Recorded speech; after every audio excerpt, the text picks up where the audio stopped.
Hey everyone, welcome to another episode of bone-chilling, true scary stories that will have you checking under your bed and locking every door. These real horror experiences are the kind that get millions of views because they re-based on terrifying, real-life encounters from people just like you and me, facing the unimaginable in the darkest corners of the world. If you love chilling true tales that send shivers down your spine, make sure to hit that subscribe button right now and turn on notifications. You won't want to miss the next batch of these heart-pounding, real scary stories. And hey, if you're tuning in, drop a comment below. Tell me what country you're rewatching from, and if you're re-following along for more of these terrifying, true horror stories. Your support means everything, and helps these videos climb the Explore page with all those strong SEO vibes like true scary stories, real horror experiences, chilling true tales, and terrifying real-life encounters. Alright, let's dive right in. Our first story happened in Japan. In the shadowy backstreets of Tokyo, Japan, where the neon lights flicker like distant warnings and the ancient spirits seem to linger just beyond the modern hustle, a young office worker named Akira experienced a nightmare that blurred the line between legend and lethal reality. It was a late autumn evening in 2018, the kind where the air hangs heavy with mist rolling in from the nearby rivers, and the streets empty out as salarymen rush home from their grueling shifts. Akira, a 28-year-old software developer, had stayed late at his cramped cubicle in a high-rise building in Shibuya, debugging code until his eyes burned. He wasn't one for superstitions, growing up in a family of rational scientists. He dismissed the old yokai tales his grandmother whispered about vengeful ghosts and cursed entities as mere folklore to scare children. But that night, as he trudged toward the subway station under a canopy of glowing signs advertising ramen shops and karaoke bars, he felt an inexplicable chill crawl up his spine, like invisible fingers tracing his neck. The streets were unusually quiet for Tokyo, with only the occasional salaryman stumbling from an izakaya or a group of giggling schoolgirls hurrying past. Akira pulled his coat tighter, his breath fogging in the cooling air, and decided to take a shortcut through a narrow alleyway he'd used dozens of times before, a dimly lit path lined with overflowing trash bins and the faint hum of vending machines dispensing hot coffee. Halfway through, he heard it, a soft, rhythmic tapping, like high heels clicking on pavement, echoing from behind him. He glanced over his shoulder, expecting to see a late-night commuter, but the alley was empty, shadows pooling under the sparse street lamps like ink. Shrugging it off as his imagination, maybe the wind knocking something loose, he quickened his pace. But the tapping grew louder, closer, now accompanied by a faint whisper, almost like a woman's voice murmuring indistinct words in Japanese, something about beauty or scar. Akira's heart began to race. He turned again, this time spotting a figure at the alley's entrance. A woman in a long white coat, her face obscured by a surgical mask and a wide-brimmed hat that cast her eyes in shadow. She stood motionless, but as he stared, she began to walk toward him, her steps deliberate and unnaturally smooth, like she was gliding rather than stepping. Panic rising, Akira broke into a jog, his loafers slapping against the concrete. But the woman matched his speed, her tapping heels now a frantic drumbeat echoing off the walls. He burst out of the alley onto a busier street, weaving through a small crowd near a convenience store, hoping to lose her in the mix. Gasping for breath, he ducked inside the store, pretending to browse the snack aisle while peering out the window.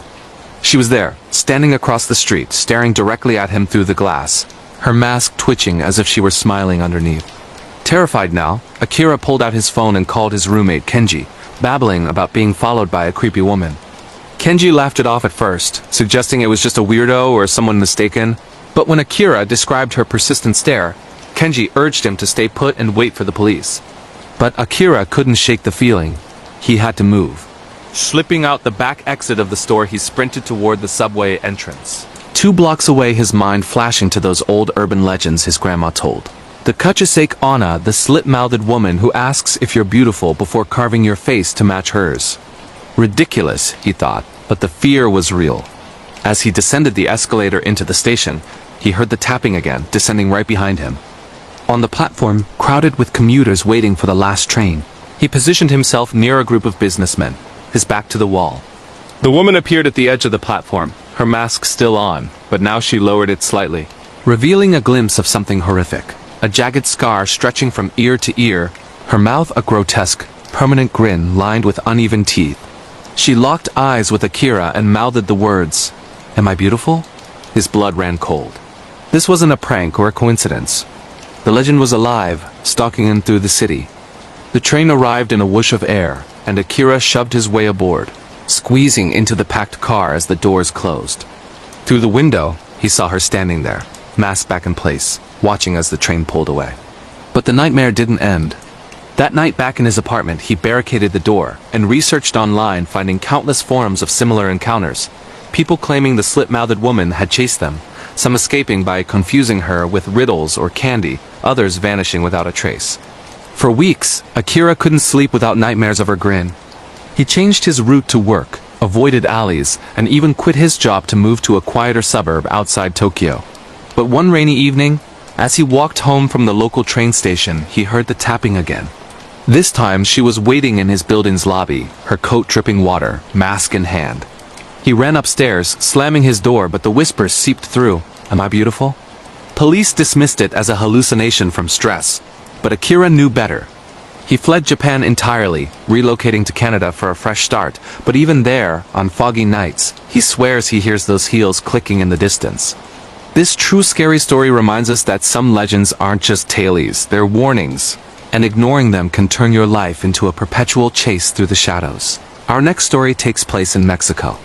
Deep in the labyrinthine canals of Xochimilco, just south of Mexico City, Mexico, where colorful trajineras float like painted dreams through ancient waterways once farmed by the Aztecs. A group of adventurous tourists stumbled upon an island that transformed their relaxing getaway into a descent into unrelenting dread. It was summer 2022, and Maria, a 32-year-old teacher from California, had convinced her husband Carlos and their two friends, Sofia and Miguel, to join her on a trip to explore Mexico's cultural heart. They'd heard about the famous floating gardens, a UNESCO World Heritage Site teeming with mariachi bands, vendors selling micheladas and elotes, and the serene beauty of Chinampas, artificial islands built centuries ago. Eager for an authentic experience, they rented a trajinera for the day, laughing as the boatman pulled them through the reed-lined channels, the air filled with the scent of fresh flowers and grilled corn. As the sun climbed higher, casting golden ripples on the water, the group sipped beers and shared stories. The boatman regaling them with tales of local folklore, spirits of drowned souls haunting the lakes, restless ghosts seeking company. Maria, a history buff, asked about lesser-known spots, and the boatman mentioned Isla de las Muñecas, the island of the dolls, a eerie place shrouded in mystery but not on the main tourist route. Intrigued by the promise of something off the beaten path, they persuaded him to detour there for an extra fee. As they approached, the atmosphere shifted.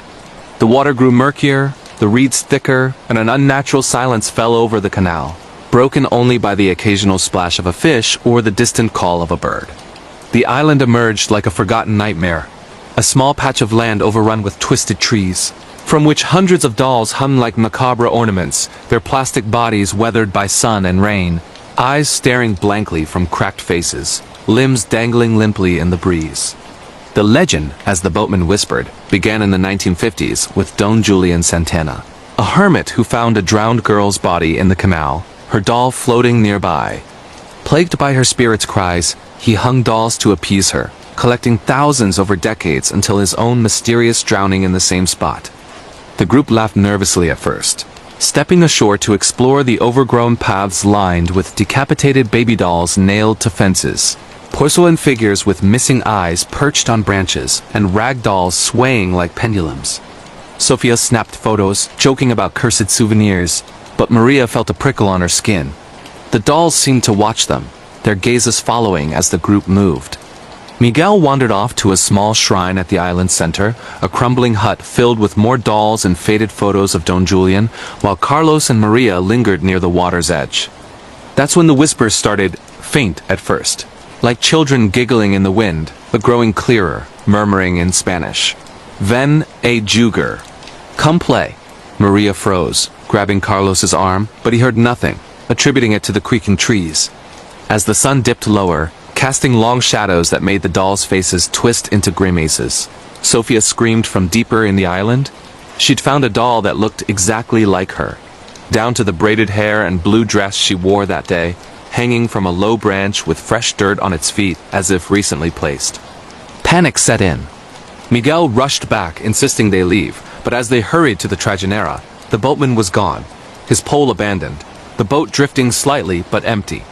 The whispers intensified, now accompanied by rustling in the underbrush, like small feet scampering.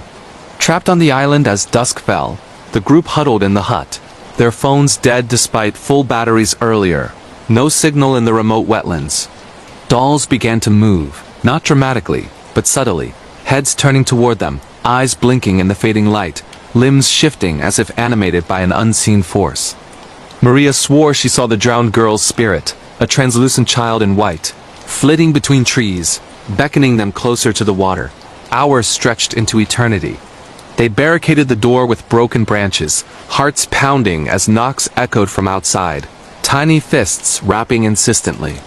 Miguel, in a fit of bravery, peeked out and saw dozens of dolls detaching from trees, crawling toward the hut on all fours, their plastic joints cracking like bones.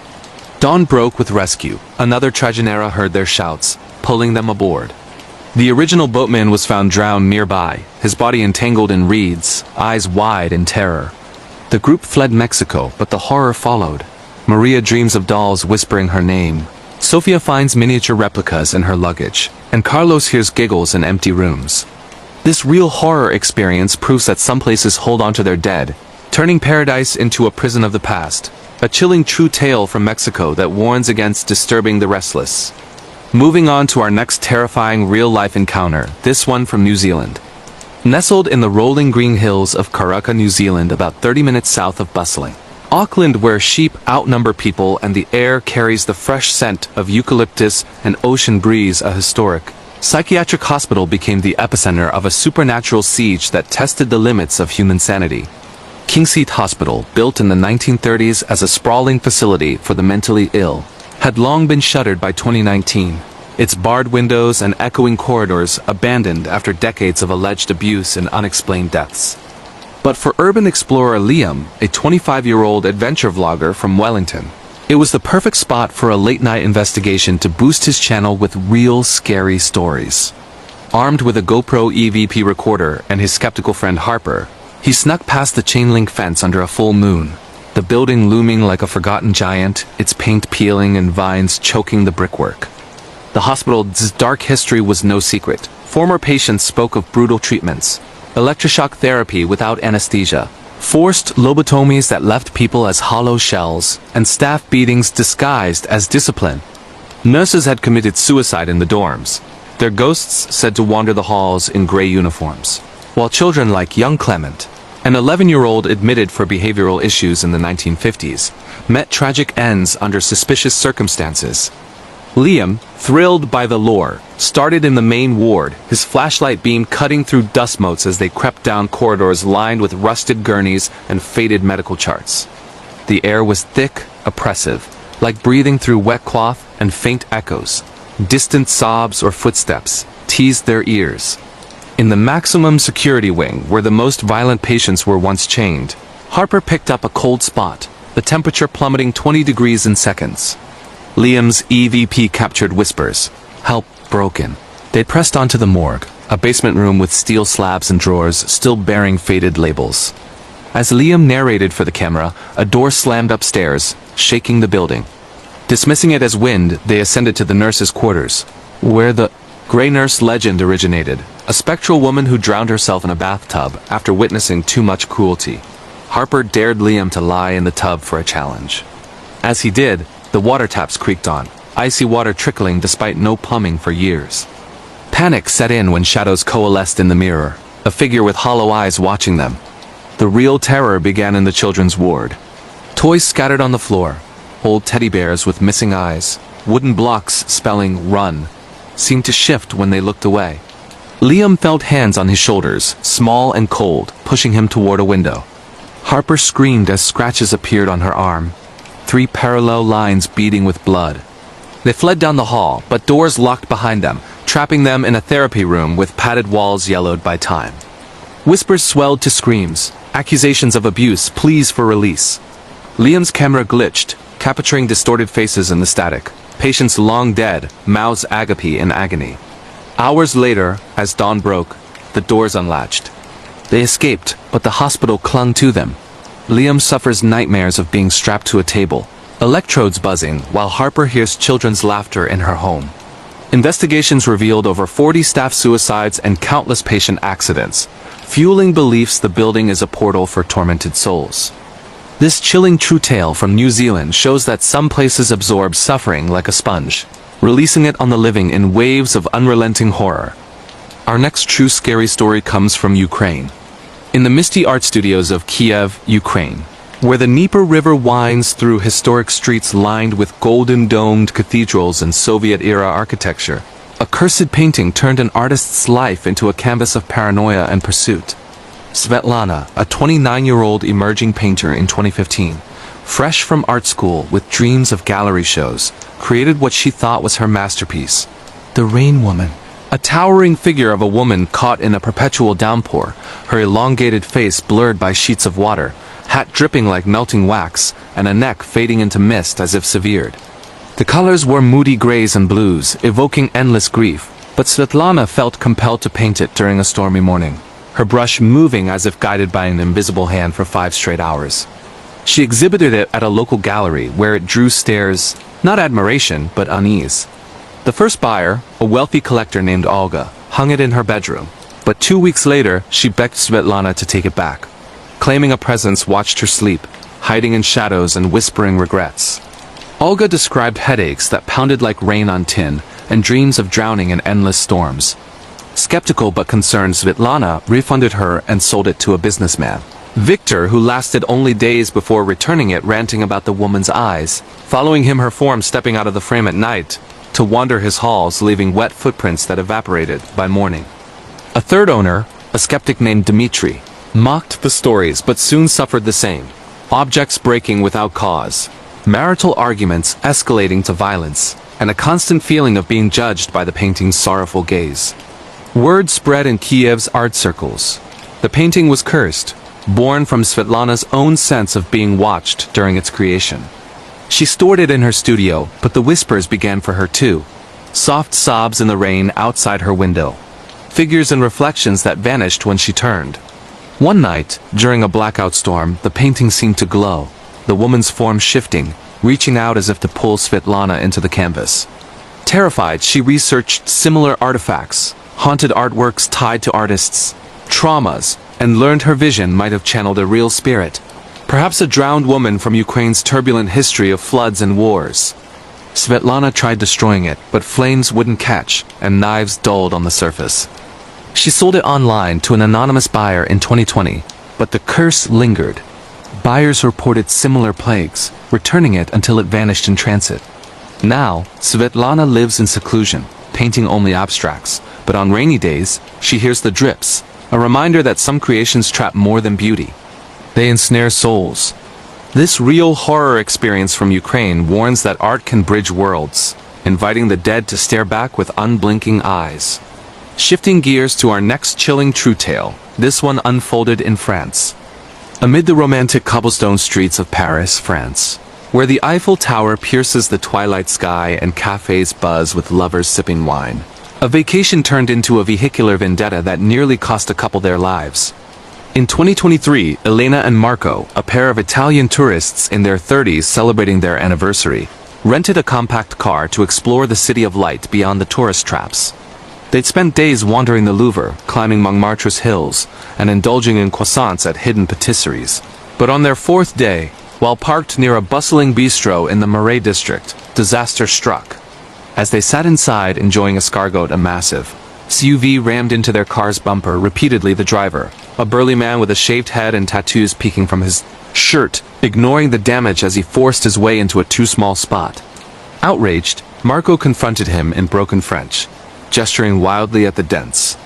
The man exploded in rage, screaming insults about foreign scum, and shoving Marco against a wall, his breath reeking of cheap beer. Elena called from the car, but the aggressor turned his fury on her, threatening to smash the windows. A crowd gathered, but no one intervened, Paris's indifference in full display. Marco pushed back, and the man swung a fist, grazing his jaw.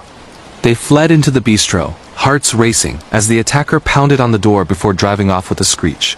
Shaken, they reported it to police, who shrugged it off as road rage, common in the chaotic traffic. But the nightmare escalated that evening. As they drove to their hotel on the outskirts, the same SUV appeared in their rearview, tailgating aggressively, high beams blinding them. Marco accelerated through narrow streets, but the pursuer rammed their tail, spinning them toward a barrier. Elena screamed as they skidded, narrowly avoiding a crash. The man pulled alongside, window down, yelling death threats and waving a tire iron. They weaved through traffic, honking for help, but cars swerved away. Finally, Marco spotted a police station and veered in, the attacker peeling off into the night. Officers took statements, revealing similar incidents: a serial road rager targeting tourists, linked to underground fights. For the rest of their trip, they ditched the car, but paranoia lingered. Shadows in alleys felt like him, engine revs sounded like pursuit. Back home, Elena has panic attacks in traffic. Marco checks mirrors obsessively. This terrifying real-life encounter from France proves that beneath the romance lies rage, turning streets into battlegrounds where one wrong park can ignite deadly pursuit. And now, for our final true scary story in this episode, let's head to the United States. In the foggy backwoods of rural Maine, United States, where dense pines swallow the light and small towns cling to forgotten histories, a family's moved to a quaint village, unraveled into a web of deception and violence that exposed the dark underbelly of community bonds. In 2010, Sarah, a 12-year-old girl from a bustling East Coast city, relocated with her parents and siblings to East Corinth, a sleepy hamlet of charming farmhouses, community softball fields, and endless woods perfect for childhood adventures. Her father, seeking a simpler life after a corporate burnout, bought a sprawling Victorian home on the edge of town, excited for the small-town values touted by locals. The welcome was warm at first. Neighbors brought pies, kids invited Sarah to play at the local courts. But whispers soon emerged about Trent Baxter, a 15-year-old bully from the rundown apartments across the woods, forbidden's territory for the good kids. Stories painted him as a monster, expelled for assaulting teachers, known for animal cruelty like poisoning stray cats and terrorizing newcomers with pranks that escalated to threats. Sarah's new friends, Jenny, Joy, and Stevie, warned her dramatically, sharing tales of Trent banging on doors to trigger heart attacks in the elderly or setting fires in the underbrush. One night, a brick shattered their window with a note: "Leave or burn." The family reported it to the local deputy, who nodded knowingly about the troubled Baxter family. Absent father in prison, alcoholic mother, but promised Trent would lose interest. Harassment mounted. Dead birds with twisted necks on their porch. A gas can left as a sinister promise. Sarah's father confronted the deputy again, demanding action, but got excuses about lack of proof. The kids vowed to protect Sarah, inviting her to a group hangout at the courts. As dusk fell, they claimed Trent was approaching and led her into the woods for safety. Deep in the trees, the betrayal hit. Her friends turned, pummeling her with fists and kicks, laughing as she bled. Jenny sneered, "This is how we deal with outsiders." Sarah fought back, escaping with bruises and a broken rib, stumbling home to horrified parents. Police investigation revealed the truth. No Trent Baxter existed. The town had invented him, a collective myth to scare newcomers, isolating them until they conformed or left. The deputy was in on it, the harassment staged by locals to test loyalty. The family fled back to the city, but Sarah carries scars. Trust shattered, nightmares of friendly faces twisting into malice. This real horror experience from the United States exposes how communities can harbor collective evil, turning welcome mats into traps in the name of tradition. Our next bone-chilling true scary story unfolds in Australia. In the vast sun-baked outback of Western Australia, where red dirt stretches endlessly under a relentless sky and isolated roadhouses dot the lonely highways like forgotten outposts, a solo traveler named Ethan faced a pursuit that turned a simple road trip into a fight for survival. It was early 2023, and Ethan, a 34-year-old photographer from Sydney, had set out on a 2-week journey to capture the raw beauty of the Nullarbor Plain, that infamous stretch of highway crossing from South Australia into the West, known for its straight unending roads and eerie isolation. He'd always been drawn to remote places, the kind where cell service vanishes and the stars overwhelm the night sky, but he never imagined the human darkness that could lurk there. Driving his rented 4WD campervan, stocked with water, fuel, and supplies for the long hauls between stops, Ethan left Sheduna at dawn, aiming for the next roadhouse hundreds of kilometers away. The road was hypnotic flat, straight, with nothing but emu flocks darting across and the occasional road train thundering past. By midday, he'd noticed a battered old ute pickup truck in his rearview mirror, hanging back at a distance but never falling too far behind. At first, he thought nothing of it. Out here, travelers often pace each other for safety. But as hours passed, the ute maintained its shadow, neither overtaking nor turning off onto the sparse side tracks. Unease crept in when Ethan pulled over at a remote rest area to stretch and snap photos of the barren landscape. The ute slowed, then stopped 100 meters back, engine idling. No one emerged. The tinted windows hid the driver. Ethan waited 10 minutes, then drove on, heart picking up pace. The ute followed. He sped up to 140 kilometers per hour on the open road. It matched him. Slowed to 80. It closed the gap menacingly. Night fell early in the outback, the highway plunging into inky blackness broken only by headlights. Ethan decided to push through to the next roadhouse, but fatigue gnawed at him after 12 hours behind the wheel. Spotting a dimly lit fuel stop ahead, he veered in, parking under the harsh fluorescent lights amid a few parked semis. Relief washed over him as he fueled up and grabbed a coffee inside, chatting briefly with the attendant about the long drive. But stepping out, he froze. The ute was parked across the lot, lights off, driver invisible. Ethan jumped back in his van and peeled out, tires screeching. The chase intensified. The ute roared to life, tailgating aggressively, high beams flashing like accusations. Ethan floored it, the van rattling at dangerous speeds on the uneven asphalt. Kangaroos bounding into his path like suicidal phantoms. For over an hour, the pursuit raged, the ute ramming his bumper twice, trying to spin him off the road into the scrub where no one would find him. Ethan's mind raced with stories he'd heard. Outback bandits targeting lone travelers for robberies. Or worse, deranged locals preying on tourists in this lawless expanse. His phone had no signal, screams into the void went unheard. Finally, cresting a hill, he spotted the glowing signs of a major roadhouse complex with multiple trucks and people. He swerved in, honking wildly, skidding to a stop near the diner entrance. The ute braked hard but didn't enter, hovering at the edge before accelerating away into the night. Shaking uncontrollably, Ethan reported it to the police officers who frequented the stop. They took details, noting similar reports of a rogue driver harassing vehicles, possibly linked to fuel thefts or mental instability in the remote communities. Ethan abandoned his solo trip, turning back east the next day, but the trauma lingers. He avoids long drives alone, flinches at following vehicles, and wakes from nightmares of endless red roads and closing headlights. This real horror experience from Australia serves as a stark reminder that in the world's emptiest places, isolation can attract predators as surely as it repels civilization. A true scary story of human malice in the middle of nowhere. Next up, a terrifying real-life encounter from Canada. Deep in the frozen wilderness of British Columbia, Canada, where towering evergreens blanket snow-covered mountains and logging roads wind into uncharted territory, a group of friends on a winter camping trip awakened something ancient and unforgiving. It was December 2021, and Ryan, a 29-year-old outdoors enthusiast from Vancouver, had organized a backcountry snowshoeing adventure with 3 buddies, Mark, Jesse, and Tom, to a remote cabin they'd rented via an online listing, miles from the nearest town near Whistler. The area was renowned for its pristine powder and solitude, perfect for escaping holiday chaos. But locals whispered of Wendigo legends, cannibalistic spirits born from starvation and greed, haunting the forests and mimicking human voices to lure victims. The drive-in was arduous, chains on tires crunching through fresh dumps of snow on a narrow Forestry Service road.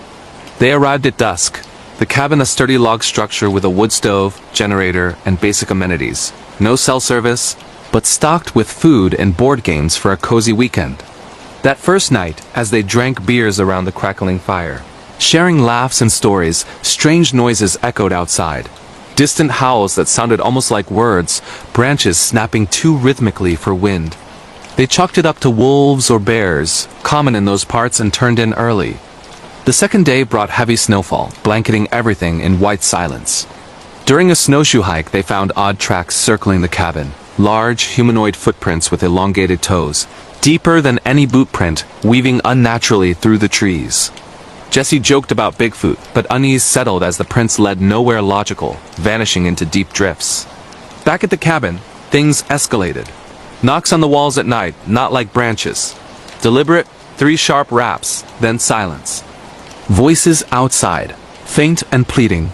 "Help me, cold," in tones mimicking their own voices from earlier conversations. Panic peaked on the 3rd night when the generator failed, plunging them into darkness lit only by the stove's glow. Scratching clawed at the door, growing frantic, accompanied by guttural growls and whispers promising warmth if they just opened up. Ryan peeked through a frosted window and glimpsed a towering figure.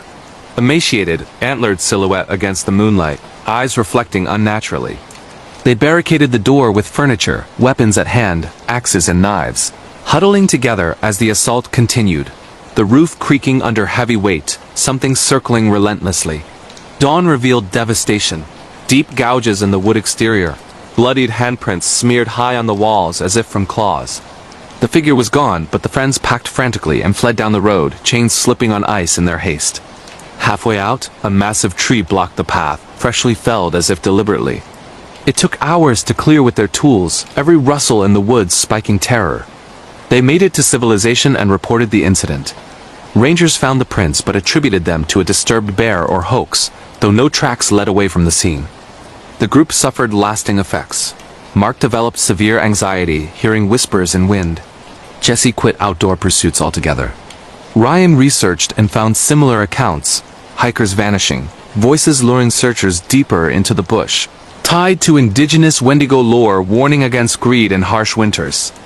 This chilling true tale from Canada illustrates how the wild can harbor more than animals, entities that hunger for more than flesh, turning sanctuary into a frozen hell. Our following true scary story comes from the United Kingdom. In the misty moors of Dartmoor, England, United Kingdom, where ancient granite tors rise from fog-shrouded bogs and legends of spectral hounds and headless horsemen persist, a lone hiker named Lavra encountered a force that defied explanation and nearly claimed her sanity. It was autumn 2019, and Lavra, a 31-year-old teacher from London seeking solitude after a painful breakup, embarked on a multi-day trek across the national park, wild camping under vast skies, navigating by map and compass in an area infamous for its disorienting mists and treacherous mires. Dartmoor's history is steeped in the supernatural. Prison ruins from Napoleonic times, prehistoric stone circles said to be petrified dancers, and the beastly black dog omen of death. Lavra dismissed such tales as folklore, focusing on the therapeutic isolation. Her first few days were blissful. Crisp air, pony herds grazing, ancient clapper bridges over rushing streams. But on the 3rd night, camped near a secluded tor, the atmosphere shifted. A thick fog rolled in unnaturally fast, swallowing landmarks. And with it came the sounds. Heavy paws padding in circles around her tent, low growls rumbling like thunder, hot breath fogging the nylon. She shone her torch out, seeing only swirling mist, but red eyes glowed briefly before vanishing. Attributing it to foxes or wild dogs, she zipped up tight and tried to sleep. Morning brought clear skies, but massive paw prints encircled her sight, larger than any dog's, with claw marks gouging the peat. Uneasy, Lavra pressed on, but the pursuit continued subtly. Glimpses of a massive black shape flitting between boulders, howls echoing across valleys that chilled her blood. By evening, lost in sudden fog despite her GPS, panic set in. The growls returned closer, accompanied by a spectral whine like a hunting pack. Lavra ran blindly, splashing through bogs that sucked at her boots. Convinced the legendary hound of the Baskervilles, or something worse, hunted her for trespassing on cursed ground. She stumbled upon an old stone cross, a historical waymarker, and huddled there, reciting prayers as the beast circled invisibly, its presence palpable in the oppressive air. Hours later, the fog lifted as abruptly as it came, revealing a clear path to safety. Exhausted, Laura reached a nearby village and collapsed, recounting her ordeal to skeptical locals who nodded knowingly about the old hound sightings tied to ancient curses or escaped panthers from private collections gone feral. She returned home scarred, suffering night terrors of pursuing shadows and glowing eyes. Investigations turned up similar reports. Hikers feeling chased, compelled toward dangerous mires, some never found. This real horror experience from the United Kingdom proves that some legends endure because the moors guard their secrets fiercely, unleashing guardians on those who wander too deep alone. And finally, for this episode's last terrifying real-life encounter, we're heading to Brazil. In the dense, humid depths of the Amazon rainforest near Manaus, Brazil, where the river winds through endless green canopy teeming with unseen life and indigenous tribes guard ancient knowledge, an ecotour group vanished into myth after disturbing a sacred site. It was summer 2024, and Sofia, a 27-year-old biologist from Rio de Janeiro, joined a guided expedition with 5 others, tourists from Europe and the US, to explore remote tributaries, spotting pink dolphins and rare birds while learning about sustainable conservation. Their guide, a local from a riverside community, warned them sternly against straying from marked paths or touching certain ruins, remnants of lost civilizations, cursed by protective spirits like the Curupira, a red-haired dwarf with backward feet who misleads intruders to madness or death. The group laughed it off as superstition, focused on photography and adventure. Deep into the trip, camping on a secluded riverbank, they discovered overgrown stone structures hidden in vines, an uncharted, temple-like site with carvings of jaguars and serpents. Excitement overrode caution. They explored inside, pocketing small artifacts as souvenirs despite the guide's protests. That night, chaos erupted. Eerie flutes echoing through the jungle, mimicking bird calls but twisted. Footsteps circling the camp with backward prints spotted at dawn. The guide vanished first, his hammock empty, screams heard fading into the undergrowth. Then, one by one, group members wandered off in trances, drawn by whispers promising hidden wonders.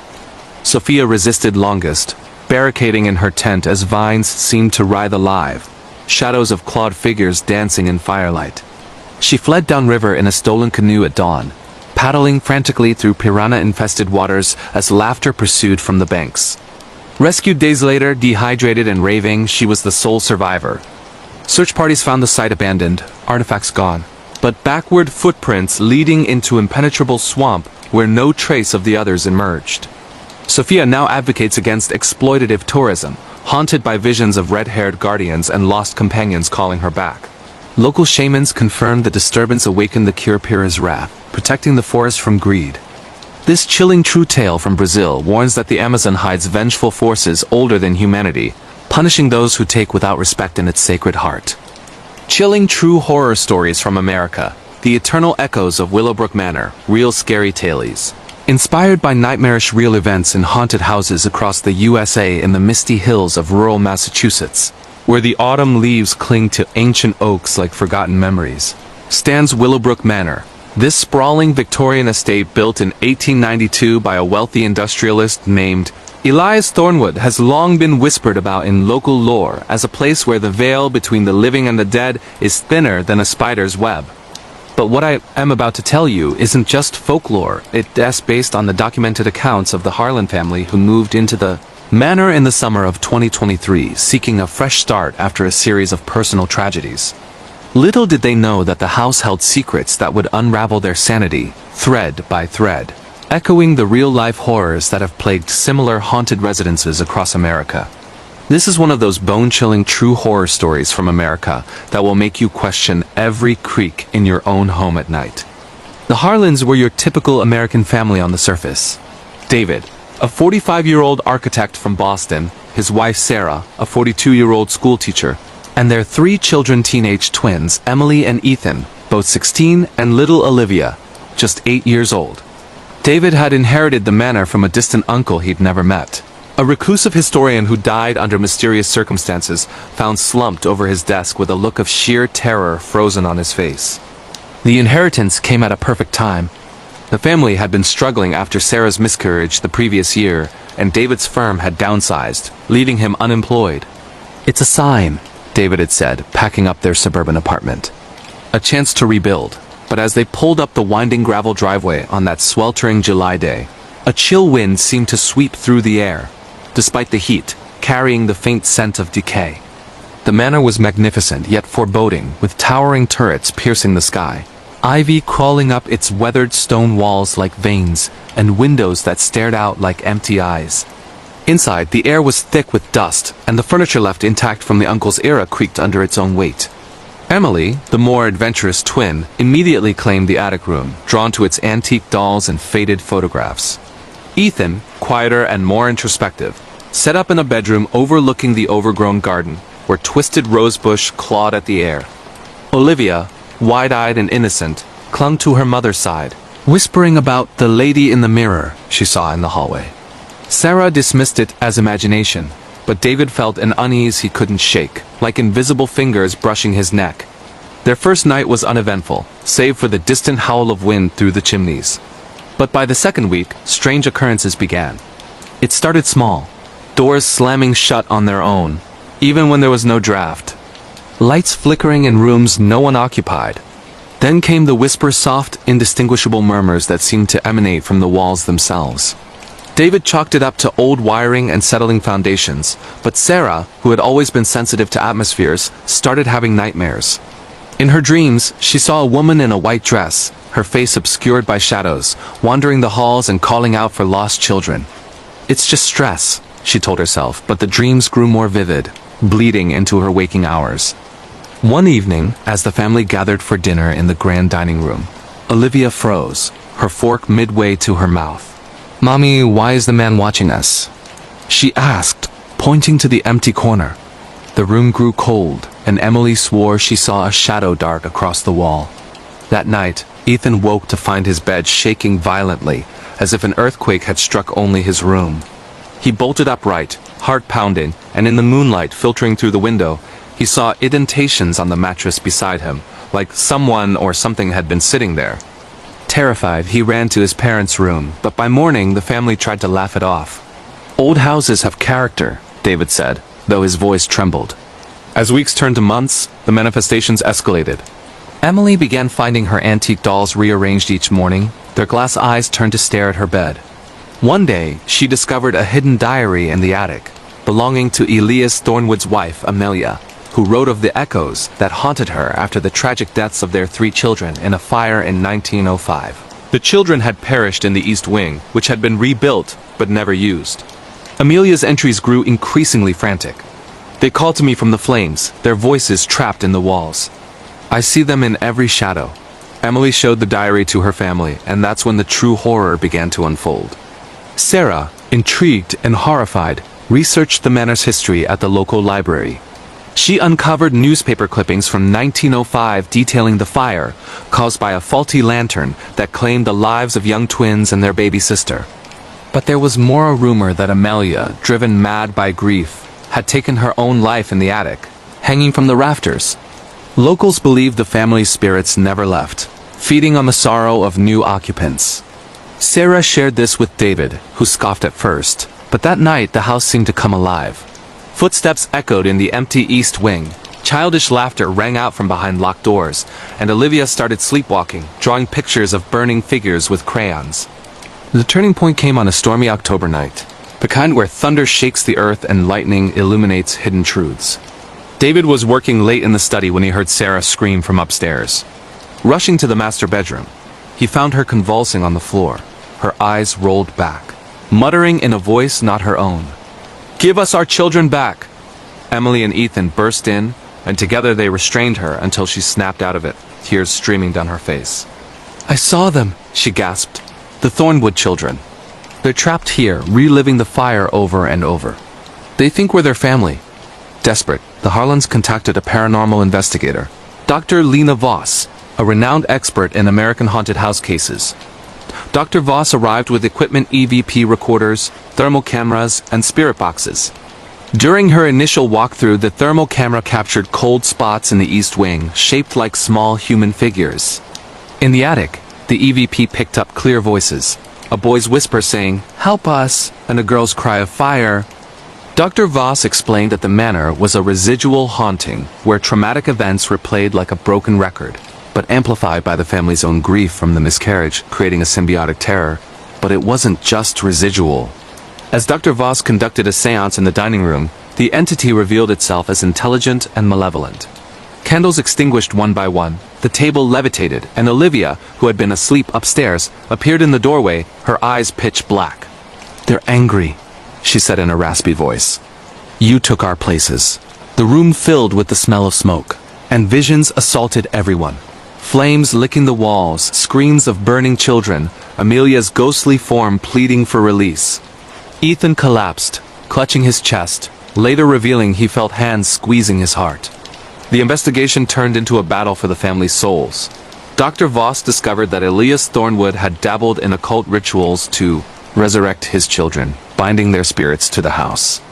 To break the cycle, they needed to perform a ritual of release, burning the diary and reciting a prayer of forgiveness in the East Wing. But as they gathered at midnight, the house fought back. Doors sealed shut, windows shattered inward, and apparitions manifested. The charred figures of the Thornwood children, their skin blistered and eyes glowing with unearthly fire. Sarah was thrown against a wall by invisible forces. David felt burning sensations on his arms. And Emily was dragged into the shadows, screaming as cold hands clutched her. In a frenzy, Dr. Voss chanted the incantation, while Ethan and Olivia held the diary over a candle.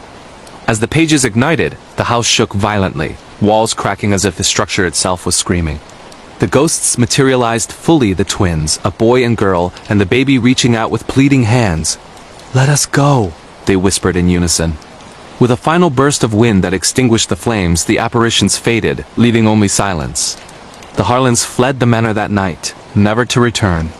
They sold it to a developer who demolished it in 2024, but locals say the land is still cursed. Workers reported hearing children's laughter during construction. Today the site is an empty lot, but on foggy nights, shadows dance where the house once stood. This real scary tale from America serves as a warning. Some homes aren't just buildings. They're prisons for the past. If you've experienced similar haunted house horrors in the USA, share your story below. This could be the next chilling true horror story that goes viral.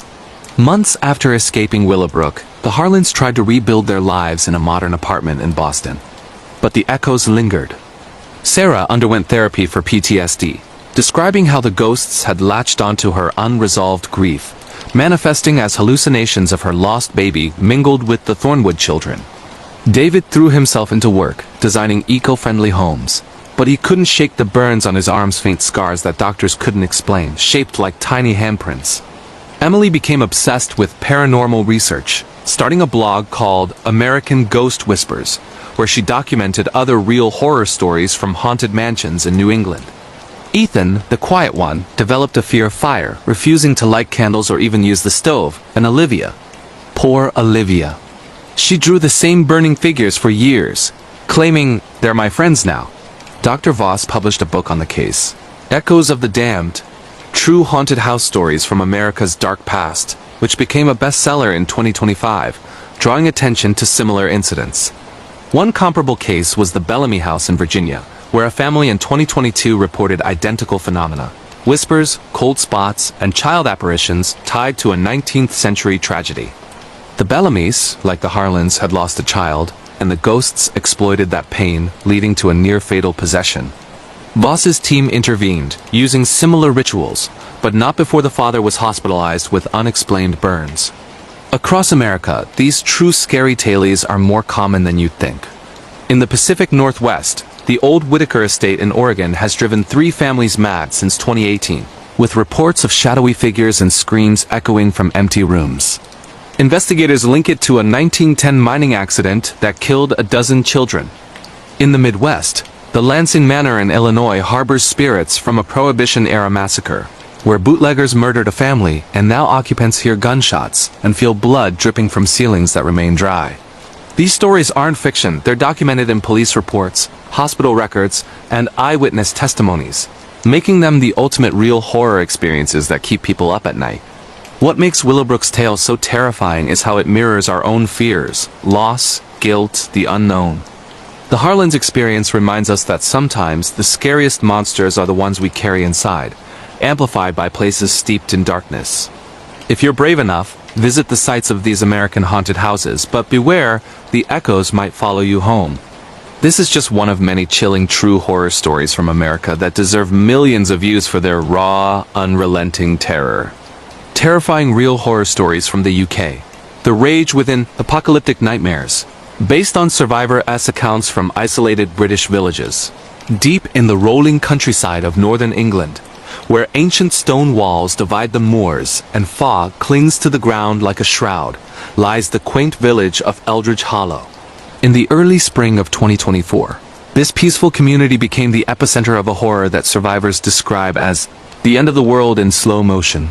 Inspired by real events in remote UK areas where unexplained outbreaks have left lasting scars, this story draws from eyewitness reports and declassified documents about a virus that turned neighbors into monsters. It's one of those terrifying real horror stories from the UK that will make you lock your doors and question every cough in the night. The outbreak began innocently enough. Dr. Alistair Reid, a 52-year-old virologist from London, had retired to Eldridge Hollow with his wife, Fiona, and their adult daughter, Clara, 28, who worked as a nurse. The village, home to about 500 people, was known for its historic pub, the Black Sheep Inn, and annual harvest festival. But in March 2024, strange illnesses started cropping up.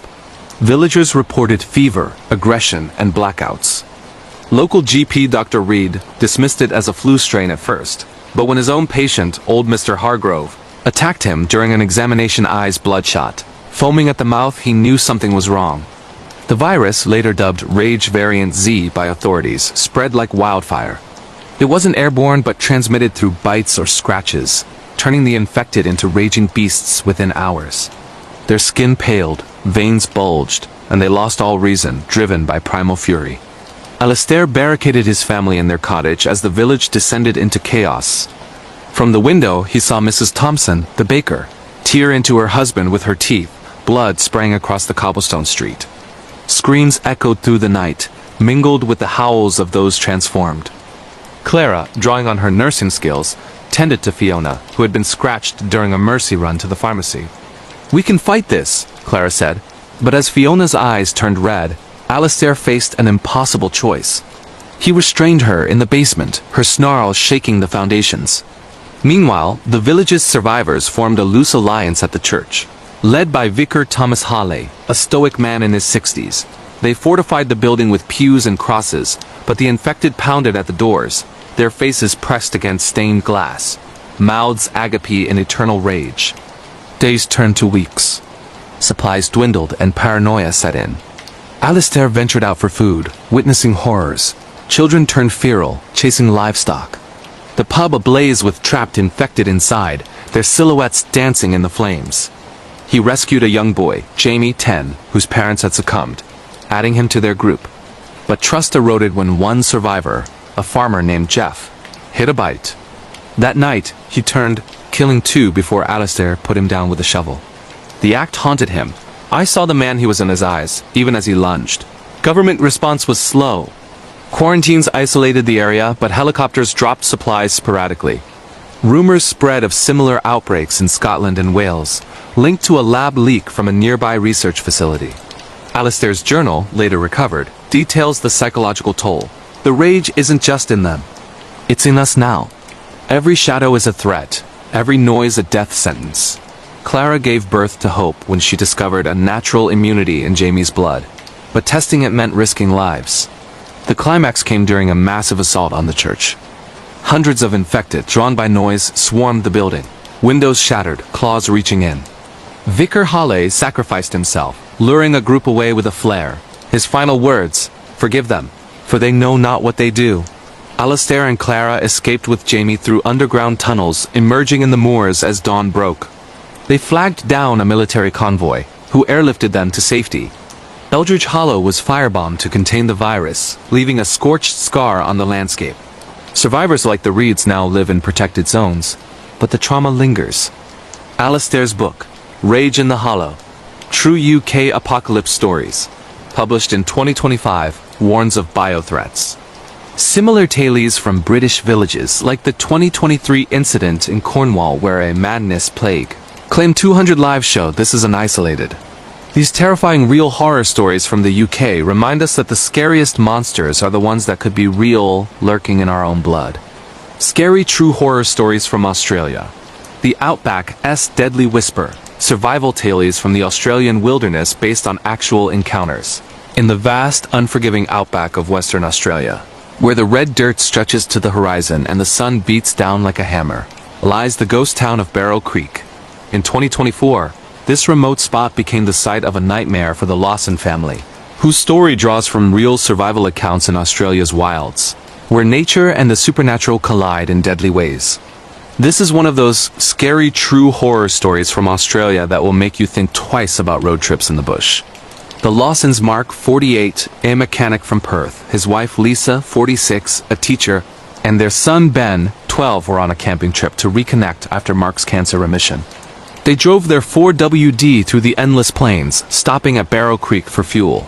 The town was eerie, abandoned buildings, rusted signs creaking in the wind, and a sense of being watched. Locals warned of the Whisperer, a legend of a spirit that lures travelers off the path, but the Lawsons laughed it off.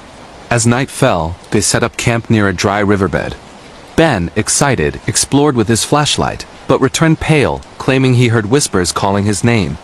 Lisa comforted him, but Mark felt uneasy. The air grew heavy and distant howls weren't from dingoes. That night, Ben vanished from his tent. Panic set in. Mark and Lisa searched, calling his name, but the whispers mocked them, echoing, "Ben, come play." Hours later, they found Ben miles away, delirious, muttering about the man in the dust. He had scratches on his arms, shaped like claws. As they headed back, their vehicle broke down, engine dead. No signal. The whispers intensified, revealing visions. Ghostly figures of miners from an 1880s collapse, their bodies twisted, eyes hollow. The spirits, angry at being forgotten, fed on the living's fear, drawing them into the desert to join them. Stranded, the family rationed water, but hallucinations plagued them. Lisa saw her deceased mother beckoning her into the dunes. Mark fought off dust devils that were actually apparitions, their touches burning like acid. Ben, the weakest, slipped into a coma, whispering secrets the ghosts told him about the family's past sins, Mark's hidden affair, Lisa's regret over an abortion.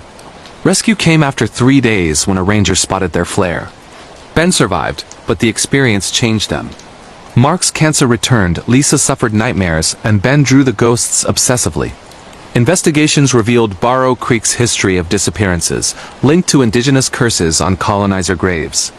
Similar stories from the Australian outback, like the 2022 case in the Simpson Desert where a family was found dehydrated, ranting about whispers, confirm the terror.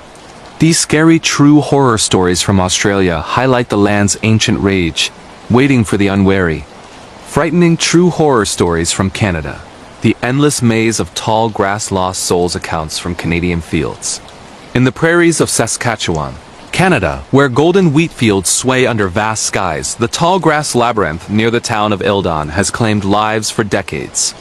In 2025, the Thompson siblings' brother and sister duo Alex, 30, and Mia, 28, from Toronto entered the field searching for a lost dog, only to uncover a horror that defies logic.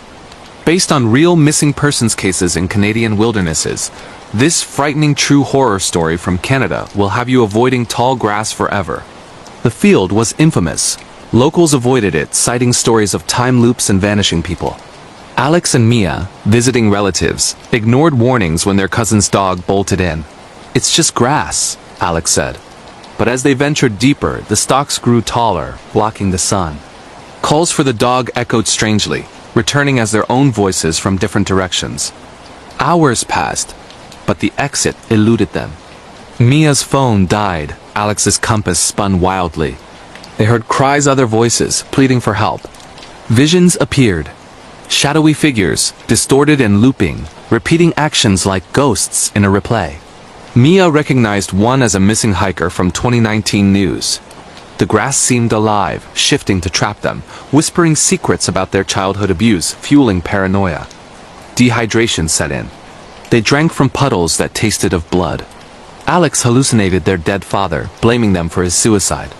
Mia saw future versions of themselves, decayed. After what felt like days but was only hours outside, they found a rock with carvings. The field feeds on time. Breaking the loop required confronting fears. They confessed buried truths and the grass parted. Rescued by search teams, they emerged aged, with gray hairs. The dog was found at the edge, unharmed.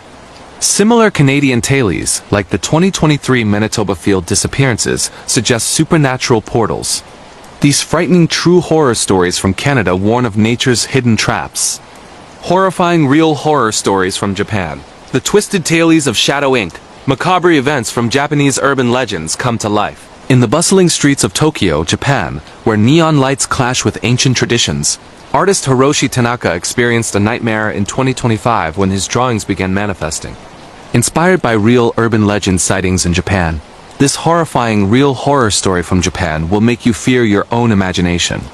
Hiroshi, 35, a manga artist, sketched grotesque creatures for a new series.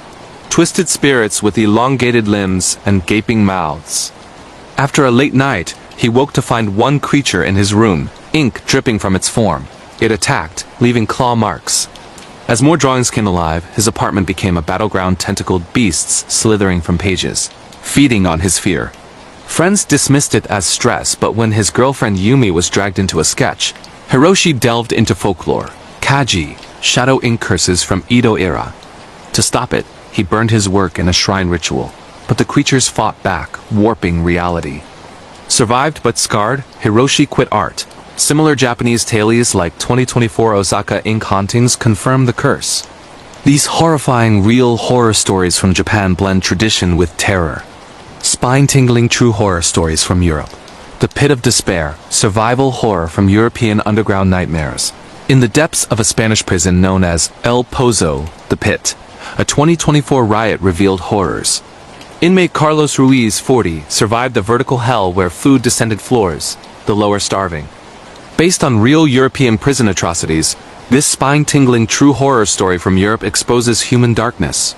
El Pozo's design 200 levels, food platform dropping bread savagery. Carlos, on level 50, watched upper floors feast while below cannibalized.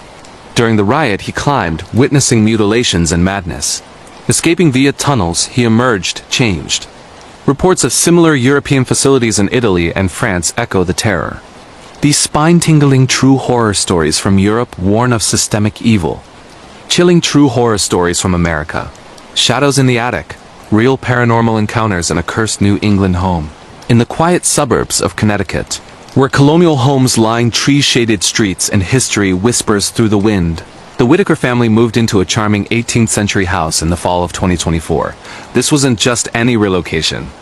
It was meant to be a new beginning for Rachel Whitaker, a 38-year-old writer recovering from a devastating divorce, her husband Mark, 40, a history professor, and their two children, 13-year-old Ava and 10-year-old Lucas. They had found the property online, a steal in a competitive market. With its wraparound porch, original hardwood floors, and a spacious attic that Rachel dreamed of turning into her writing studio. But from the moment they crossed the threshold, an inexplicable dread settled over them like fog rolling in from the nearby Long Island Sound. This is one of those chilling true horror stories from America that blends family trauma with supernatural terror, drawing from documented cases of haunted residences where past tragedies refuse to stay buried. The house, built in 1785 by a sea captain named Elias Hawthorne, had a dark past that the realtor glossed over. Local archives, later uncovered by Mark, revealed that Hawthorne's wife and young daughter perished in a mysterious fire that gutted the upper floors, leaving only charred beams in the attic. Hawthorne himself vanished shortly after, his body never found. Fueling rumors of madness and occult practices, he was said to have dabbled in forbidden rituals to commune with the dead. The Whitakers dismissed the seller's vague mention of old house quirks as typical disclosures. They were too focused on unpacking, Rachel arranging her books in the sunlit living room, Mark setting up his study in the basement, Ava claiming a bedroom with a view of the backyard woods, and Lucas excited about the attic play space filled with forgotten trunks and dusty mirrors. The first signs were subtle, almost dismissible. On their third night, Lucas woke screaming about a lady in black, standing at the foot of his bed, her face hidden by a veil, whispering his name.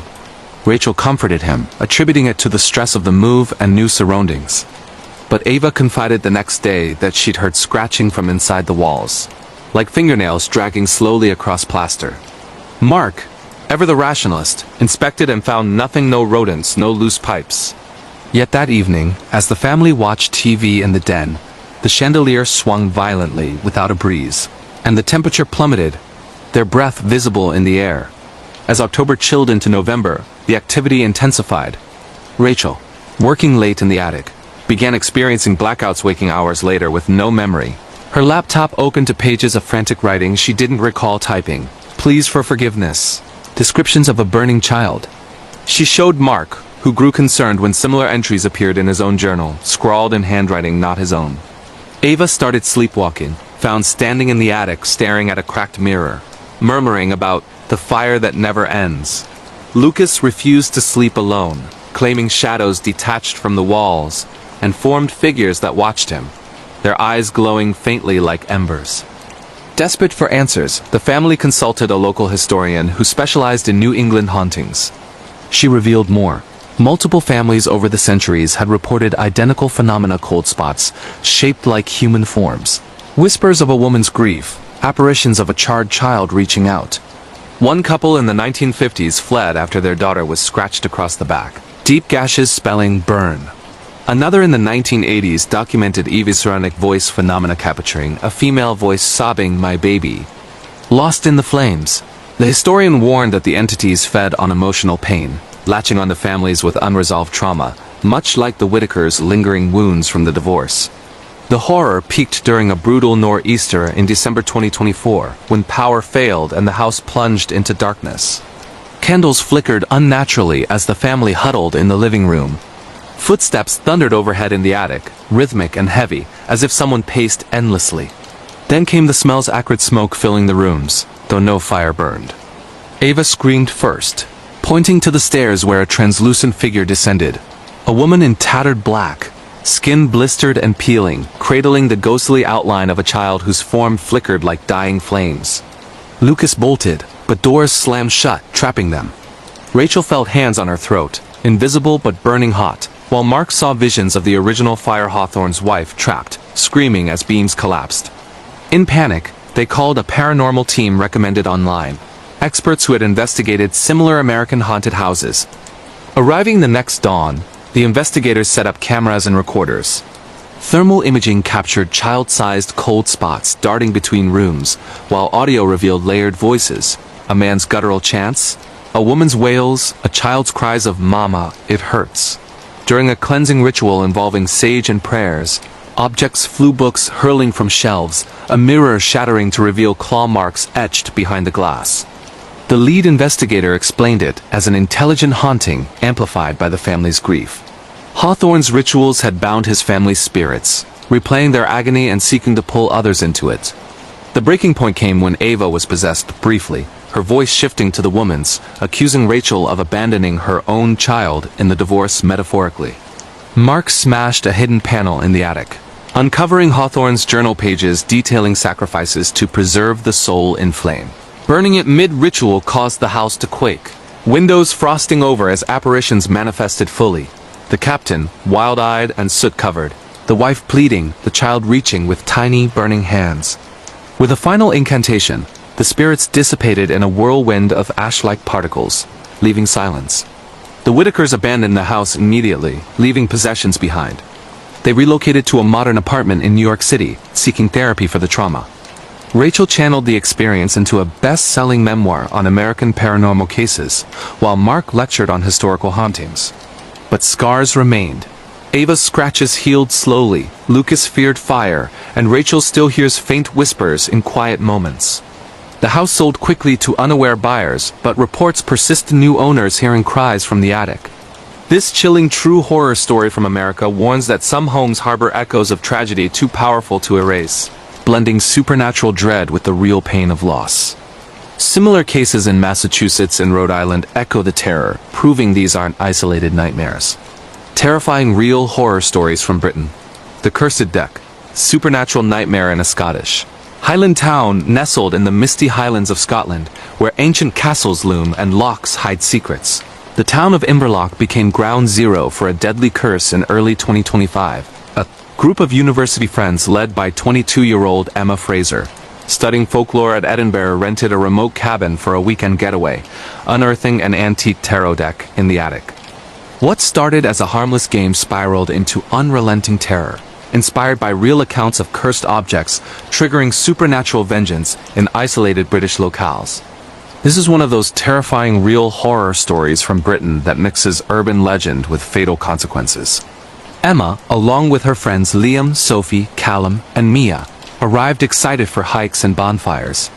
The cabin, a 19th century hunting lodge, felt cozy despite its creaks. On the first night, Bored during a rainstorm.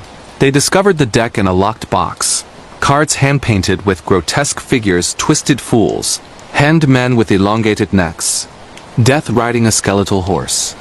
An attached note warned, "Read not the fates lest they read you." Laughing it off as Victorian dramatics, they played, drawing cards that eerily mirrored their lives. Emma got the Tower, symbolizing upheaval. Liam, the Devil, for addiction struggles. By morning horrors began. Sophie, who drew the High Priestess reversed, woke with bruises shaped like handprints. Claiming a cloaked figure whispered secrets in her ear, exposing her hidden betrayal in a relationship. Callum, drawing death, found his car sabotaged, nearly plunging off a cliff road. The group tried to burn the deck, but flames refused to consume it, cards reappearing unscathed. Visions assaulted them, each seeing personalized entities from their cards manifesting Sophie as a deceptive witch draining her energy, making her waste away. As isolation gripped, their phones lost signal, roads flooded, paranoia set in. Mia drew the moon, illusions plaguing her with false paths in the woods, leading her to cliffs where she barely escaped falling. Liam's devil card brought a shadowy beast tempting his vices, pushing him to violence. Emma, researching online before signal died, uncovered the deck as origin. Crafted by a 1800s occultist, executed for murders tied to fated victims, cursing the cards to enact drawn prophecies. The climax unfolded during a full moon ritual to break the curse. Entities fully appeared, grotesque amalgamations of tarot archetypes, twisting reality. Sophie was pursued by her witch, aging rapidly before their eyes. Callum faced skeletal riders, his body contorting unnaturally. In frenzy, Emma shattered the deck against a stone altar found hidden in the cabin. Blood from a self-inflicted cut binding a reversal spell gleaned from folklore texts. Survivors Emma, Liam, and Mia escaped as the cabin burned mysteriously. Sophie and Callum perished in accidents matching their cards. Authorities ruled mishaps, but leaked photos of the unburned cards fueled investigations. In 2025, the site is avoided. Whispers of lingering curses. This terrifying real horror story from Britain echoes cases in Wales and England where antique objects unleash urban legends, proving some games summon real doom. Scary true horror stories from Australia. Echoes in the red dust, wilderness terror in the remote outback.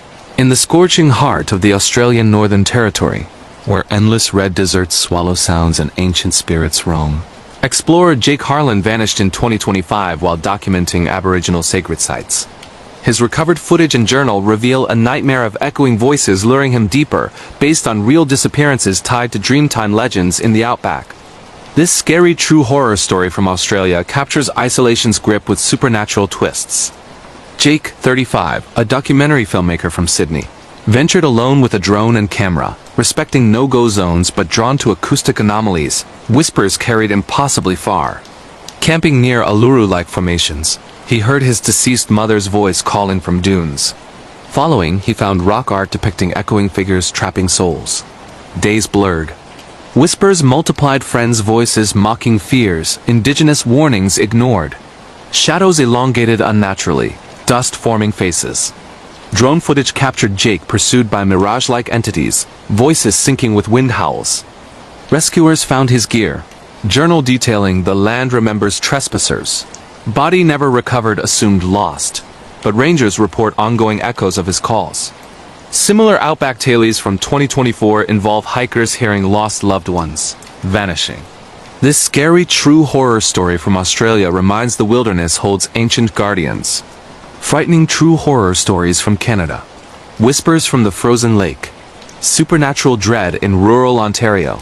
On the frozen shores of a remote Ontario lake, the Moreau family cabin became a prison of icy terror in winter 2025. Inspired by Canadian folklore of wendigos and lake spirits, this frightening true horror story from Canada details cries luring victims into snow.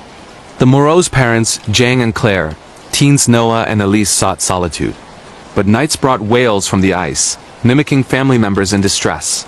Investigations revealed drowned settlers' spirits seeking company. Possessions and chases across frozen expanses ensued, broken by shamanic rites. Survivors warn of listening to lake calls. Echoes persist in similar Canadian sites. Horrifying real horror stories from Japan. The mirror's reflection urban curse in modern Tokyo. In Tokyo's crowded apartments, Salaryman Kenji Sato faced a cursed antique mirror in 2025, reflections acting independently. Drawing from Japanese yokai mirror legends, this horrifying real horror story from Japan blurs reality. Kenji bought it cheaply, soon seeing alternate selves committing atrocities. Reflections escaped, stalking him. Shrine exorcisms shattered the curse, but fragments spread online rumors. Similar 2025 cases in Osaka confirm mirror taboos. Spine-chilling true horror stories from Europe. The Forgotten Bunker, underground nightmare in rural Germany. In a World War II bunker, rediscovered in German forests, hikers in 2025 unleashed trapped echoes of experiments. This spine-chilling true horror story from Europe revives wartime ghosts. Visions of mad science, possessions escaped via collapse, sight sealed. Links to French and Italian bunker hauntings warn of buried pasts. Terrifying true horror story from America. The Whispering Void of Evergreen Falls. Real scary tales that happened in the US 2025 in the quiet fog-shrouded town of Evergreen Falls, nestled deep in the Pacific Northwest of America, where ancient forests meet crumbling old mills. Something unimaginable began to unfold in the summer of 2024. This isn't just another urban legend or ghost story you hear around campfires. This is a real horror experience that gripped an entire community, leaving scars that still bleed today. If you're searching for true scary stories from America, tales of supernatural terror that defy explanation, and buckle up because what happened in Evergreen Falls will chill you to your core. People vanished without a trace. Shadows moved on their own, and the gateway to hell itself seemed to rip open in the heart of the woods. This is the kind of real-life horror story that keeps you awake at night, questioning every creak in your house. It all started with a group of high school friends. Alex Thompson, a skeptical 17-year-old quarterback with dreams of escaping the small-town life. His best friend Mia Ramirez, the tech-savvy girl who documented everything on her phone. Jordan Lee, the quiet artist who saw things others didn't. And Tyler Brooks, the adventurous one always pushing boundaries. They were typical American teens, hanging out after school, exploring the abandoned Hawthorne lab on the outskirts of town. The lab had been shut down in the 1980s after some classified government experiments. Rumors whispered about mind control, psychic research, and things that messed with the fabric of reality.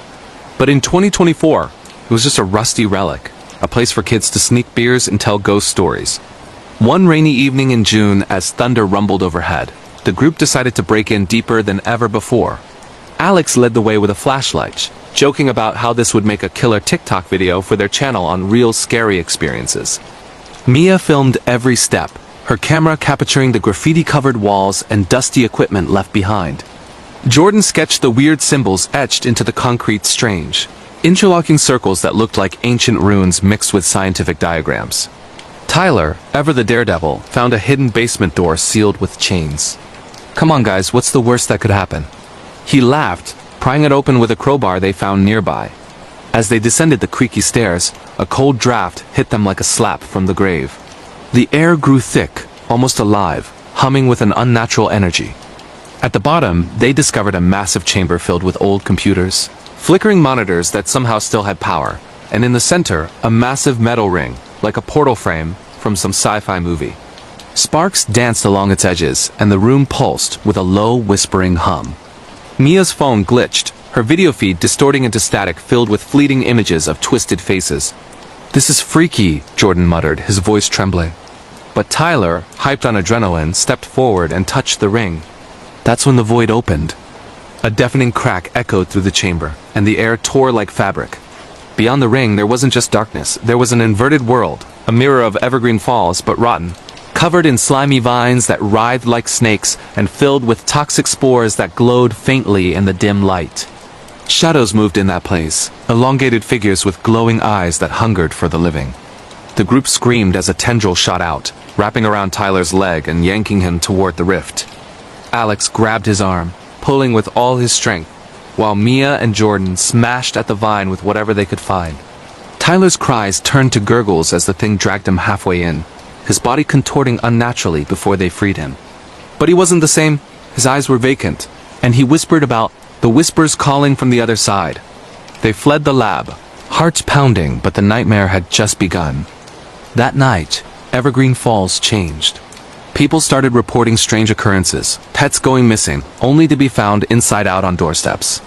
Shadows in mirrors that didn't match their owners. And whispers in the wind that sounded like lost loved ones begging for help. Alex woke up to find Jordan at his window, scratching at the glass with blackened nails, muttering about joining the hive. It turned out Jordan had been infected too. Something from that void had latched onto their minds, a psychic parasite that spread like a virus. The real terror escalated when the vanishing started. First, it was old Mrs. Hargrove from down the street. She walked into the woods one evening and never came back. Search parties found her clothes shredded, covered in a black mold that pulsed with life. Then kids from school disappeared. Little Emily Carter, who was last seen drawing those same symbols on the playground. And Coach Ramirez Mia's uncle, who was pulled into a storm drain during a football practice, his screams echoing from below. The police dismissed it as coincidences or runaways, but the friends knew better. They researched online, digging into declassified files about the Hawthorne lab. It had been experimenting with alternate dimensions, trying to harness energy from the upside down, as one whistleblower called it. A place where time twisted and monsters ruled. As the summer wore on, the group fought back. Mia hacked into the lab's old systems, uncovering logs about a mind flayer, a collective intelligence from the void that possessed hosts, turning them into puppets. Tyler, now fully under its influence, became a vessel, his body growing pale and veiny, eyes turning black. He stalked them, whispering their deepest fears, Alex's guilt over his parents' divorce, Mia's anxiety about her future, Jordan's hidden depression. One night, in a heart-pounding chase through the forest, Tyler cornered Jordan in an old cabin. The air grew cold, vines bursting from the ground like tentacles, wrapping around Jordan's limbs. "Join us," Tyler hissed, his voice a chorus of thousands. Alex and Mia arrived just in time, using fireworks from the 4th of July stash to blast the vines away, but Jordan was marked. Visions plagued him, showing a world overrun by the void. The climax came during a massive storm in August, when the rift expanded, swallowing parts of the town. Buildings inverted, floating upside down in the sky. People were dragged screaming into portals that opened in walls and floors. The friends returned to the lab, armed with makeshift weapons, salt to disrupt the energy fields, based on old folklore they found online, and gasoline to burn it all. Inside, the chamber was alive, walls breathing, floors slick with slime. Tyler, now a monstrous hybrid with elongated limbs and glowing veins, guarded the ring. "You open the door!" he roared, lunging at them.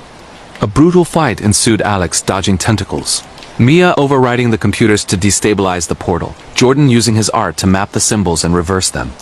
In the end, they overloaded the ring with electricity from the storm, causing a massive explosion that sealed the void, but not without cost. Tyler was sucked in, his final scream echoing eternally. Jordan lost an arm to a vine, and Mia's phone captured footage that went viral, sparking investigations but also copycats seeking the thrill. Evergreen Falls was never the same. Whispers still linger in the woods, and every so often, someone vanishes. Alex now warns others online. If you hear the calls from the shadows, run.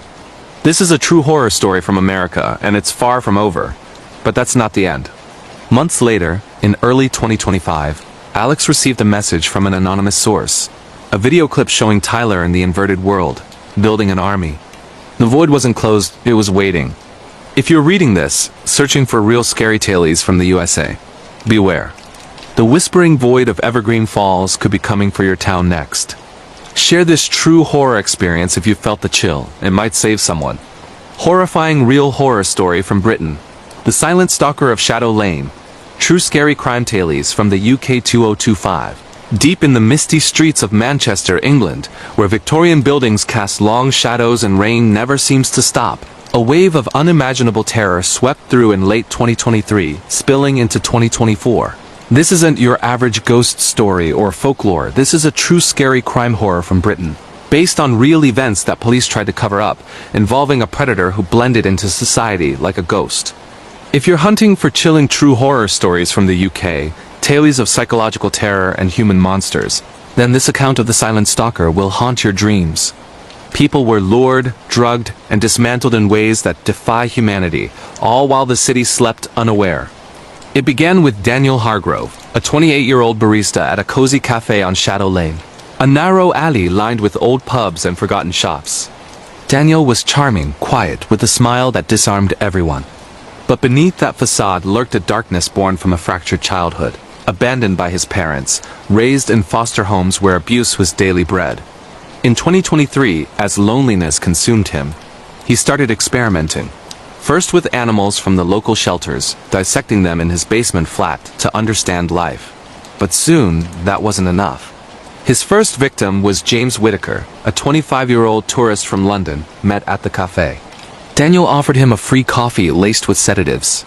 James woke up in the basement, strapped to a table, the air thick with chemical smells.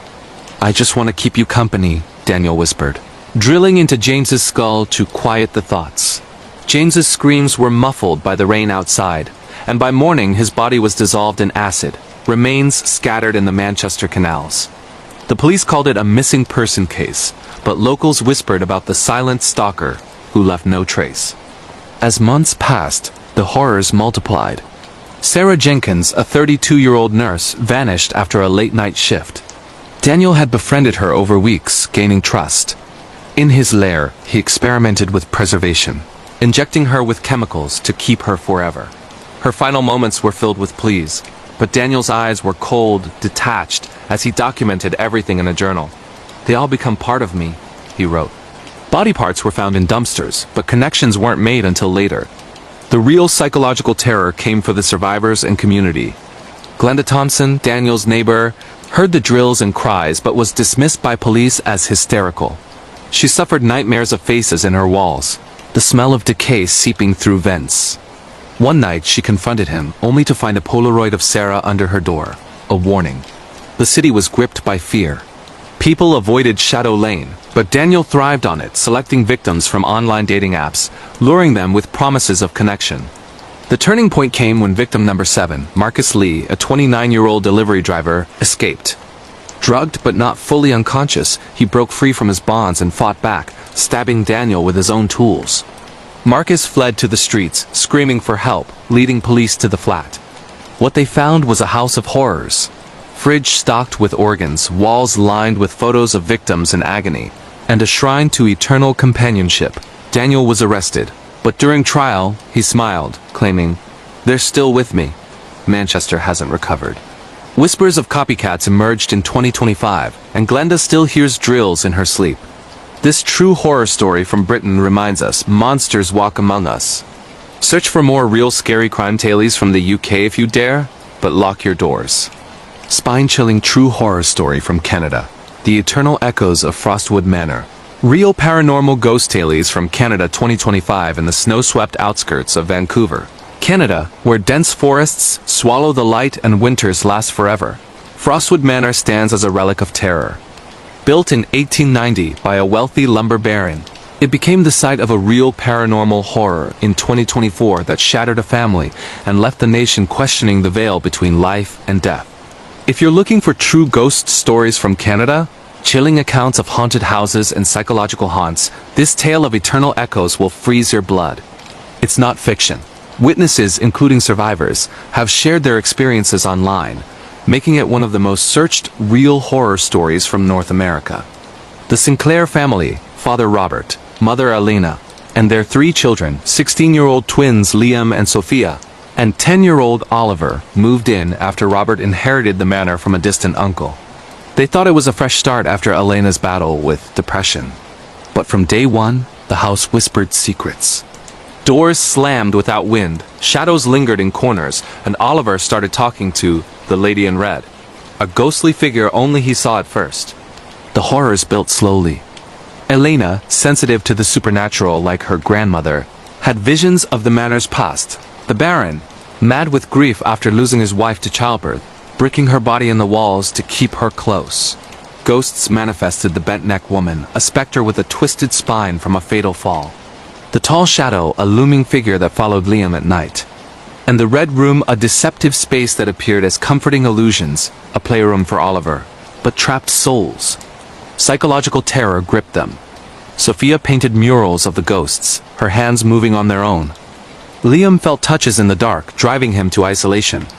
Robert denied it all until Oliver vanished into the walls, his voice echoing eternally. The family unraveled. Elena attempted to join the ghosts. Robert confronted the Baron's spirit in a stormy showdown.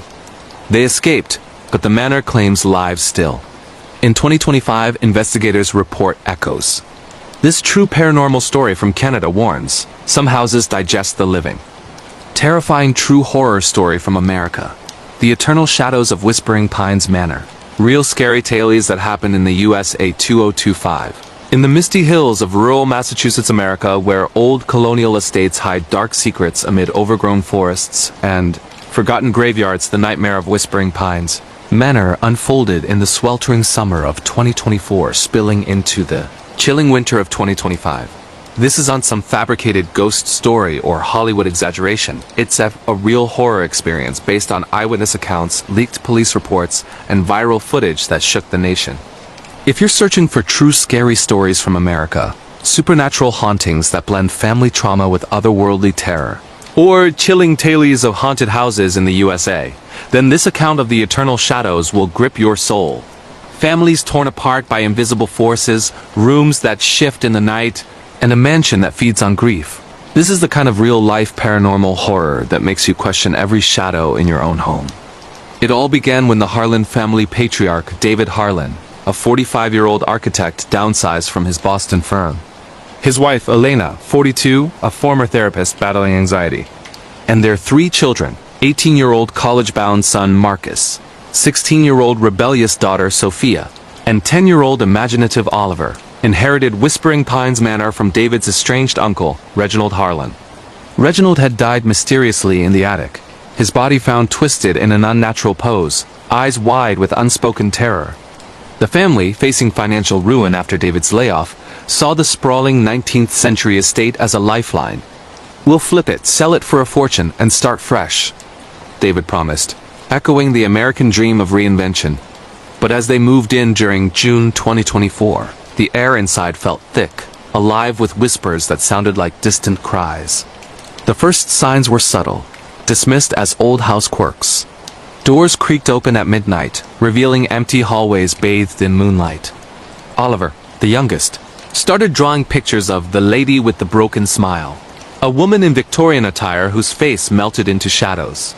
Elena chalked it up to his vivid imagination, but Marcus, ever the skeptic, filmed everything on his phone for a potential YouTube channel on urban exploration and real scary experiences in America. Sophia, dealing with teen angst and a recent breakup, found solace in the manor's library, where books rearranged themselves overnight, pages turning to stories of tragic deaths in the Harlan lineage. As July heated up, the horrors intensified. David discovered a hidden basement room during renovations, its walls etched with strange symbols, interlocking spirals that glowed faintly under blacklight. Researching online, he learned the manor was built in 1856 by Elijah Harlan, a mill owner rumored to have dabbled in occult rituals to summon prosperity. Elijah's wife, Abigail, had gone mad, claiming the house whispered promises of eternity before hanging herself in the attic. That night, Elena woke to find Oliver standing at her bedside, eyes glazed, muttering, "The shadows want to play." She screamed as cold hands, invisible but real, gripped her throat, leaving bruises that doctors later called unexplained. The family dynamics cracked under the strain. David buried himself in work, ignoring Elena's pleas to leave. "This is our chance," he'd snap, his temper flaring unnaturally. Marcus captured footage of shadows elongating across walls, forming human shapes that whispered names. Sophia, exploring the attic, found Reginald's journal, entries about the eternal shadows that fed on family grief, growing stronger with each generation's pain. Reginald wrote of seeing Abigail's ghost, her neck bent at an impossible angle, luring him to join her in the Red Room, a space that appeared only to the tormented. By August, the supernatural assaults turned physical. Oliver vanished for hours, found in the basement curled up, claiming the lady showed him visions of the family's future deaths. Elena, plagued by nightmares of drowning in black ink-like shadows, sought help from a local paranormal investigator, Dr. Lydia Voss, who specialized in real haunted houses in America. Dr. Voss arrived with EVP equipment and revealed the manor's dark history. During the Civil War, it served as a makeshift hospital where wounded soldiers died in agony, their spirits trapped by Elijah's rituals. "The house is a vessel," she warned. "It amplifies trauma. turning loved ones against each other. Tensions boiled during a family dinner when shadows coalesced into forms. Ghostly soldiers with hollow eyes, reaching for Sophia. Marcus's camera glitched, capturing distorted faces screaming silent pleas. David, possessed by rage, smashed the table, accusing Elena of hysteria. That night, Sophia heard whispers calling her to the Red Room, a crimson-walled chamber that materialized in the hallway. Inside, she saw visions of her parents' divorce, her brother's addiction, a secret Marcus hid, and Oliver's innocence shattered. The room fed on her fears, vines of shadow wrapping around her wrists, drawing blood. September brought escalation. Oliver's drawings came alive. The broken smile lady stepping out of paper, her form a swirling mass of darkness. Elena, researching, found declassified files on psychic resonance fields, suggesting the manor sat on a ley line, amplifying supernatural energy. Dr. Voss conducted a seance, summoning Abigail's spirit, who revealed the curse. Elijah had bound his family's souls to the house for eternal wealth, but it backfired, creating a hungry entity that required fresh grief to survive. During the seance, shadows attacked, possessing David. He lunged at Marcus, eyes black, growling. Join us in eternity. The climax hit in October during a massive nor'easter storm. The family barricaded in the living room as walls breathed, floors tilted, and ghosts manifested en masse. Soldiers marching, Abigail weeping, Reginald's twisted corpse crawling. Oliver, revealed to have psychic sensitivity like Abigail, connected with the entity. It wants our pain to live. Sophia and Marcus fought back with salt lines and iron tools from Dr. Voss's kit based on folklore. Elena confronted possessed David in the attic, where the Red Room expanded, showing alternate realities of family destruction. "This isn't you," she pleaded, her love breaking the hold momentarily. In a heart-pounding battle, they overloaded the symbols with electricity from the storm, channeling energy through Oliver's drawings to shatter the curse. Shadows screamed, the house shook, and ghosts dissipated in bursts of light. But victory came at a cost. Dr. Voss was pulled into the Red Room, vanishing. David lost his sight in one eye from a shadowy claw. And Oliver retained faint whispers, a remnant scar.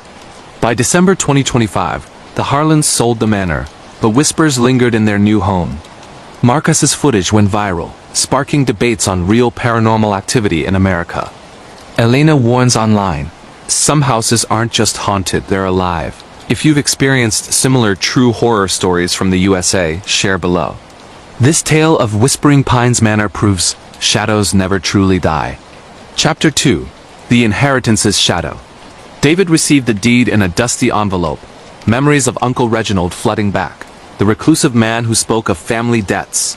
As they drove up the winding path, fog rolled in like a living entity, trees whispering warnings. Inside, the grand foyer smelled of decay, portraits of Harlans staring with accusatory eyes. Elena unpacked, finding an old locket with Abigail's photo, its clasp snapping shut on her finger, drawing first blood. Chapter 3 Whispers in the Night. Oliver's bedtime stories turned eerie. He described dreams of playing with shadow friends who taught him secrets.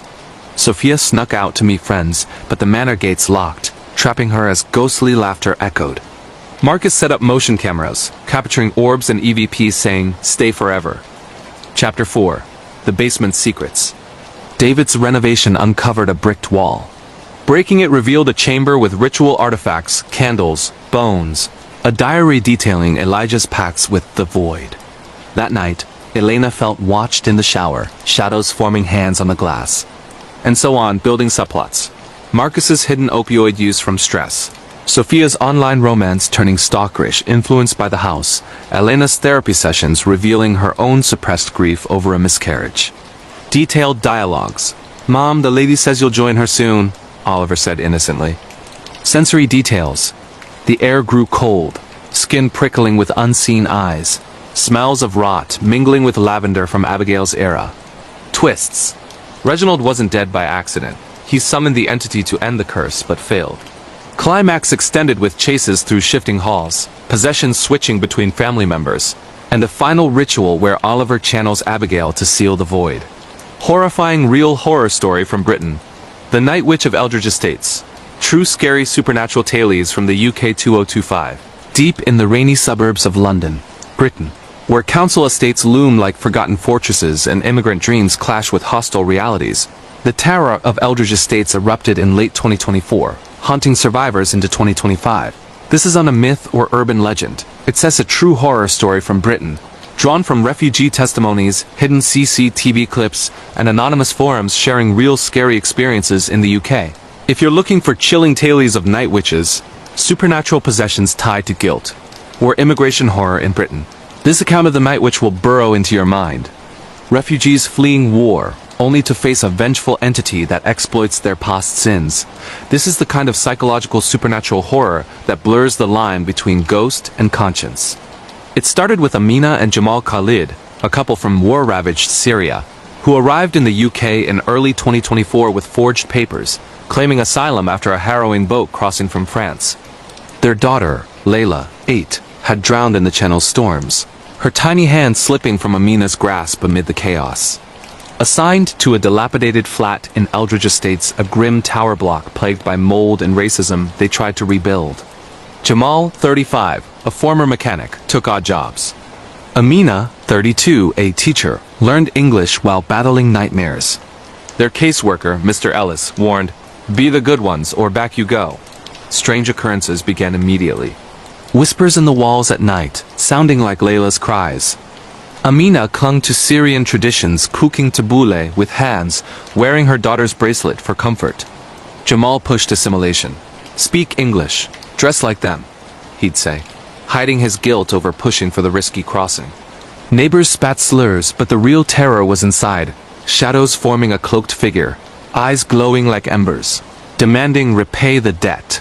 Amina recognized it from Syrian folklore, the Jinnia, a night witch that haunts thieves of life.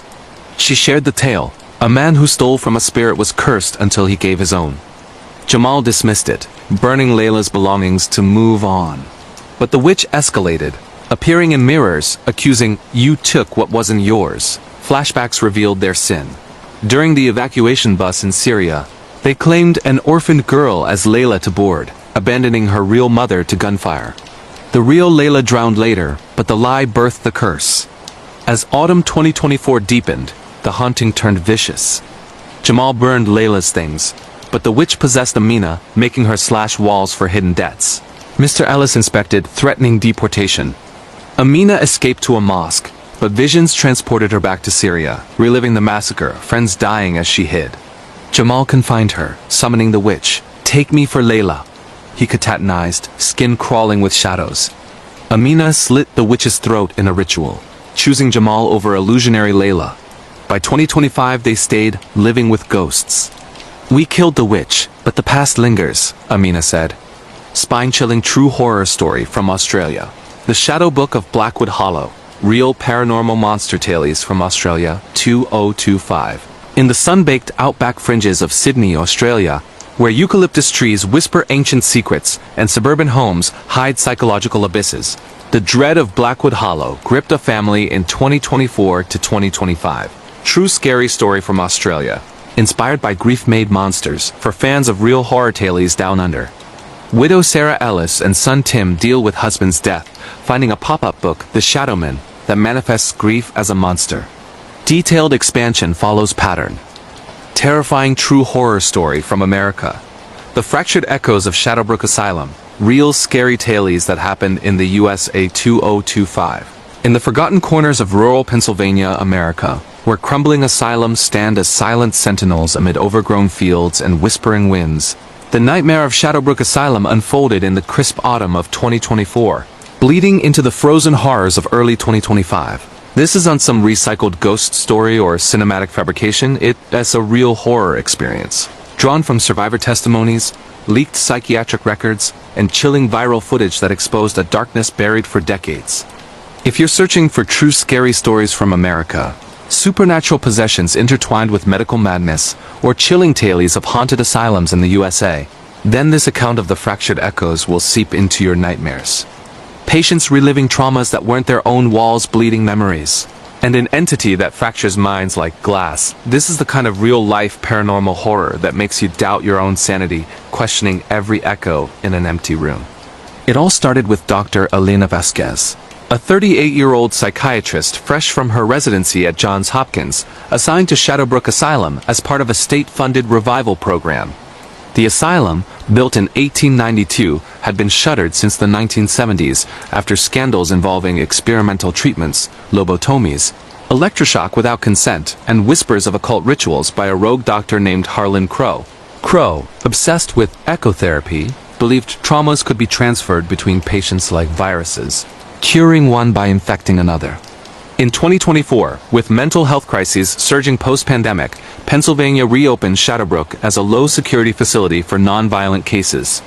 Elena, ambitious and skeptical of the supernatural, saw it as her big break.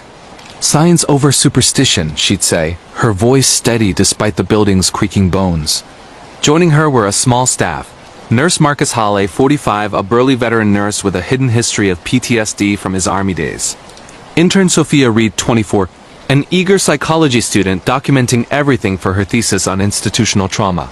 And security guard Tyler Brooks, 32, a local who grew up hearing legends of the asylum's ghosts. The first patients arrived in September, a mix of depression cases, anxiety disorders, and a few with dissociative identities. Among them was patient 0 James Whitaker, 50, a former engineer institutionalized after a breakdown where he claimed echoes were stealing his memories. The initial weeks were routine. Elena conducted group sessions in the Grand Hall, its vaulted ceilings echoing with therapeutic affirmations, but subtle anomalies crept in. Patients reported hearing whispers in the vents, fragments of conversations that weren't theirs. James described vivid dreams of being a child in the 1940s, strapped to a table while doctors drilled into his skull. "It's not my pain," he'd mutter, eyes distant. Sophia, filming discreetly, captured audio glitches, faint screams overlaying her recordings. Marcus dismissed it as old plumbing, but Tyler, familiar with local lore, warned. Crow's experiments opened something. Echoes don't die. By October, the fractures began. During a storm that rattled the windows, Elena found James in his room, scratching symbols into the wall, interlocking fractals resembling shattered glass. "The echoes are multiplying," he rasped. That night, Sophia woke to her own voice echoing from the hallway, reciting childhood traumas she never shared. Panicked, she reviewed her footage, shadows in the corners elongated, forming humanoid shapes that mimicked patients' postures. Marcus, patrolling the basement where Crow's old lab lay sealed, heard his fallen comrades' voices from Iraq begging for help. "It's pulling our pasts," he confided to Elena, his hands trembling.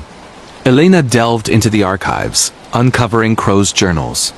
He had used hallucinogens and hypnosis to fracture psyches, believing a collective unconscious could be weaponized. One entry chilled her. The entity awakens when echoes align a fractured mind that hungers for wholeness. Dismissing it as pseudoscience, she increased medications. But the horrors escalated. Patient Lila Chun, 28, an artist with bipolar disorder, painted murals of scenes from other patients' lives, James's engineering failures, Sophia's abusive upbringing. "It's inside me," Lila screamed, her brush strokes bleeding actual blood from the canvas. November brought physical manifestations. During a therapy circle, the room grew cold, breath visible in the air. James convulsed, speaking in Crow's voice. "You reopened the door." Shadows detached from walls, slithering like ink, wrapping around Lila's arms. She clawed at her skin, revealing fractal scars that mirrored the symbols. Tyler, armed with a flashlight, chased a figure down the corridors, a translucent echo of a lobotomized patient from the 1950s, eyes vacant sockets. Marcus, triggered, barricaded himself in the nurse's station, hallucinating IED explosions that shook the building, though seismographs later showed no quakes. Elena called for evacuation, but a blizzard isolated them. Power flickered, plunging halls into darkness pierced by emergency lights. The entity now called the fracture amplified. Patients swapped personalities. Lila engineered traps from bed frames. James painted prophetic horrors. Sophia, possessed briefly, filmed herself confessing buried secrets. "I caused my sister's accident." The video went viral after she smuggled it out via spotty Wi-Fi, sparking online debates about real haunted asylums in America. In the heart of the storm, they converged in Crow's lab, unsealed by Tyler. Inside, rusted equipment hummed to life, monitors displaying fractured images, patients' faces splintering like mirrors. The fracturer materialized, a swirling vortex of shadows, faces emerging and dissolving, voices a cacophony of stolen pains. "Give me wholeness," it demanded, fracturing Elena's mind with visions of her father's suicide, a secret she'd buried. Marcus fought back, using his PTSD training to ground himself, smashing symbols with a fire axe. Sophia, drawing from her studies, realized the entity fed on unshared traumas. "We have to confess." A raw emotional purge ensued. Elena admitted her guilt over ignoring her father's cries for help. Marcus revealed abandoning a comrade in battle. Tyler confessed to bullying a kid who later died by suicide. Lila shared her manic episode's destructions. James, the conduit, screamed as echoes poured out hundreds of past patients' sufferings. The vortex shrieked, fracturing the lab's walls, but weakened as truths aligned. Dawn broke as the entity dissipated in a burst of light, leaving echoes faint. Rescuers arrived, finding survivors scarred but sane. Shadowbrook was condemned again, but whispers persist. In 2025, Elena tours, warning of mental health's dark sides. Traumas echo if ignored. Viral clips show residual shadows, fueling true horror stories from America. If you hear your past calling, listen or it might fracture you. But the story doesn't end there.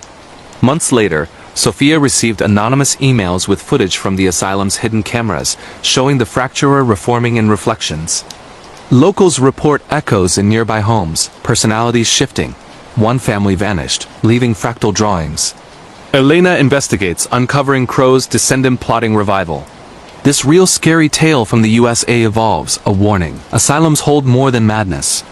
Elena drove through fog-shrouded roads, her mind flashing back to her competitive residency at Johns Hopkins. The air was thick with mist, and the asylum loomed like a forgotten giant, its towers piercing the gray sky. She met the staff over coffee in the dimly lit break room. Marcus shared war stories from his time in the army, his voice gravelly and distant. Sophia's enthusiasm bubbled over, though it masked her deep insecurities about her thesis. Tyler told local legends with a wink, his eyes scanning the shadows as if expecting them to move. The first patient intakes were tense. James described his breakdown in excruciating detail, how echoes of his engineering failures overwhelmed him, making him question his entire life. Routine days soon turned eerie. The musty smell of old linens filled the air, accompanied by the creaks of settling foundations and distant drips in the pipes. In patience sessions, Lila's art therapy revealed subconscious horrors, her paintings twisting into nightmarish forms. During night shifts, Tyler heard footsteps in empty wings, his heart pounding as he investigated empty rooms where the air felt heavier. Nightmares plagued the staff. Elena dreamed of Crow's experiments, waking with pounding headaches that lingered through the day. Sophia's audio recordings captured electronic voice phenomena, faint whispers saying the names of long-dead patients, sending chills down her spine.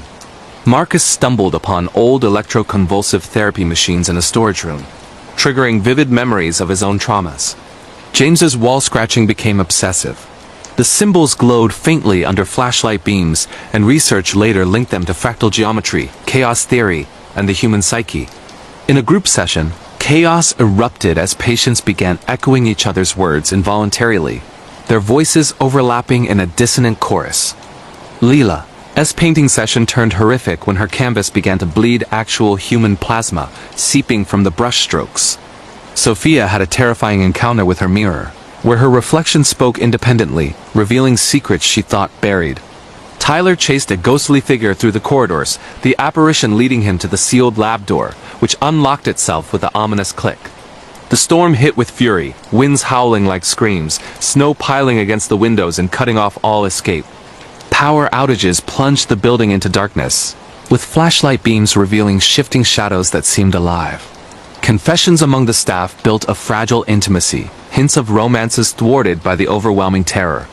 Diving into the archives, Elena read Crow's journals aloud to the group, transporting them to historical flashbacks of the 1950s. From the patient's points of view, the treatments were described in gut-wrenching detail, building empathy and amplifying the horror. The fracturer awakened in full force, a vortex of shadows assaulting all senses, cold gusts whipping through rooms, auditory hallucinations screaming in ears, visual distortions twisting reality. Fights broke out with possessed patients, the staff using improvised weapons to defend themselves in desperate struggles. The emotional purge was raw and cathartic. Each confession was laid bare with tears and breakthroughs. Elena's guilt, Marcus's abandonment, Tyler's bullying, Lila's destructions, James's conduit role, unleashing hundreds of sufferings. The entity's shadows shrank, its voices fading as the truths weakened it.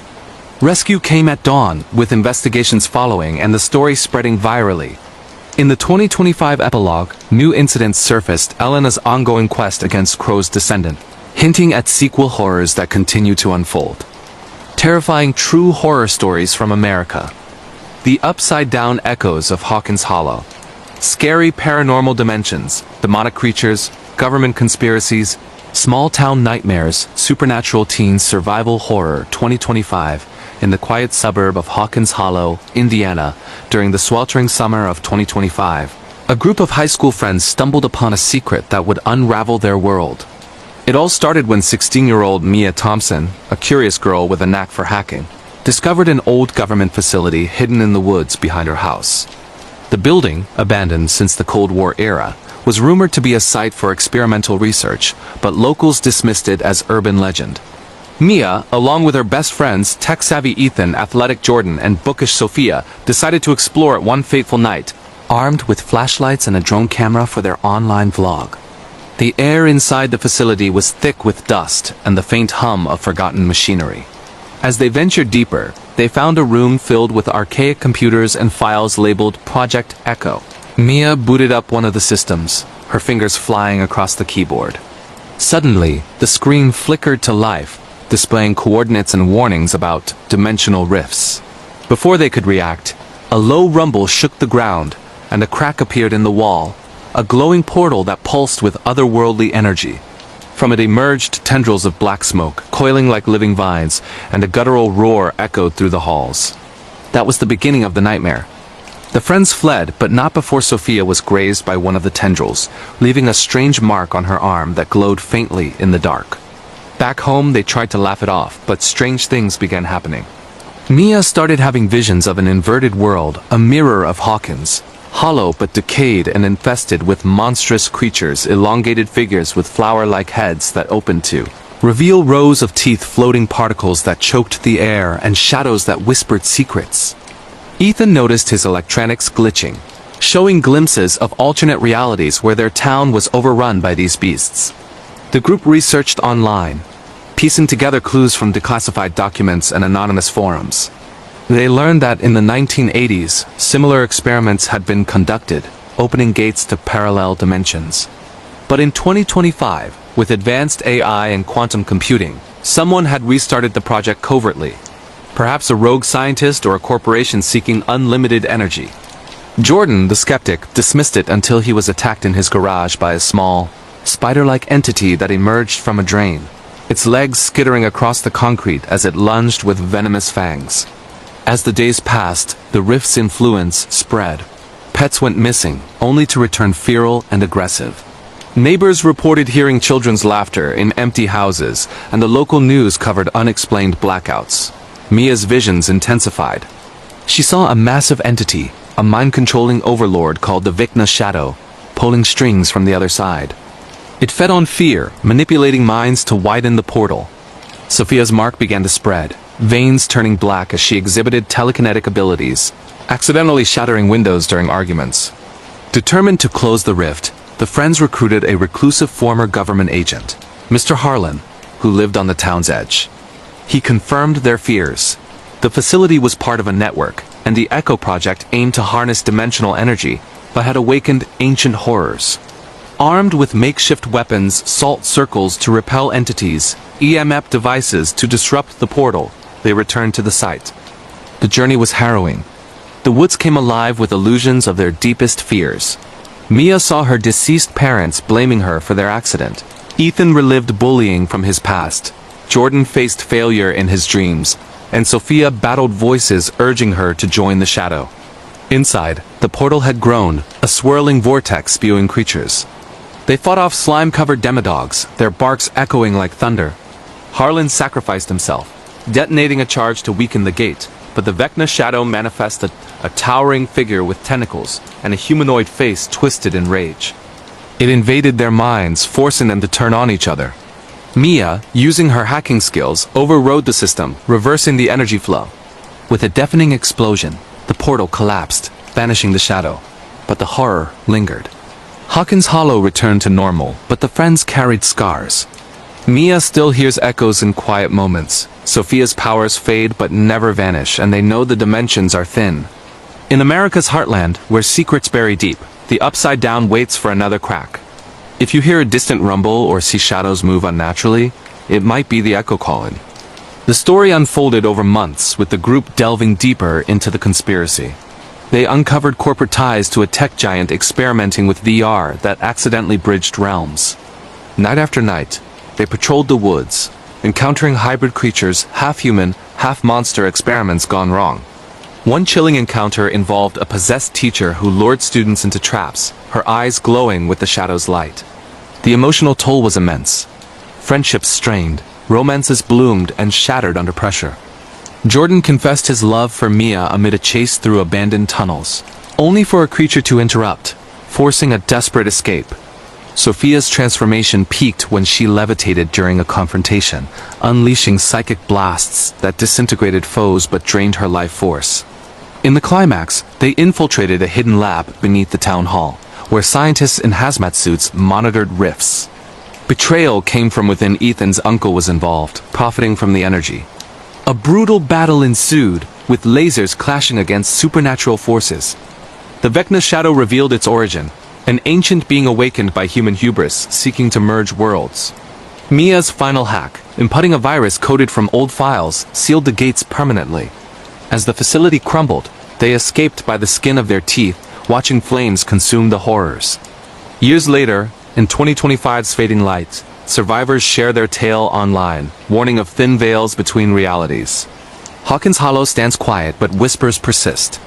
The Upside Down echoes eternally, a reminder that some doors should stay shut. Scary true horror stories from Britain. The Eternal Curse of Blackwood Manor, creepy gothic hauntings, family secrets, psychological terror, Victorian ghosts, supernatural inheritance. Nightmares 2025, nestled in the misty moors of Yorkshire, England, Blackwood Manor had stood for centuries, its stone walls whispering tales of tragedy. In the autumn of 2025, young architect Eleanor Croft inherited the estate from a distant uncle she never knew. At 28, Eleanor was thriving in London, designing modern skyscrapers, but the letter from the solicitor changed everything. "The manor is yours, along with its burdens," it read cryptically. Intrigued and in need of a break from city life, she traveled north with her fiancé, Thomas, a pragmatic engineer who scoffed at superstitions. Upon arrival, the manor loomed like a sentinel, ivy choking its facade, windows like empty eyes. The interior was a time capsule, dusty portraits of stern ancestors, creaking oak floors, and a grand library filled with leather-bound tomes. That first night, as rain lashed the panes, Eleanor heard faint sobbing from the upper floors. Thomas blamed the wind, but Eleanor felt a chill that seeped into her bones. Exploring the next day, she found a hidden room behind a bookcase, containing diaries from the 1800s. They belonged to Lady Amelia Blackwood, who wrote of a curse. Her husband, driven mad by jealousy, murdered her and sealed her spirit within the walls. As days turned to weeks, the manifestations grew. Objects moved on their own, a vase shattering during dinner, revealing a hidden locket with Amelia's portrait. Eleanor began dreaming of Amelia's life, opulent balls turning to screams, a dagger glinting in firelight. Thomas experienced it too. Shadows followed him in the corridors, whispering accusations of infidelity. Their relationship frayed, arguments escalated, fueled by unseen forces. One evening, Eleanor woke to find Thomas sleepwalking, muttering in a voice not his own. She must pay for her sins. Seeking answers, Eleanor contacted a local historian, Dr. Lydia Hargrove, who revealed the manor's dark history. Generations of Blackwoods had suffered suicides, disappearances, all tied to Amelia's vengeful ghost. "The curse passes to the air," Dr. Hargrove warned. "It feeds on guilt and regret." Eleanor confided her own secret. Years ago, she had betrayed a friend, leading to tragedy. The ghost latched onto that, amplifying her remorse. The hauntings intensified. Mirrors reflected not Eleanor's face but Amelia's, bloodied and pleading. Thomas was possessed briefly, attacking Eleanor in a rage before snapping out of it, horrified. They discovered a ritual in the diaries. To break the curse, the heir must confront the spirit in the attic on a full moon, offering forgiveness. With Dr. Hargrove's help, they prepared holy water, ancient incantations, and a silver dagger. The night arrived, storm raging outside. In the attic, amid cobwebs and forgotten relics, Amelia appeared, a translucent figure in tattered gown, eyes burning with fury. "You are like me, betrayer," she hissed, unleashing poltergeist fury. Furniture flying, winds howling. Eleanor stood firm, recounting Amelia's story with empathy, forgiving her husband's cruelty and her own past mistakes. Thomas, bound by the entity, broke free to aid her, stabbing the locket that anchored the ghost. With a wail that shook the manor, Amelia dissipated, light flooding the room. Peace settled, but scars remained. Eleanor renovated the manor into a museum, sharing its story to honor the past. In Britain's ancient lands, where history clings like fog, curses endure, waiting for the next soul to unravel them. The narrative deepened as Eleanor uncovered more layers. Family portraits came alive at midnight, ancestors judging her. Thomas found a secret passage leading to a crypt, where skeletal remains whispered prophecies. Dr. Hargrove betrayed them briefly, possessed by a lesser spirit, leading to a chase through the moors under lightning. Eleanor's pregnancy, discovered midway, added stakes. The curse targeted the unborn. Climactic ritual involved blood oaths and visions of Victorian eras, blending timelines and hallucinatory terror. Resolution brought catharsis, but occasional whispers remind that Blackwood's eternal curse lingers faintly. Horrifying true horror stories from Australia.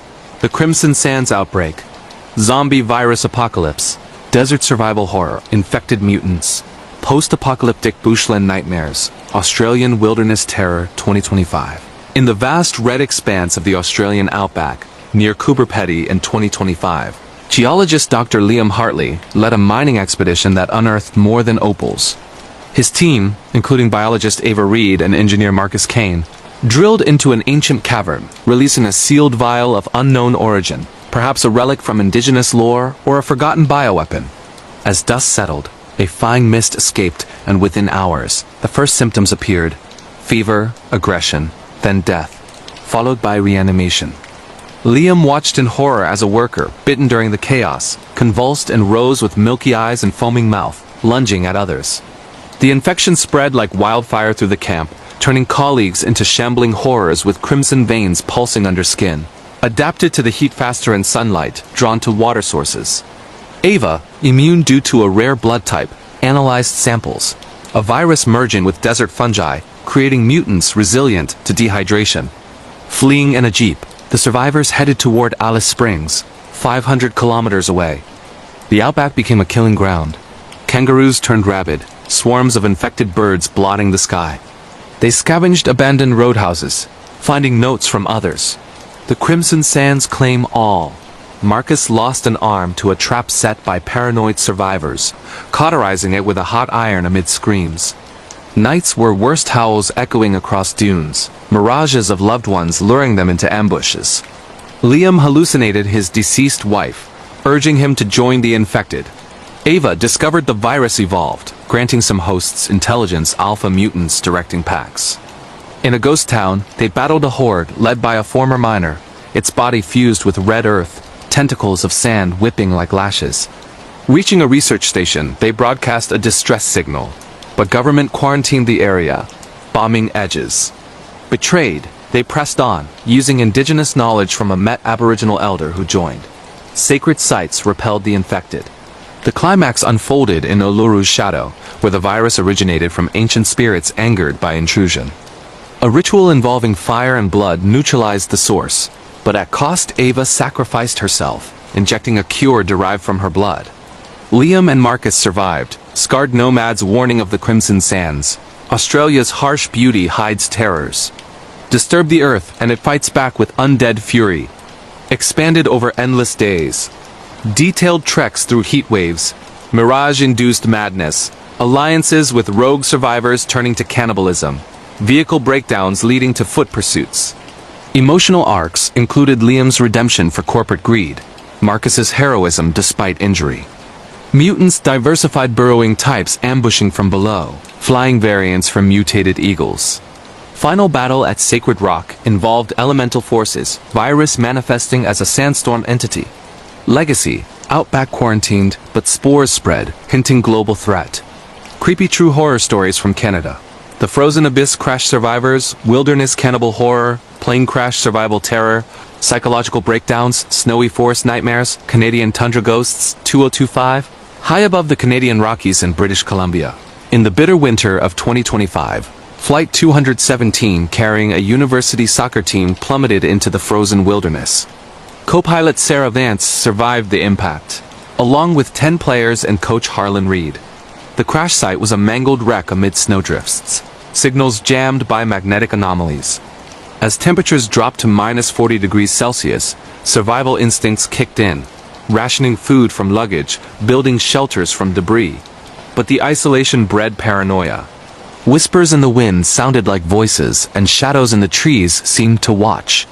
One night, player Mia found footprints circling the camp humanoid but clawed. Harlan dismissed it as wildlife, but when supplies dwindled, hunger gnawed. The first death came from injury. Burial in snow preserved the body unnaturally. Dreams plagued them, visions of feasting on flesh to survive. Sarah discovered a journal in the wreckage from a 1970s crash, detailing descent into cannibalism. The site was cursed. Indigenous legends spoke of Wendigo spirits possessing the desperate. As starvation set, behaviors changed, eyes hollowed, tempers flared. One player, Jocks, snapped, attacking another for food scraps. The group restrained him, but he escaped, returning transformed, skin pale, elongated limbs, craving human meat. The survivors splintered. Some followed Sarah's plan to trek south, others stayed. Encounters with the Wendigo Jocks hybrid terrorized them, ambushes and blizzards, limbs torn. Psychological horror peaked with hallucinations, dead teammates urging consumption. Harlan confessed past sins, amplifying guilt. Reaching a ranger station after weeks, only 4 survived, haunted by choices. Rescue came, but the frozen abyss claimed their sanity. In Canada's wilds, survival demands a price, sometimes your humanity. Detailed saga. Day-by-day accounts of frostbite, failed signals, internal conflicts over ethics. Flashbacks to team bonds shattered by suspicion. Wendigo evolved, multiplying through infection. Climax. Ritual confrontation in cave, burning possessed to appease spirits. Aftermath. Therapy sessions revealing suppressed memories, occasional sightings in woods. Terrifying true horror stories from Japan. The parasitic gray invasion of Tokyo, body horror mutants, alien parasite takeover, urban survival nightmares, Japanese city apocalypse, supernatural infection terror 2025 and the neon-lit streets of Tokyo. Japan, in spring 2025, office worker Kenji Sato noticed a strange itch after a meteor shower. By morning, a tendril emerged from his neck, a parasitic entity, gray and pulsating, attempting control. But Kenji's allergy resisted full possession, allowing coexistence.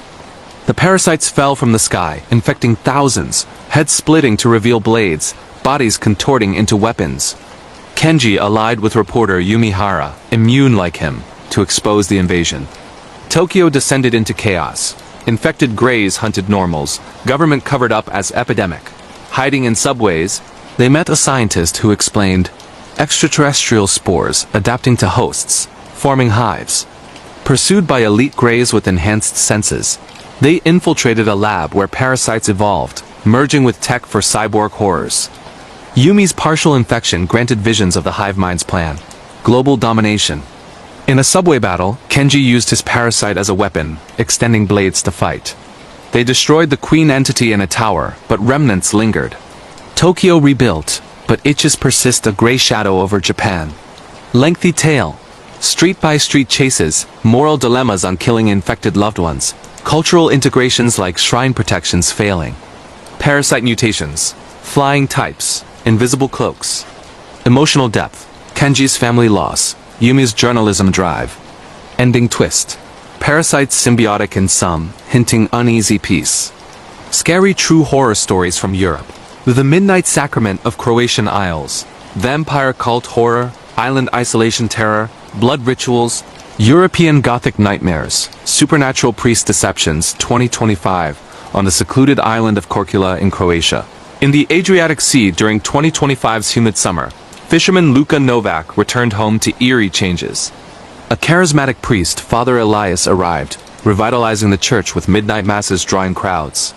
But Luka's sister vanished after attending, found drained of blood. Investigating, Luka uncovered Elias as a vampire, turning villagers into thralls. The island's isolation aided the cult. Boats sabotaged, signals blocked. With historian Anna Petrov, Luka delved into Lori Elias, descended from medieval bloodlines. Hauntings ensued. Nocturnal visits, blood-red seas. They rallied resistors, storming the church in a ritual climax. Stakes, holy relics clashing with fangs. Elias revealed immortality's curse, but Luka staked him, freeing the isle. Yet bites lingered, vampires rising anew. Europe's ancient shores hide eternal thirsts. Epic narrative. Village life details, romantic tension with Aina, betrayals by turned friends. Vampire variants. Daywalkers via serum. Climax mass battle, fire purifying the church. Legacy. Island tourism booms on legends, but full moons bring unease. Terrifying true horror stories from America. The Fractured Veil of Eldridge Falls. Scary multiverse rifts. Demonic possessions, small-town conspiracies, supernatural family curses, apocalyptic entity invasions 2025, in the fog-shrouded valleys of Eldridge Falls, a forgotten town nestled in the Appalachian Mountains of West Virginia. The year 2025 brought an unraveling that no one could have foreseen. It started subtly, like a whisper in the wind, but soon escalated into a cataclysm of horrors that blurred the lines between reality and nightmare. The town, with its population of just over 5,000 souls, had always been a place where old superstitions lingered. Tales of witches in the woods, ghost lights on the hills, and a legendary veil set to separate the living world from realms of the damned. But in this modern age of smartphones and streaming, most dismissed these as folklore, until the veil fractured and the darkness seeped through.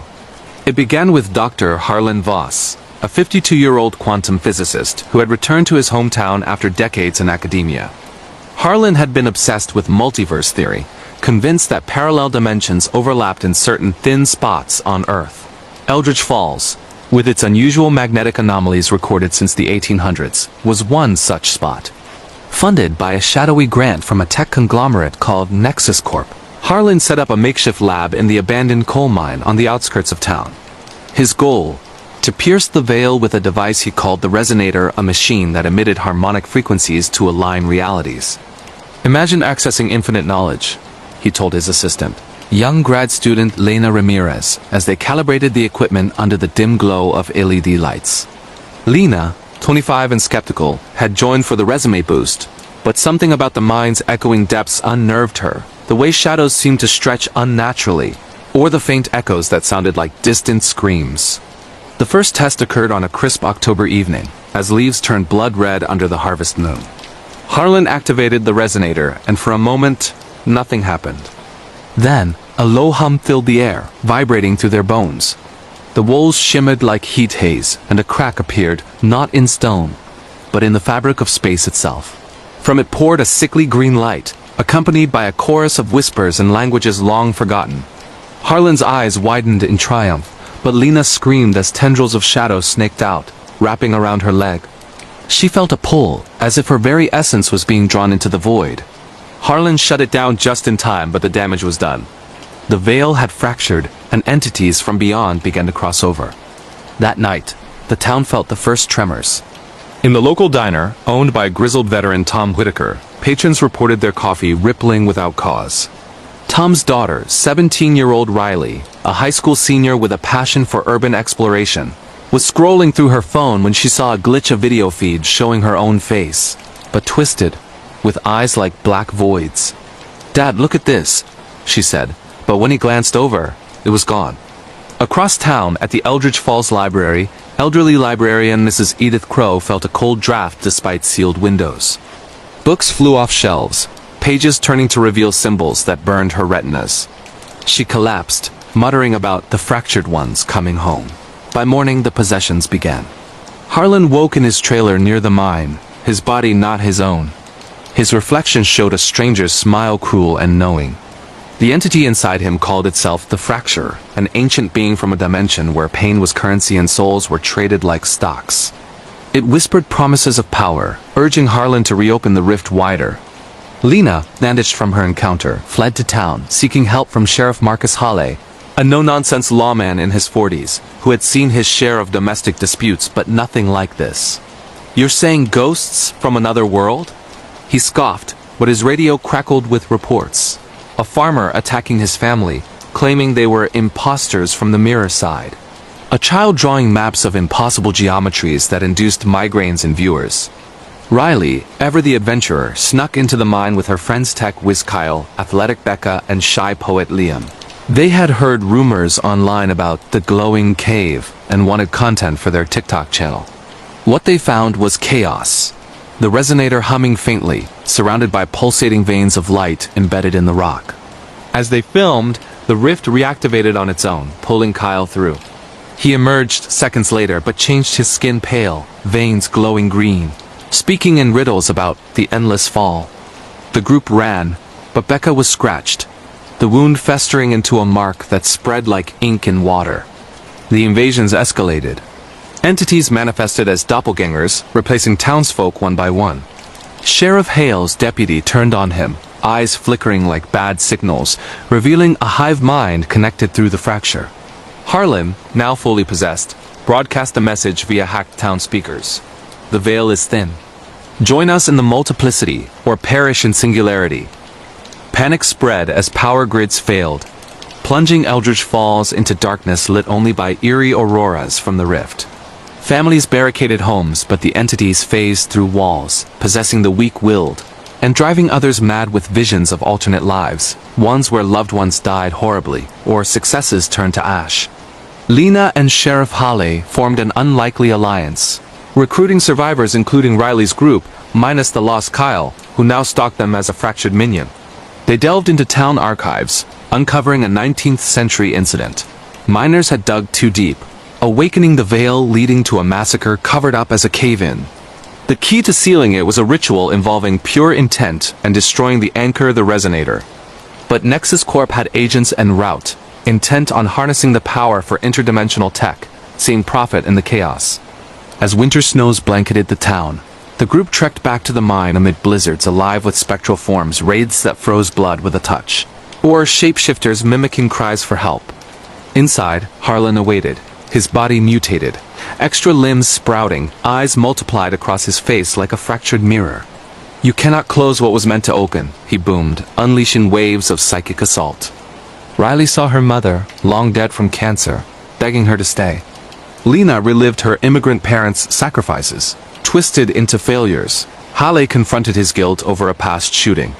The battle raged. Becca, her infection granting temporary strength, smashed Guardian's crystalline beings from the other side. Liam recited poems that somehow disrupted the frequencies, drawing from ancient lore hidden in library tomes. Lena rigged explosives around the resonator, but the fracturer possessed her momentarily, forcing her to hesitate. In a moment of clarity, Harlan's true self surfaced. "Destroy it, me?" Sheriff Hale fired, shattering the device in a blaze of energy. The rift imploded, sucking entities back, but not without cost. Becca sacrificed herself to hold the line, her body dissolving into light. Eldritch Falls emerged scarred. The veil mended, but forever weakened. Survivors rebuilt, but whispers persisted. Glitches in reality, shadows with lives of their own. Riley, now a chronicler, posted warnings online. The multiverse is real, and it's hungry. In America's hidden corners, where science meets the supernatural, the fractured veil reminds us some doors, once cracked, never fully close. The aftermath lingered like a bad dream. Months passed, and the town tried to heal. Sheriff Hale patrolled quieter streets, but his sleep was plagued by echoes of the other side. Lena returned to university, publishing papers on quantum anomalies, careful to omit the horrors. Riley's videos went viral, blending fact with fiction to avoid scrutiny. But attracting Nexus Corp's ire, they sent operatives to silence her, leading to a cat-and-mouse chase through the mountains. One night, under a blood moon, the rift scar pulsed again. A new entity emerged, subtler than before, a whisperer that infiltrated dreams, turning neighbors against each other with planted suspicions. The group reunited, discovering Nexus had rebuilt a resonator prototype in a nearby facility, disguised as a data center.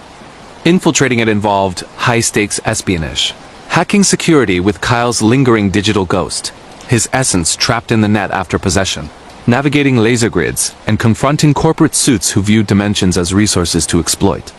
Deep in the lab, they faced the CEO, a man augmented with Rift tech immortal, but at the cost of his humanity, his skin translucent, revealing swirling voids within. Progress demands sacrifice, he sneered, summoning minions, fractured hybrids of man and machine with circuit-veined flesh and laser eyes. The fight was brutal. Liam lost an eye to a claw swipe, but his words unraveled the augmentations.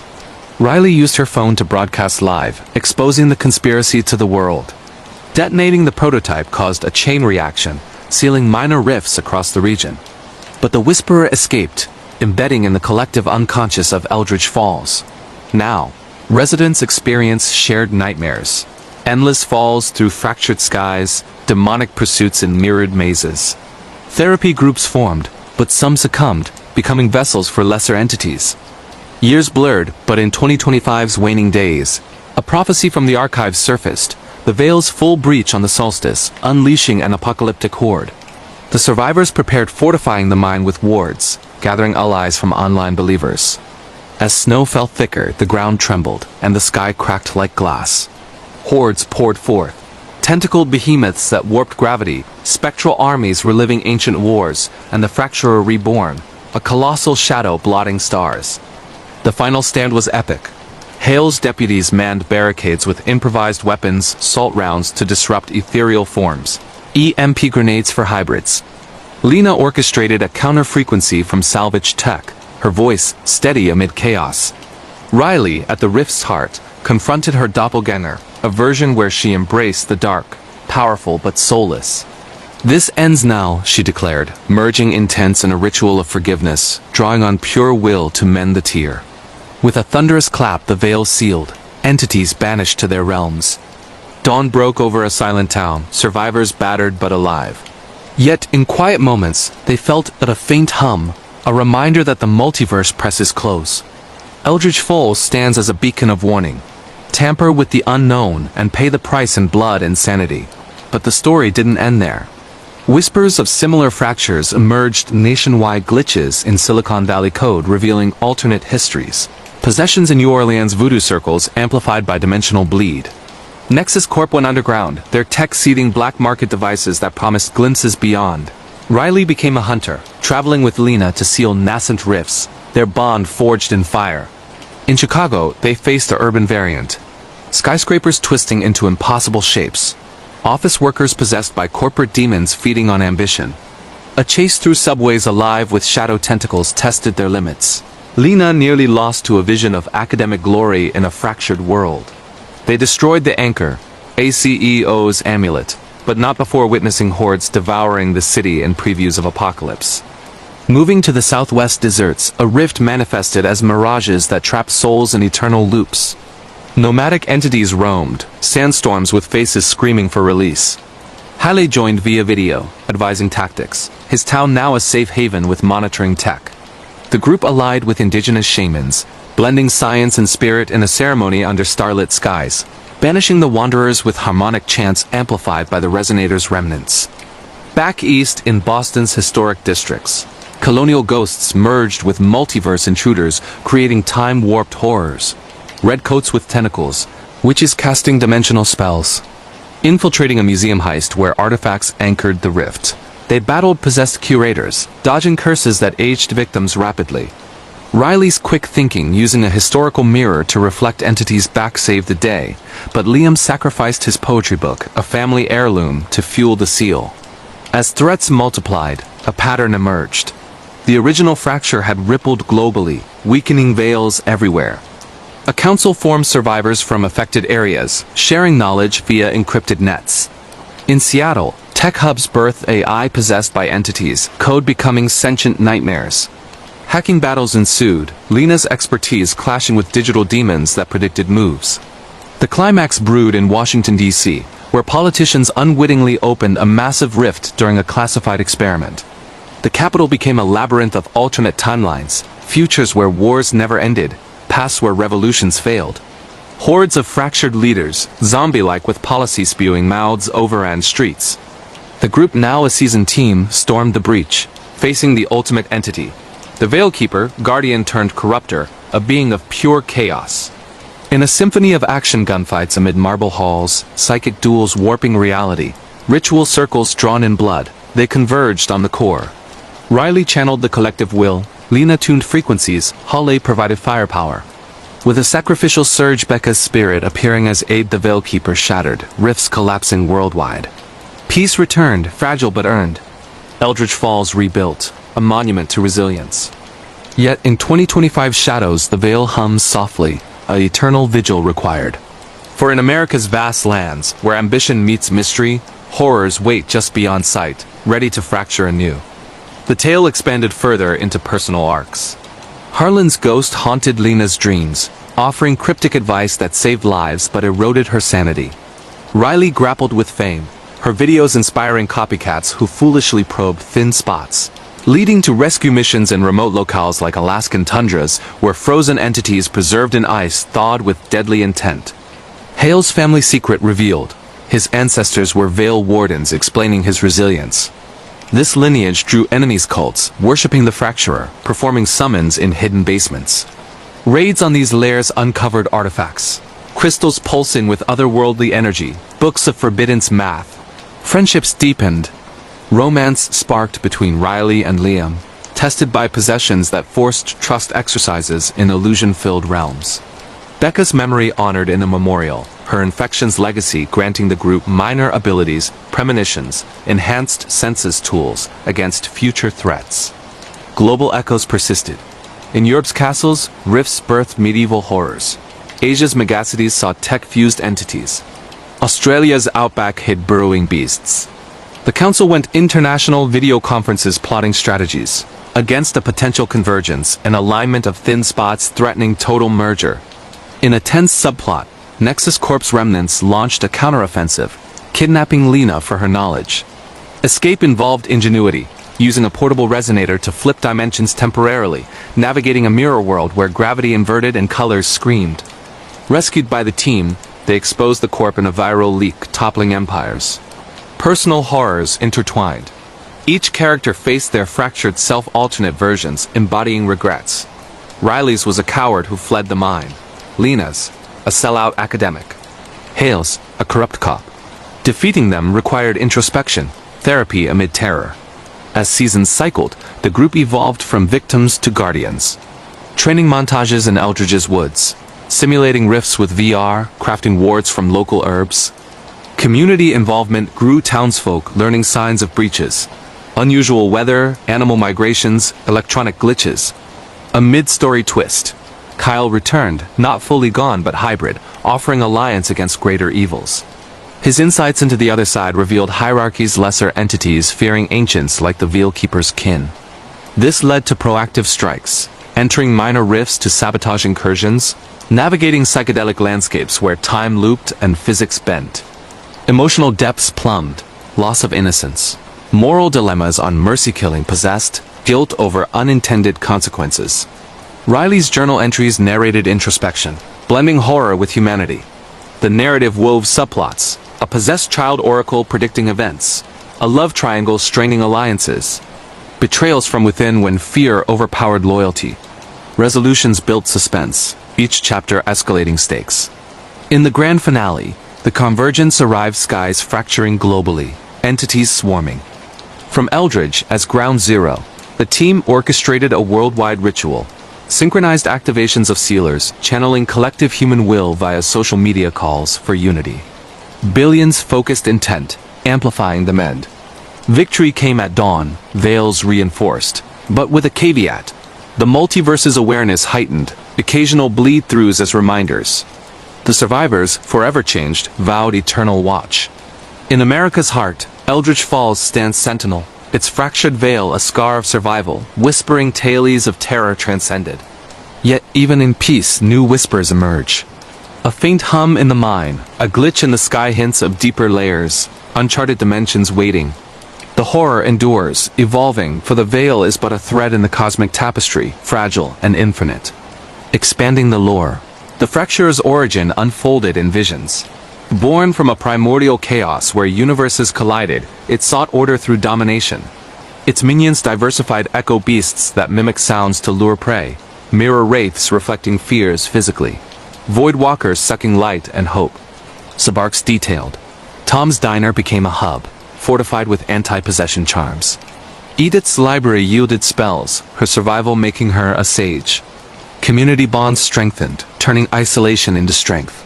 Adventures branched, a road trip to a sister rift in the Rockies, battling mountain entities, avalanche spirits possessing snow. Desert excursions fought heat mirage demons inducing dehydration delusions. Character growth shown. Riley from thrill seeker to leader, Lena from skeptic to believer, Halle from lone wolf to mentor. Losses mounted. A friend succumbed to madness, another lost in a rift-fueling determination. The council's meetings revealed patterns. Rifts tied to human hubris pollution weakening barriers, wars echoing across dimensions. Ecological horror elements wove in, fractured ecosystems spawning mutant wildlife. Climactic sequences vivid, chases through shifting landscapes, where paths looped eternally. Psychic sieges overwhelming senses with alternate memories.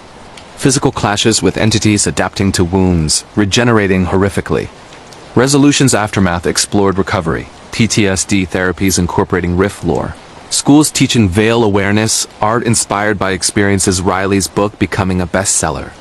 But the true horror, the veils mend imperfect, occasional slips allowing glimpses. A loved one's face in a crowd, not quite right.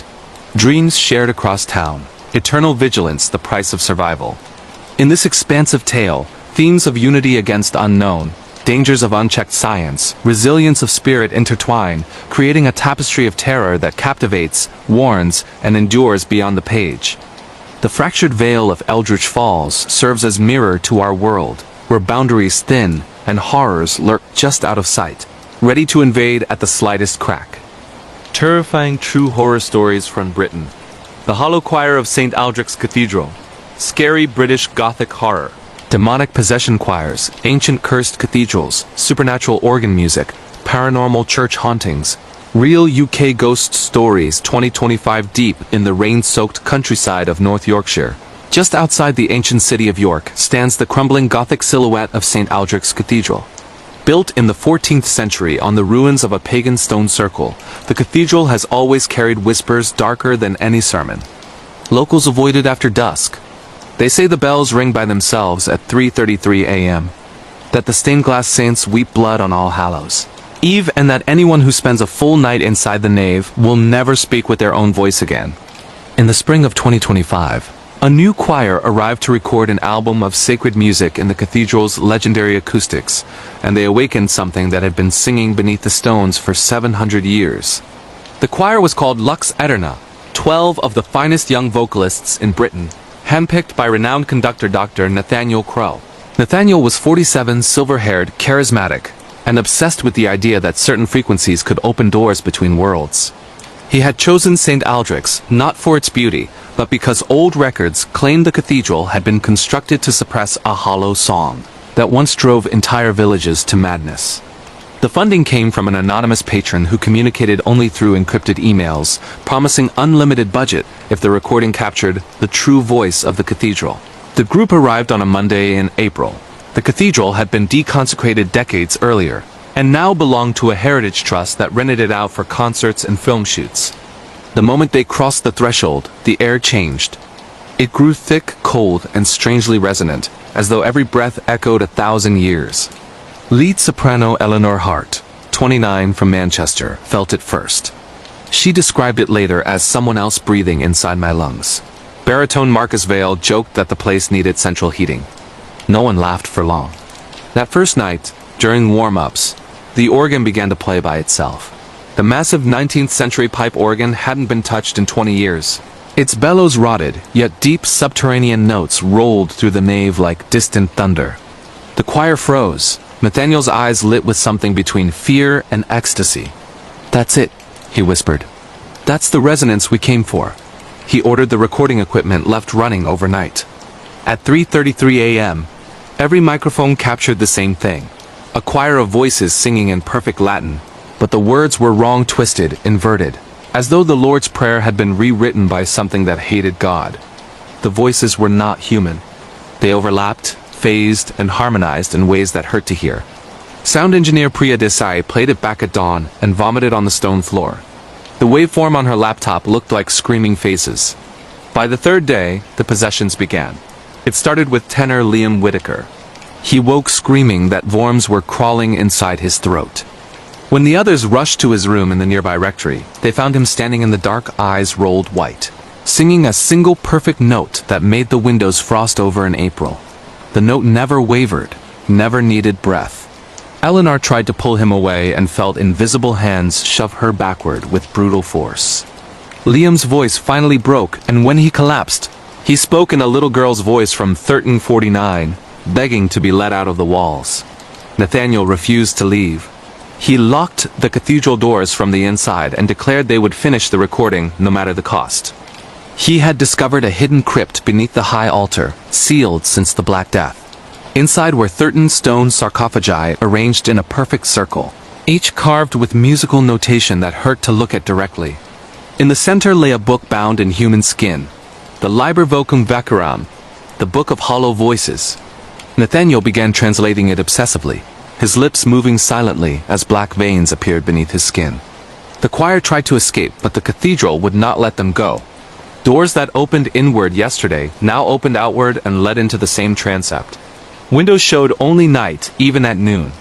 The stained glass began to move. Saints turned their heads. Angels wept tears that sizzled on the stone. Worst of all, the hollow choir never stopped singing. It grew louder each night, using the living singers as instruments. One by one, their voices were stolen. Soprano Amelia French was next. She was found at dawn standing on the pulpit, arms spread like a crucifixion, singing in 13-part harmony with herself. When Marcus tried to pull her down, her head rotated 180 degrees with a wet crack, and she smiled with someone else's mouth. "We have been waiting beneath the stones," she said in a voice that came from everywhere and nowhere. "Your voices are the key.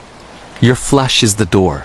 Eleanor, the only one still partially herself, discovered the truth in the cathedral's forgotten archives.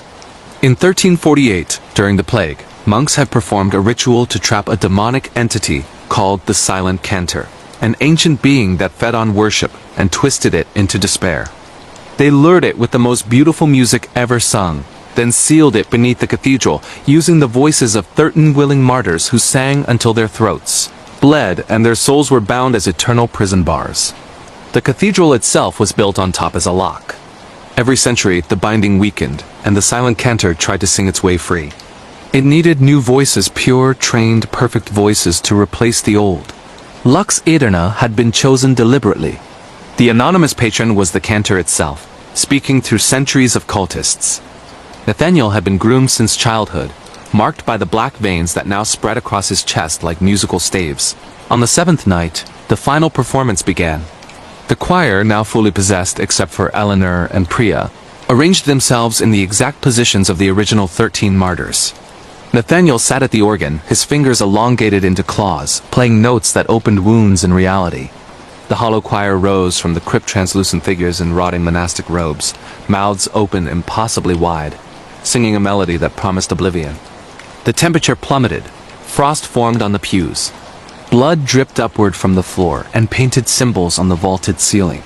Eleanor and Priya barricaded themselves in the bell tower, clutching the only thing that seemed to hurt the entities, a silver cruciform that had once belonged to Saint Aldrich himself.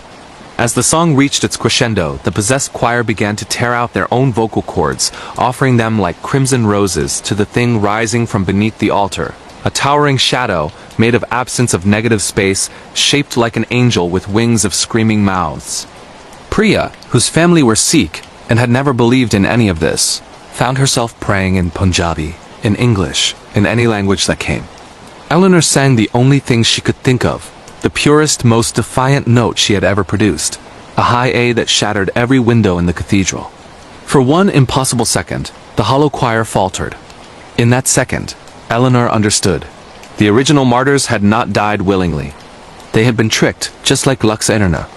The only way to break the cycle was not to fight the song, but to change it. She began to sing something new, not Latin, not sacred. not beautiful in the conventional sense. She sang a pop song her little brother loved, off-key and human, and full of love and terror and memory. Priya joined her, voice cracking, adding a Punjabi lullaby her mother used to hum. The imperfect, messy, human sounds clashed with the hollow perfection below. The effect was catastrophic. The possessed choir screamed as their stolen voices rejected the cantor's control. Nathaniel's fingers snapped like dry twigs on the keys. The shadow angel convulsed, its wings shredding into black feathers that turned to ash. The temperature soared. Light real, painful, daylight poured through the broken windows as though the sun itself had decided to intervene. One by one, the possessed collapsed, throats raw, eyes clearing. The hollow monks dissolved into smoke that smelled of wet earth and old bones. Nathaniel was last. He looked at Eleanor with his own eyes for the first time in days and whispered, "Finish it." Then he drove the silver crucifix through his own heart. The cathedral fell silent. When rescue teams finally broke in 3 days, later alerted by Priya's frantic satellite phone call, they found 11 survivors huddled in the ruins, voices ruined, minds fractured but alive. Nathaniel's body was never recovered. The organ had collapsed into the crypt, sealing it forever. The Heritage Trust demolished what remained of St. Aldrich's within a month, claiming structural instability. But the recordings survived. Fragments of the Lux Eterna album leaked online in late 2025. They topped millions of streams within hours, then vanish only to reappear on different platforms under different names. Listeners report hearing extra voices in the mixed children laughing backward, monks chanting beneath the harmonies, a single perfect note that makes teeth ache and eyes bleed. Some fall into trances and begin singing in languages they've never learned. Others wake up miles from home with no memory of traveling, their phones filled with photos of cathedral ruins that no longer exist. Eleanor Hart has not sung since that night. She lives in a small flat in Leeds with every mirror covered and white noise machines running 24/7. Priya returned to sound. Engineering but only works on children's cartoons now, anything bright and simple and human. And sometimes in the dead of night, across Britain, people wake to the sound of distant bells ringing at 3:33 a.m. They check their windows and see, far away on a hill that shouldn't exist anymore, the silhouette of a cathedral that was torn down years ago, its windows glowing with candlelight, and faint, perfect voices drifting on the wind. They are singing a new song now. It has 12 voices. They are waiting for the 13th. Terrifying true horror stories from Japan. The mirror that ate Shibuya Crossing, scary Japanese urban legends, cursed mirrors, doppelganger apocalypse, Tokyo paranormal outbreak, real J-horror entity invasion 2025. On the night of October 31st, 2025, at exactly 23:11, the busiest pedestrian crossing in the world stopped moving. Shibuya Crossing, where thousands of souls flow like blood through Tokyo's neon heart, every minute froze. Phones died. Traffic lights blinked out. The giant screens advertising idols and whiskey went black. Then every single reflective surface, shop windows, car mirrors, sunglasses, puddles, even the polished steel of the Hachiko statue, turned into perfect mirrors showing the same thing. A version of Shibuya that was empty, dark, and wrong. The first scream came from Aya Tanaka, a 22-year-old university student live streaming for her 300,000 followers. She was filming herself in a new phone case when the screen suddenly showed her reflection, smiling 2 seconds after she stopped. The reflection waved when Aya didn't. Then it stepped out of the phone. Not metaphorically. The glass rippled like water, and a perfect copy of Aya, down to the tiny mole on her left cheek, and the frayed strap of her tote bag, climbed out and stood in front of her. The real Aya's stream chat exploded with panic just before the signal cut. The last frame frozen worldwide was the doppelganger tilting its head and mouthing. Finally, within minutes, the mirrors were vomiting copies. They didn't attack immediately. They replaced. A salaryman watched his reflection leave the elevator before he did. A group of drunk friends saw their doubles walk away in the opposite direction, waving goodbye with fingers that bent backward. The copies moved with purpose, heading deeper into Tokyo's veins. Shinjuku, Akihabara, Roppongi. They spoke perfect Japanese, remembered everything the originals did, and carried no warmth in their eyes. When someone noticed the switch, the doppelganger simply smiled wider than a human mouth should allow and whispered, "You were always the copy." The government called it a mass hallucination at first. Then the bodies started appearing, perfectly preserved, folded impossibly small and stuffed into vending machines, train lockers, and love hotel ceilings. Autopsies showed every organ removed with surgical precision and replaced with folded mirrors. The cause of death was listed as absence. The entity behind it had a name in ancient scrolls hidden in the Imperial Palace archives, Kagami no Yu, the one above the mirror. It was never a god. It was a hole wearing the shape of reflection. Every mirror, every camera lens, every dark window after sunset was a tooth in its mouth. It had waited centuries for the exact moment when more glass existed in Tokyo. Then at any point in human history when billions of images of human faces were stored in clouds and phones when vanity itself had become a global religion. October 31st, 2025 was the night the teeth finally bit down. Aya Tanaka, the original, survived the first hour by pure luck. She ran into an underground punk show in a basement with no mirrors, no phones allowed. The band was called Glass Eater, and they played so loud the vibrations cracked every reflective surface in the venue. For 90 minutes, the copies couldn't find her. That was enough time for her to meet the only people who understood what was happening. Kenji Mori, 34, ex-occult journalist turned convenience store clerk after his magazine fired him for writing about forbidden reflections. Rei Sato, 19, a blind sound designer who could hear frequencies that made normal people bleed from the ears. Father Augusto, a Filipino Catholic priest who had been defrocked for performing mirror-smashing exorcisms across Southeast Asia. And Zero, a nameless teenage runaway who claimed to have been born inside a mirror and escaped. They called themselves the Unseen, and they knew the rules. Rule 1. Never look into a reflection after midnight. Rule 2. If you must look, never blink first. Rule 3. The copies can only take the place of someone who has seen their own reflection within the last 24 hours. Rule 4. To kill a copy, you have to make it see itself in something that isn't a mirror, water, glass, or screen. Something alive. Tokyo became a city at war with its own image. The government ordered all mirrors covered, all phones surrendered, all windows painted black. Entire districts went dark. The self-defense forces rolled in with shields polished to blinding matte. But the copies adapted. They learned to hide inside shadows that fell across puddles, inside the black screens of dead phones, inside the curved surface of a single tear. Aya's group moved through the subway tunnels, navigating by Rei's echolocation clicks. They carried bags of road salt, analog film cameras loaded with silver nitrate, and one priceless artifact Father Augusto had smuggled from Manila, a 400-year-old mirror made of polished obsidian that showed no reflection at all. They called it the blind eye. Their goal was simple and impossible. Reach the source, the first mirror the entity had ever used, hidden beneath the construction site of the new Shibuya Scramble Square Tower. According to Jiro, that was where Kagami no Yu had first tasted a human soul in 1603, when a samurai, his wife, looked into a European trading mirror and saw her unborn child wave from the other side. The child was never born. The wife walked into the mirror and was never seen again. The mirror was buried under what would become Shibuya Crossing, and the city grew on top of the wound. The journey took 9 days. On day 2, they lost Kenji and Harayuku. He looked into a clothing store window to check if they were being followed. His copy stepped out wearing the same blood-stained hoodie and slit his throat with a shard of glass shaped like a smile. The copy took his place for 6 hours before Rei heard its footsteps were half a beat off rhythm. On day 4, in Shinjuku, they found an entire train car full of sleeping commuters whose reflections were awake and watching from the windows.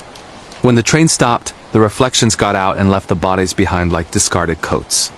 On day 6, they reached Akihabara and discovered the otaku districts had become feeding grounds. Maid cafes where the maids were all copies wearing the real girls' skins like costumes. Arcades where high scores were written in blood. A claw machine filled with real human eyes that followed you as you walked past. Zero began to change. Their skin grew translucent, veins of silver appeared beneath. They started speaking in reverse, then in languages that predated speech. Rei realized Zero had never truly escaped the mirror world. They had only been allowed out as bait. On the 8th night, camped in an abandoned pachinko parlor with every machine smashed, Father Augusto performed last rites on himself. He told Aya the only way to end it was to become the new seal. Someone had to take the place of the samurai's wife, willingly enter the mirror, and stay there forever, holding the door shut from the inside with their soul. Aya refused. She was 22. She had a little brother waiting at home. She had plans. On the 9th day, they reached the construction site. The new tower was half finished, a skeleton of steel and glass reaching into the toxic orange sky. At the center of the foundation pit, uncovered by recent excavation, lay the original mirror.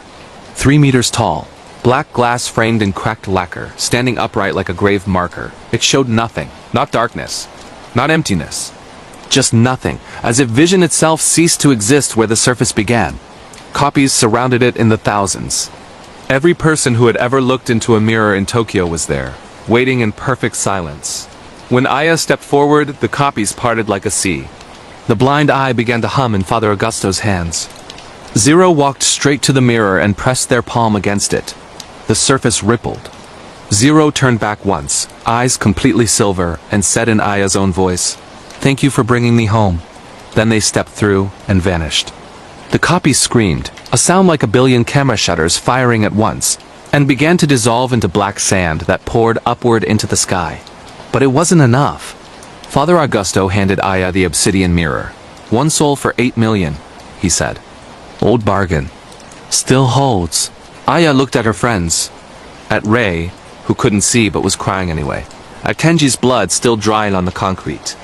At the city burning in the distance with no sirens because there was no one left to call them. She took the blind eye. She did not step into the mirror. She smashed it across her knee. The obsidian shattered into 1,000 shards that flew outward like black snow. Each piece embedded itself in the chest of a copy. Where the shards struck, reflections bled out, real faces, real screams, real deaths. The copies collapsed, turning to ash that the wind carried away. In the center of the pit, the original mirror cracked from top to bottom. A single hand reached out, pale, delicate, the hand of a woman who had died 400 years ago, trying to pull itself free. Aya grabbed it. She pulled. The samurai's wife came through, screaming, covered in centuries of mirror dust. Behind her, the void roared, a sound of absolute hunger. Aya shoved the woman toward Ray and Father Augusto. "Run!" Then she stepped backward into the mirror. The crack sealed with a sound like the world inhaling. Silence fell over Shibuya. When the sun rose on November 9th, 2025, the mirrors were just mirrors again. Phones worked. Traffic lights blinked green. People walked across the crossing without looking up, without remembering the 9 days they had been someone else. The bodies were never explained. The missing were listed as evacuated during civil unrest. The government built the new tower anyway. They installed the largest digital screen in the world on its facade, a mirror of light that never turns off. Aya Tanaka's final live stream resurfaced months later, uploaded from an account with no name and 8 million subscribers. It is exactly 9 minutes and 11 seconds long. In it, she stands in perfect darkness holding the blind eye. She is smiling, but her eyes are completely silver. At the end, she leans close to the camera and whispers in a voice that is hers and not hers. "Don't look for me. I'm already behind you. I've always been the reflection. Now you're the one who has to stay on this side." The video ends with the sound of a mirror cracking. If you watch it at night with the lights off, some say your reflection blinks 1 frame too late. Others say it smiles when you don't, and in Tokyo, on quiet nights, when the neon flickers just wrong, people still cross Shibuya quickly, eyes down, because no one wants to be the last one looking when the mirrors get hungry again. Terrifying true horror stories from Canada. The Ice That Remembers. Scary Canadian wilderness horror. Frozen doppelgangers. Inuit legends come alive. Arctic entity outbreak. Real Northern Canada paranormal terror 2025. In the last week of November 2025, the tiny Inuit community of Kozwitik on the northern tip of Baffin Island lost contact with the outside world for exactly 9 days. When the Canadian Rangers finally flew in through a sudden break in the blizzard, they found every building empty, every sled dog vanished, every snowmobile lined up perfectly outside the co-op store as if waiting for drivers who would never return. The only sign something had happened was a single sentence, carved into the ice wall of the community freezer, with what looked like human fingernails. "It remembers your face now." The entity has no name in English. The elders called it Turngak Tukanaluk, the spirit that wears the face you forgot you had. It lives inside the ice itself. Older than the land, older than the stories told about the land. It does not hunt for food. It hunts for reflection. When the sea ice forms perfectly clear and black in late autumn, when the dark beneath the ice becomes a mirror for the sky, the Torngak wakes and begins to remember every face that has ever looked into it. This year the ice formed wrong. Global warming had confused the seasons. Warm water rose from the south, creating a lens of crystal-clear ice 30 feet thick over the bay, the clearest anyone had ever seen. Children could stand on it and watch seals swimming far below as if there were no barrier at all. Old people whispered that the ice was too perfect. Perfect ice has no cracks for spirits to escape through. Perfect ice traps them. And something that has been trapped for 10,000 years gets very, very good at waiting. The first to disappear was 12-year-old Jonah Kigutikat. He went ice fishing with his uncle on November 21st. They drilled a hole. Jonah leaned over to check the line and saw, 20 feet down in the black water, his own face staring up at him, smiling, waving, mouthing words he couldn't hear. His uncle pulled him back, but Jonah's eyes had already gone milky white, the color of sea ice at noon. That night Jonah walked out of his house in nothing but socks and kept walking south across the frozen bay. His footprints stopped in the middle of nowhere. The ice beneath the last print was scratched from below, long fingernails dragging across the underside. By the next morning, 7 more people were gone. Their families woke to find beds still warm, breakfast half-eaten, boots lined up by the door, but the faces in family photos had changed. In every picture, the missing person was now looking straight at the camera with a smile no one remembered them ever making. The community tried everything. They called the priest from Pond Inlet. They called the RCMP. They called the elders who still knew the old ways. Elder Mina Okpik, 83 years old and blind from cataracts, was the only one who understood. She told them the Torngak was not stealing bodies. It was returning them. Every person it took had, at some point in their life, looked into perfectly clear ice and wished they were someone else. Prettier, stronger, younger, braver, less afraid. The Torngak remembered that wish. It granted it. It gave them the face they secretly wanted. Then it kept the old one. The only way to stop it was to give it a face it could never wear. A face that had never once looked into ice and wished to be different. That was why, on the 9th night, Mina Okpik walked alone to the middle of the bay carrying nothing but an old Hudson S. Bay blanket and a bone-handled ulu knife. Security cameras from the weather station captured what happened next. Mina stood on the clearest part of the ice and began to sing the oldest song anyone had ever heard. A song with no words, only breath and grief and memory. As she sang, the ice beneath her feet began to glow from below. Hundreds of faces appeared, pressed against the underside like souls trapped in glass. They were the missing. They were also everyone who had ever lived in Kazwidak, going back generations, ancestors, children never born, people who died before cameras existed. Every face the ice had ever remembered. Mina raised the ulu and cut her own eyes out. Not in violence, in offering. She laid the blind, bloody sockets against the ice and whispered, "Take these." They never wished for anything but to see my people safe. The ice cracked open like a mouth. For one frozen second, the entire bay became a perfect mirror reflecting the northern lights and colors that hurt to look at. Then the ice screamed, a sound felt in teeth and bones more than heard, and every face beneath the surface opened its mouth at once. Wind howled up from the depths carrying snow that burned like acid. The temperature dropped 50 degrees in less than a minute. When the storm cleared an hour later, the ice was white and rough and normal again. Mina Okpik was gone. So were all the missing people, but their bodies were found miles away, frozen solid, faces peaceful, eyes closed, as if they had simply lain down to sleep and let the snow cover them gently. The community never speaks of the 9 days. The government blamed carbon monoxide poisoning from faulty heaters.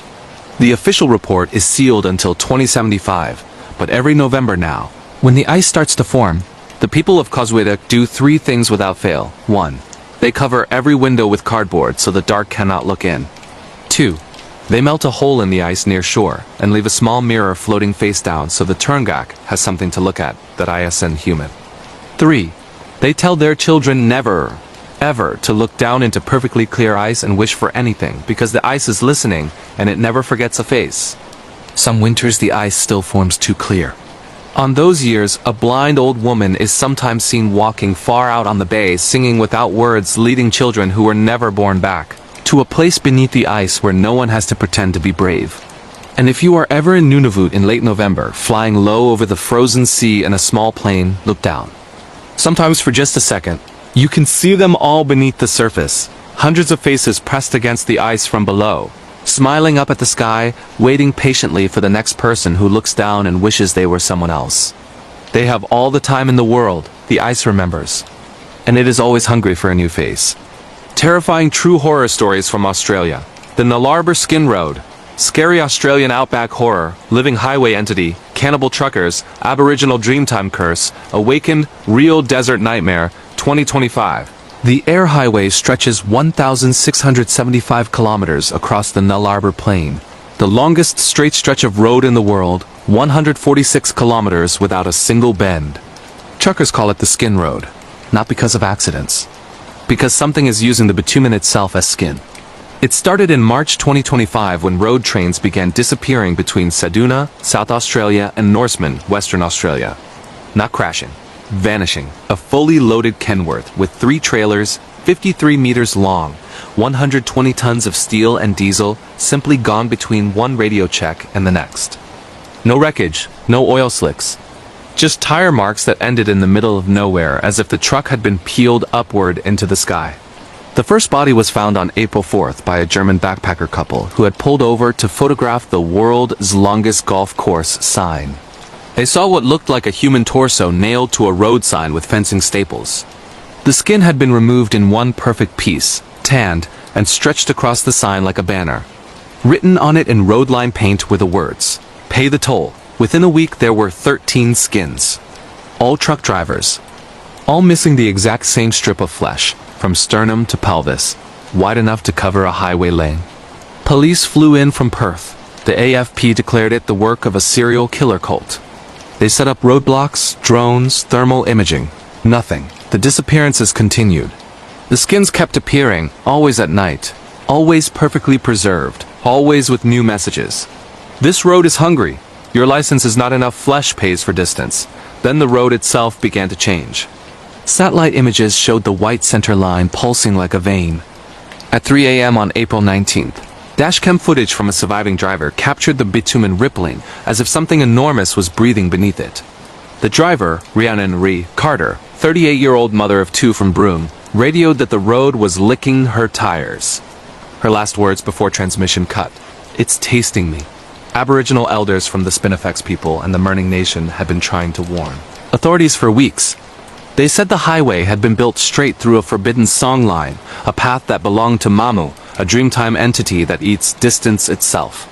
In the old days, travelers left offerings of blood and hair at certain stones so Mamu would let them pass. When the highway was sealed in 1976, the offerings stopped. The entity slept under the tar for 50 years. But microcracks from heavy vehicles, combined with record heat in 2025, had split the seal just enough for Mamu to wake up and realize it was starving. The only way to feed it now was flesh measured in kilometers. By May, the air highway was closed to all traffic, except police and military. That lasted 4 days. Every officer sent in either vanished or came back wrong, eyes glazed, speaking in perfect unison. The toll is fair. 1 meter of skin per kilometer traveled. Their uniforms were found later, turned inside out and sewn into the white line with road-marking thermoplastic. A group of survivors formed anyway. People who had reasons to cross the Nullarbor and no choice. Ree Carter, the last driver to escape, now missing both ears and half her left cheek but still alive. Noah Japananka, 29, a Warakarna artist and traditional owner who knew the song that could quiet Mamu, if he could survive long enough to sing it. Dr. Mei Zhang, 42. Adelaide pathologist who had performed the first autopsies and discovered the removed skin wasn't just taken. It was still alive, twitching under microscopes, trying to crawl back to the road. And Blue McAllister, 65, retired road train legend who claimed to have driven the Nullarbor every year since 1981, and never once paid the toll because he carried a secret in his trailer that Mamu feared. They left Keguna Roadhouse at dusk on May 27th in Blue's 1978 Max Superliner. The only truck still running, painted matte black so it cast no shadow. The trailer was sealed. Whatever was inside had not been opened in 45 years. The rules they followed were simple and brutal. 1. Never stop moving. 2. Never look directly at the road behind you. 3. If the white line starts to bleed, accelerate. 4. If the skin flaps appear on the windscreen, do not wipe them off, let them stick. They are receipts. The first 200 kilometers were quiet. Too quiet. The radio played only static shaped like human voices begging to be let out of the speakers. Then the road began to speak in the voice of every driver it had ever eaten. They heard their own names, their children calling from the verge, wives promising dinner if they just pulled over for a minute. At the 90-mile straight, the longest straight road in Australia, the bitumen lifted like a tongue and tasted the tires. The truck's temperature gauge shot to red. Re-floored it to 140 kilometers per hour. Strips of skin unfurled from the cracks, slapping the windscreen, trying to cover the glass so the drivers couldn't see ahead. May used a scalpel to slice them away, collecting the pieces in biohazard bags. Under the dash light, the skin looked almost relieved to be cut free. At Baladonia, they found the roadhouse intact but empty. Every mirror had been smashed and the shards arranged into a perfect map of Australia, with the air highway drawn in fresh blood that was still dripping upward. Noah began to sing under his breath, a low thrumming song in Pitjantjatjara that made the lights flicker. The bleeding stopped. Blue finally told them what was in the trailer. In 1980, he had picked up a hitchhiker just outside Eucla. A woman with no shoes and skin so pale it looked blue under the moonlight. She asked to be taken all the way to Perth. Halfway across, she told him she was Mamu's sister, exiled for refusing to eat travelers. She was dying. Her last request: lock her body in the trailer and never open it again. Her bones would act as a counterweight, keeping Mamu asleep as long as they remained on the road. Blue had kept his promise for 45 years, driving the same route back and forth, paying for fuel with the same crumpled 50s he'd had in 1980, because time inside the cab had stopped the day the trailer was sealed. But now the bones were crumbling to dust. The counterweight was almost gone. They reached the Great Australian Bight at dawn. The road here runs 20 meters from cliffs that drop straight into the Southern Ocean. The bitumen narrowed to a single lane that hadn't existed on any map. On both sides, the asphalt rose like lips, revealing teeth made of broken reflector posts. Between the teeth, human faces pressed outward. Truckers who had tried to turn back, their mouths fused to the road, eyes still moving. Noah said they had one chance. At the exact midpoint of the highway, where a faded sign reads, "You are nowhere." They had to open the trailer, scatter the last of the sisters' bones, and finish the song. If even one bone remained inside, Mamu would grow strong enough to stretch its skin all the way to Adelaide and Perth. They stopped. The moment the truck's brakes engaged, the road lunged. Tar erupted around the wheels like black tentacles. Ree threw it into reverse, but the rear tires had already been eaten down to the rims. May and Noah ran to the trailer while Blue stood on the bull bar with a road flare in each hand, screaming every swear word the highway had ever taught him. The trailer doors screeched open. Inside was nothing but dust and silence, and in the center, a single ribcage made of pure white salt. Noah began the final verse of the song. His voice cracked. Blood ran from his nose. The road screamed with 1,000 stolen voices. May grabbed the salt ribcage and smashed it against the bitumen. The bones shattered into powder that the wind carried upward in a white spiral. The highway convulsed. For one impossible moment, the entire Nullarbor lifted off the ground like a sheet being shaken out. Every skin that had ever been taken tore free from signs and fences and flew into the spiral, reattaching to skeletons that fell from nowhere. Drivers, hitchhikers, children, even animals, whole again, naked, blinking in the sunlight. Then the road slammed back down. Silence. The air highway was just a road again. Cracked, sun-bleached, ordinary. Blue's truck was gone. So were the four of them. But if you drive the Nullarbor today, you'll notice something strange. Between Kaguna and Kakobidi, there is now a permanent 200-meter stretch where the white line is made of pure white salt that never washes away, no matter how much rain falls. Truckers slow down when they cross it. Some throw a pinch of tobacco or a lock of hair out the window. Old habit. And sometimes on windless nights when the stars reflect perfectly in the black tar, you can see four figures walking eastward along the salt line. A woman with half a face. A young man singing without sound. A scientist carrying biohazard bags full of nothing. An old driver with an empty trailer rattling behind him. They walk the same 200 meters over and over, keeping the balance. Because the road is asleep now, but it still dreams. And dreams have teeth. The Vanishing Hitchhiker, a true horror story of kidnapping and abduction in rural Oregon, United States. It was the summer of 2024, and Emily Carter had just graduated from college in Portland, Oregon. She was 22, full of ambition, and ready to start her new job as a graphic designer for a tech startup in Seattle. But first, she decided to take a solo road trip along the Pacific Northwest coast to clear her head and celebrate her freedom.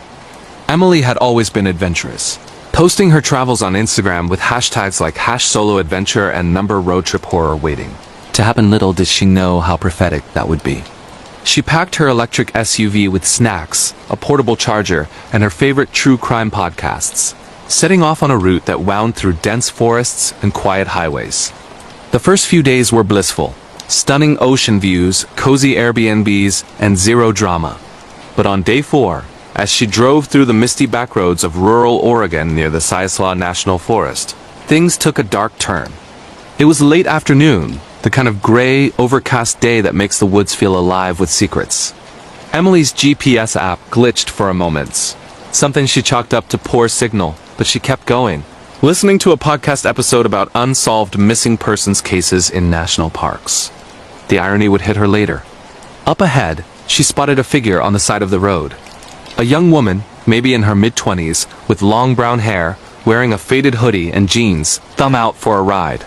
Emily hesitated. Her mom had always warned her about picking up hitchhikers, especially as a woman traveling alone. But the girl looked harmless, soaked from the drizzle, and Emily's empathetic side won out. She pulled over, rolled down the window, and asked, "Hey, need a lift? Where you headed?" The girl, who introduced herself as Sarah, smiled gratefully and climbed in. She said she was backpacking through the area, but her ride had ditched her after an argument. "Just drop me at the next town if that's cool," Sarah said, her voice soft but edged with exhaustion. They chatted easily at first. Sarah talked about her love for hiking in national parks, the thrill of urban exploration in abandoned cabins, and how she once had a creepy encounter with a stranger in the woods that felt like a glitch in the Matrix. Emily shared her own stories, laughing about a weird coincidence where she dreamed about a car breakdown the night before her tire went flat last year. As the miles ticked by, though, Sarah's demeanor shifted. She started asking personal questions. "Do you live alone? What's your social media handle? Ever had any stalkers or obsessions follow you online?"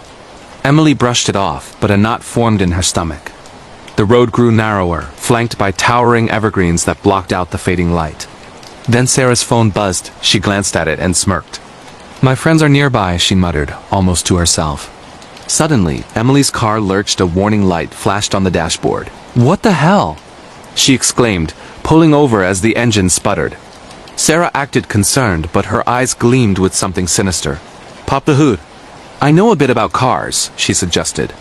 Emily stepped out, fumbling with her phone for signal no bars. As she lifted the hood, she heard rustling in the bushes. Before she could react, strong arms grabbed her from behind, a cloth pressed over her mouth. The world blurred, chloroform filling her lungs. Her last thought was of Sarah's smile turning into a cold grin. Emily woke up hours later in a dim, musty cabin deep in the woods, abandoned, judging by the dust and broken windows. Her hands were zip-tied, phone gone, car keys missing. Sarah was there, along with 2 men, one burly with tattoos, the other wiry and nervous. "Welcome to our little game," Sarah said, her voice now laced with malice. It turned out Sarah wasn't a lone hitchhiker. She was part of a small ring preying on solo travelers, using apps like Find My Friends to track victims and stage breakdowns with hidden trackers planted during rides. They'd spiked Emily's water bottle earlier, causing the glitch in her system. For the next 48 hours, Emily endured terror. The group taunted her with stories of past abductions, showing her clippings of missing persons cases they'd orchestrated, cold cases that baffled police across Oregon and Washington. They demanded her bank info, forced her to record a fake voicemail saying she was extending her trip, and debated ransom versus worse. One night, as they argued, Emily overheard them mentioning a boss on the dark web who bought info on victims for identity theft or worse. Her mind raced with sleep paralysis like nightmares even when awake, visions of demons possessing her captors. But Emily was resourceful. Pretending to be compliant, she loosened her ties with a jagged nail from the floorboards. When the wiry man came to check on her alone, she struck him with a loose plank, knocking him out. Grabbing his phone, she dialed 911, whispering her location based on landmarks she'd memorized from her podcasts. The dispatcher stayed on the line, guiding her as sirens approached.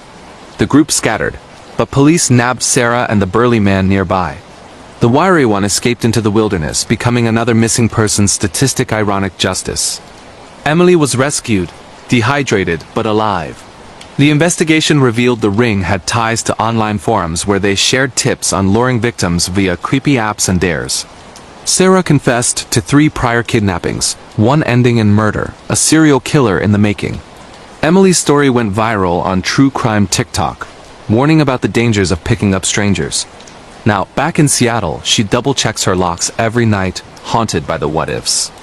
If you're planning a road trip, remember, sometimes the real horror is trusting the wrong person. Next up, The Obsessed Follower. A stalker horror story of digital obsession in London, United Kingdom. In the bustling heart of London, England, during the foggy autumn of 2025, 28-year-old tech consultant Mia Thompson thought she had it all. A sleek apartment in Shoreditch, a thriving career in cybersecurity, and a vibrant social life documented on her Instagram and TikTok accounts. With over 50,000 followers, Mia shared everything from her morning runs in Hyde Park to late-night urban explorations of abandoned tube stations, posts tagged with #LondonHorror and #creepy encounters to boost engagement. But what started as innocent online fame spiraled into a nightmare of stalkers and obsessions that blurred the line between virtual and real terror. It began innocently enough. Mia received a DM from a user named @ShadowWatcherUK. "Love your explorers? Ever check out the hidden tunnels under King's Cross? I know a secret entrance." Intrigued, she replied, chatting about her love for urban exploration and supernatural creatures like wendigos in folklore. The conversation flowed as ShadowWatcher shared tips on creepy apps for ghost hunting and dared her to visit an asylum ruin outside the city. Mia thought it was harmless fan interaction. She even mentioned it in a story, laughing about her new adventure buddy. But soon, the messages turned personal. "You look stunning in that red coat today, matches the blood moon." Mia froze. She'd worn a red coat that morning but hadn't posted about it. She blocked the account, but new ones popped up, @MiaMoonFollower, @Obsidian Eyes on You. Each new details her favorite coffee shop in Camden, the route she jogged, even the book she was reading on the tube. "I see you," one read, with a photo of her from afar. Panic set in. This was no coincidence. Mia reported to Instagram, but the platforms were slow to act, citing free speech. The obsession escalated offline. One evening, returning from a workplace scary experience, a team-building escape room themed around serial killers, Mia found a note slipped under her door. "Weird coincidence, we both love true crime. Let's meet for a dare?" Her heart pounded. How did they know her address? She installed a Ring doorbell camera, capturing a hooded figure lurking outside at night, staring up at her window. The videos went viral on her feed, turning her horror into content, but it only fueled the stalker. Comments flooded in. "This is like a glitch in the Matrix, your life is a movie." Sleep became torture. Mia suffered sleep paralysis episodes, dreaming of a shadowy demon possessing her follower, whispering through her walls. She'd wake frozen, hearing faint knocks. Neighbor horror stories come to life. One night, the camera alerted her. The figure was at her door, trying the handle. She called 999, the UK's 911, whispering to the dispatcher about the intruder. "He's here now, please hurry." The operator stayed calm, logging it as a potential home invasion. Police arrived, but the stalker vanished into the fog. Investigations revealed that ShadowWatcher was using VPNs and burner accounts, tracing back to a public Wi-Fi in a nearby cafe Mia frequented. Then came the court horror. Mia sought a restraining order, but the stalker's identity remained unknown until a breakthrough. Using her cybersecurity skills, she hacked into metadata from the photos, pinpointing a phone model and location data leading to a flat in East London. Confrontation came during a road trip there Mia posted visiting a haunted house in the countryside. She went with friends for safety, but the stalker appeared, unmasked, a 30-year-old man named Alex, a former coworker she'd barely noticed at a previous job. "I just wanted to be close to you," he confessed as police cuffed him. His obsession stemmed from seeing her online. He'd hacked her accounts via a creepy app that phished passwords. In his flat, they found walls plastered with her photos, journals of her routines, and plans for our life together. A cold case waiting to happen if not stopped.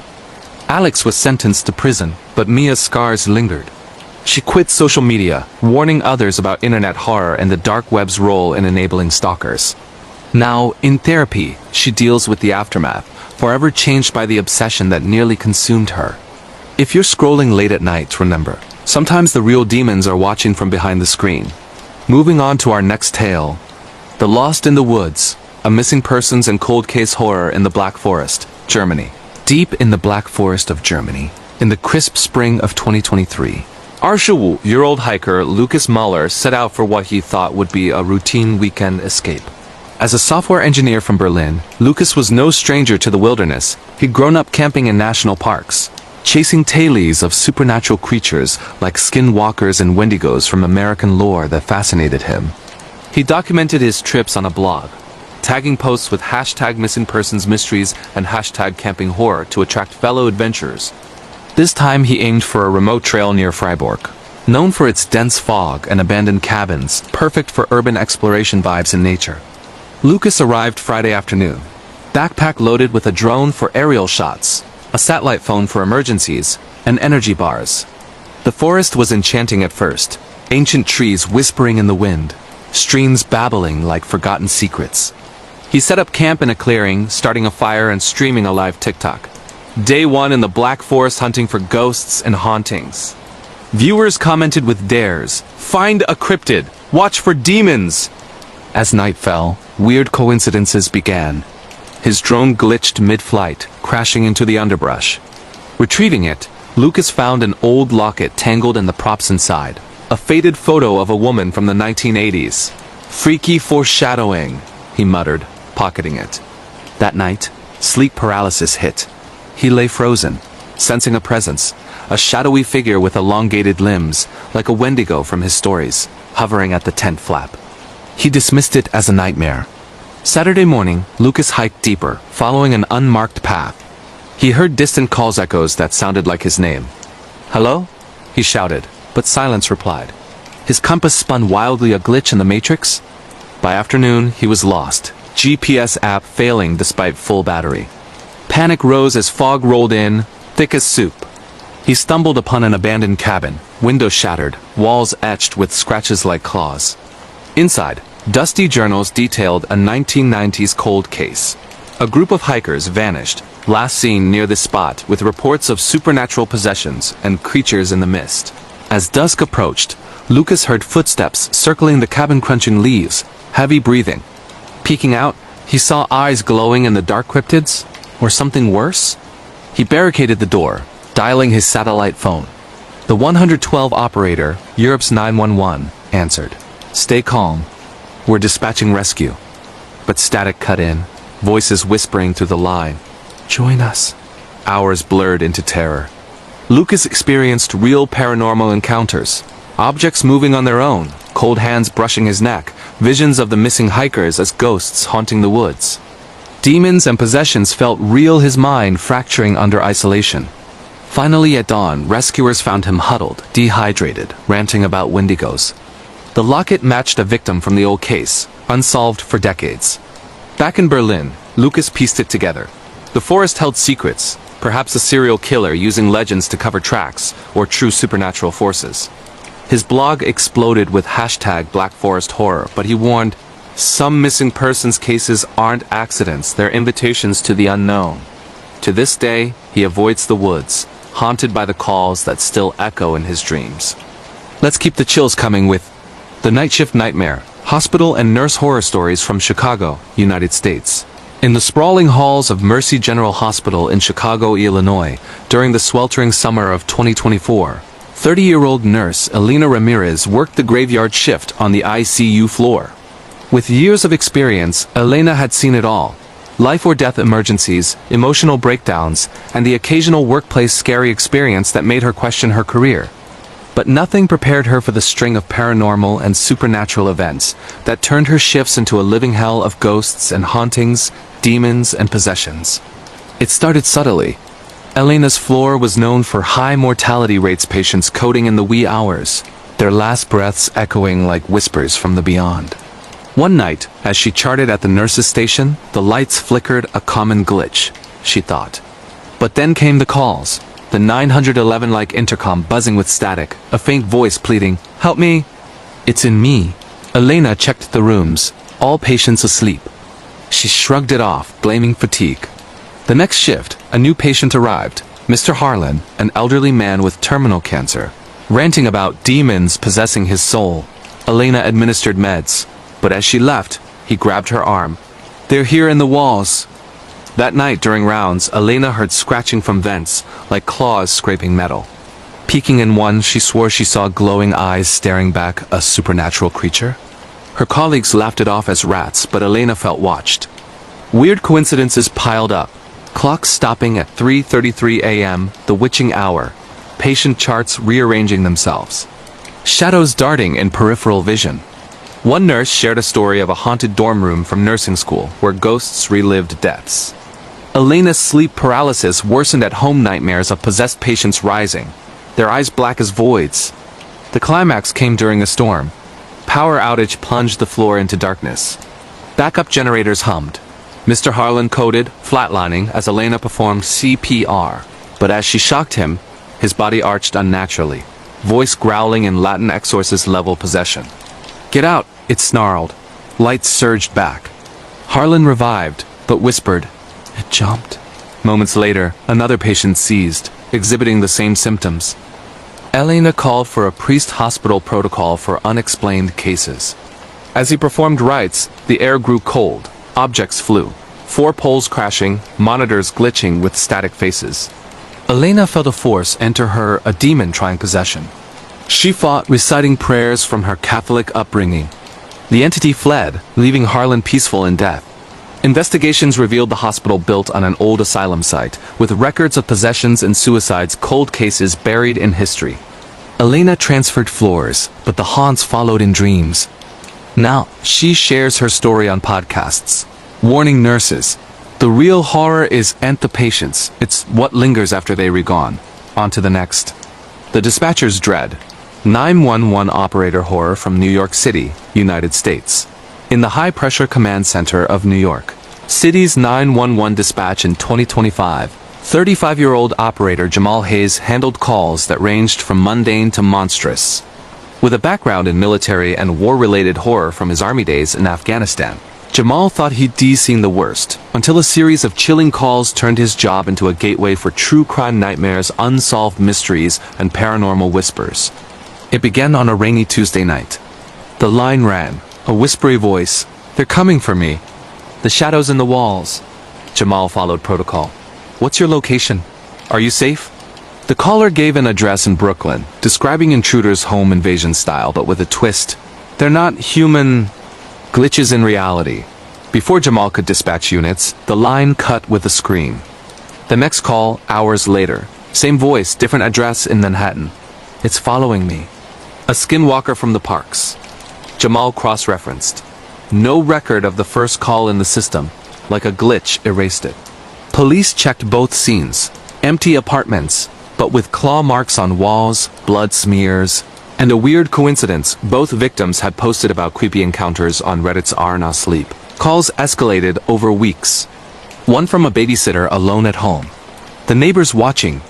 Through the vents, Jamal heard banging, then silence. Responders found the house trashed, babysitter missing, cold case added to files. Another, a truck driver on a road trip through upstate. Cryptid on the highway. Eyes glowing. Crash sounds followed. Wreckage found, driver vanished. Jamal's own paranoia grew. During breaks, he'd experience foreshadowing dreams, nightmares of demons possessing callers. One call stood out. A military vet. "War horrors followed me home." Possessions from the battlefield.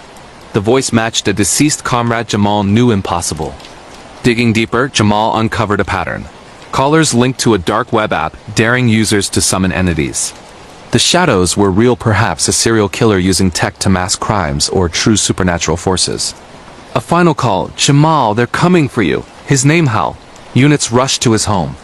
He found scratches on his door, a note. join the missing. Jamal quit, but the calls haunt him. In true crime circles, his logs are legend unsolved mysteries blending digital horror with the paranormal. Continuing with The Haunted Campus, Ghosts and Hauntings in a Dorm Room at Oxford University, United Kingdom. At the historic halls of Oxford University in England, during the fall term of 2024, 19-year-old freshman Sophia Grant moved into her dorm room in a centuries-old building rumored for haunted schools and dorm rooms. As a history major fascinated by paranormal and supernatural tales, Sophia dismissed the whispers of ghosts and hauntings as folklore until her own real paranormal encounters began. The room was quaint, creaky floors, high ceilings, a window overlooking Misty Quad. Her roommate Clara shared stories of past students vanishing missing persons, cold cases from the 1800s. Demons and possessions, Clara joked. Sophia laughed, posting on her blog about #HauntedOxford. Night 1. Sleep paralysis struck. Sophia woke frozen, seeing a spectral woman at the bed's foot, whispering in Old English. She blinked. Gone. Coincidence? The next day, objects moved, books rearranged. A locket appearing on her desk, identical to one in university archives from a 19th century suicide. Hauntings intensified. Whispers at night. Leave or join me. Clara heard them too, blaming wind. During study sessions, lights flickered. Shadows danced like supernatural creatures.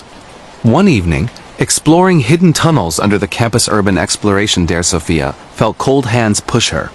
Back in the room, possession-like symptoms. Blackouts. Writing in unknown languages.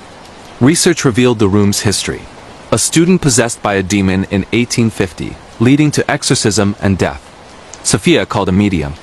During the session, the ghost manifested rattling furniture, cold gusts. She's trapped, the medium said. Sophia performed a ritual, releasing the spirit. Peace returned, but Sophia's changed, now a believer in ghosts, warning others. Some haunts are real. Don't invite them in, and now? The Wilderness Beast. Camping horror with supernatural creatures in Yellowstone National Park, United States. In the vast wilderness of Yellowstone National Park, Wyoming, USA, in the summer of 2025, a group of 4 friends, Jake, Lisa, Tom, and Rachel, embarked on a camping trip to escape city life. Jake, a 27-year-old park ranger with tales of military horror from his service, led the way to a remote site in the deep woods, near abandoned cabins known for cryptid sightings. They packed tents, bear spray, and a drone for fun, tagging their adventure #WildernessHorror on social media. Day 1 was idyllic. Hiking, fishing, campfire stories of skinwalkers and Wendigo supernatural creatures said to stalk the parks. Just legends, Jake scoffed. But that night, weird coincidences. Their fire extinguishes suddenly, howls echoing closer than wolves. On day 2, exploring an abandoned cabin, they found scratches on walls, bones scattered, home invasion by beasts. Lisa's necklace vanished, reappearing miles away. Night fell. Sleep paralysis hit the group. Visions of a tall, emaciated figure with antlers, a Wendigo, lurking. Panic peaked when Tom disappeared during a midnight bathroom break. Searches yielded bloody prints, leading to a cave. Inside, Tom's body, mauled, with eyes gouged, cryptid attack or serial killer mimicking legends. Rescuers arrived via 911 call, but the creature vanished. The survivors fled, haunted by the beast. Yellowstone's missing persons list grew. Their story warns, the woods hide more than bears. Let's dive into another. The Digital Dare, online conversations and internet horror in Paris, France. In the vibrant streets of Paris, France, in early 2025, 24-year-old influencer Claire Dupont thrived on creepy apps and dares. Her YouTube channel featured deep and dark web explorations, with videos tagged #InternetHorror and #CreepyDares pulling millions of views. But one dare turned her life into a true horror story of online conversations gone wrong. It started with a viewer suggestion. Download Shadow Chat, a dark web app for anonymous chats with spirits. Claire laughed, streaming live. Let's see if demons respond. The app connected her to Entity X. Dare you to meet me at midnight, Eiffel Tower base. Thinking it a prank, she went alone, for content. At the spot, no one. But her phone buzzed. Photos of her from shadows. I'm watching? Stalkers? Obsessions? Calls flooded her line, whispers of possessions. Home invasion followed. Her apartment trashed, walls scrawled with "Join Us." Police dismissed as fan prank, but Claire's nightmares intensified. Glitches and videos showing faces in backgrounds. The entity revealed as a hacker group using the app for trafficking dares luring victims. Claire exposed them on her channel, leading to arrests. But the whispers linger. We're still here. Next. The Neighbor's Secret. Neighbor horror stories from Madrid, Spain. In a quiet suburb of Madrid, Spain, in 2024, 32-year-old architect Carlos Vega moved next door to the reclusive Mr. Ruiz. What began as polite nods turned into neighbor horror when Carlos heard screams at night court and prison horror echoes from Ruiz's past. Peeking over the fence, Carlos saw Ruiz digging at midnight. Creepy encounters ensued, Ruiz staring through windows, leaving gifts like old bones. Carlos's research uncovered Ruiz's cold case, accused of murder, acquitted, but suspected serial killer. One night, home invasion. Ruiz broke in, ranting about burying the past. Carlos fought back, calling police. Ruiz arrested, yard dug up, bodies found. Carlos moved, but the shadows follow. Onward to the military shadow, military and war-related horror in Berlin, Germany. In Berlin, Germany 2025, veteran Anna Klein, 29, returned from Afghanistan haunted by war-related horror. Nightmares of possessions from battlefield demons plagued her. At home, glitches. Objects moving, voices calling names of fallen comrades. A real paranormal encounter. Her mirror reflection lagged, whispering secrets. Therapy revealed PTSD, but Anna believes supernatural. During a seance, the demon manifested, possessing her briefly. Exorcism freed her, but she warns. War brings back more than memories. And finally, for this compilation, The Urban Abyss. Urban exploration horror in an abandoned asylum in Rome, Italy. In Rome, Italy. 2023. Explorer Marco Rossi, 26, delved into an abandoned asylum for #urban exploration content. Hidden tunnels led to horrors. Ghosts haunting halls, screams echoing.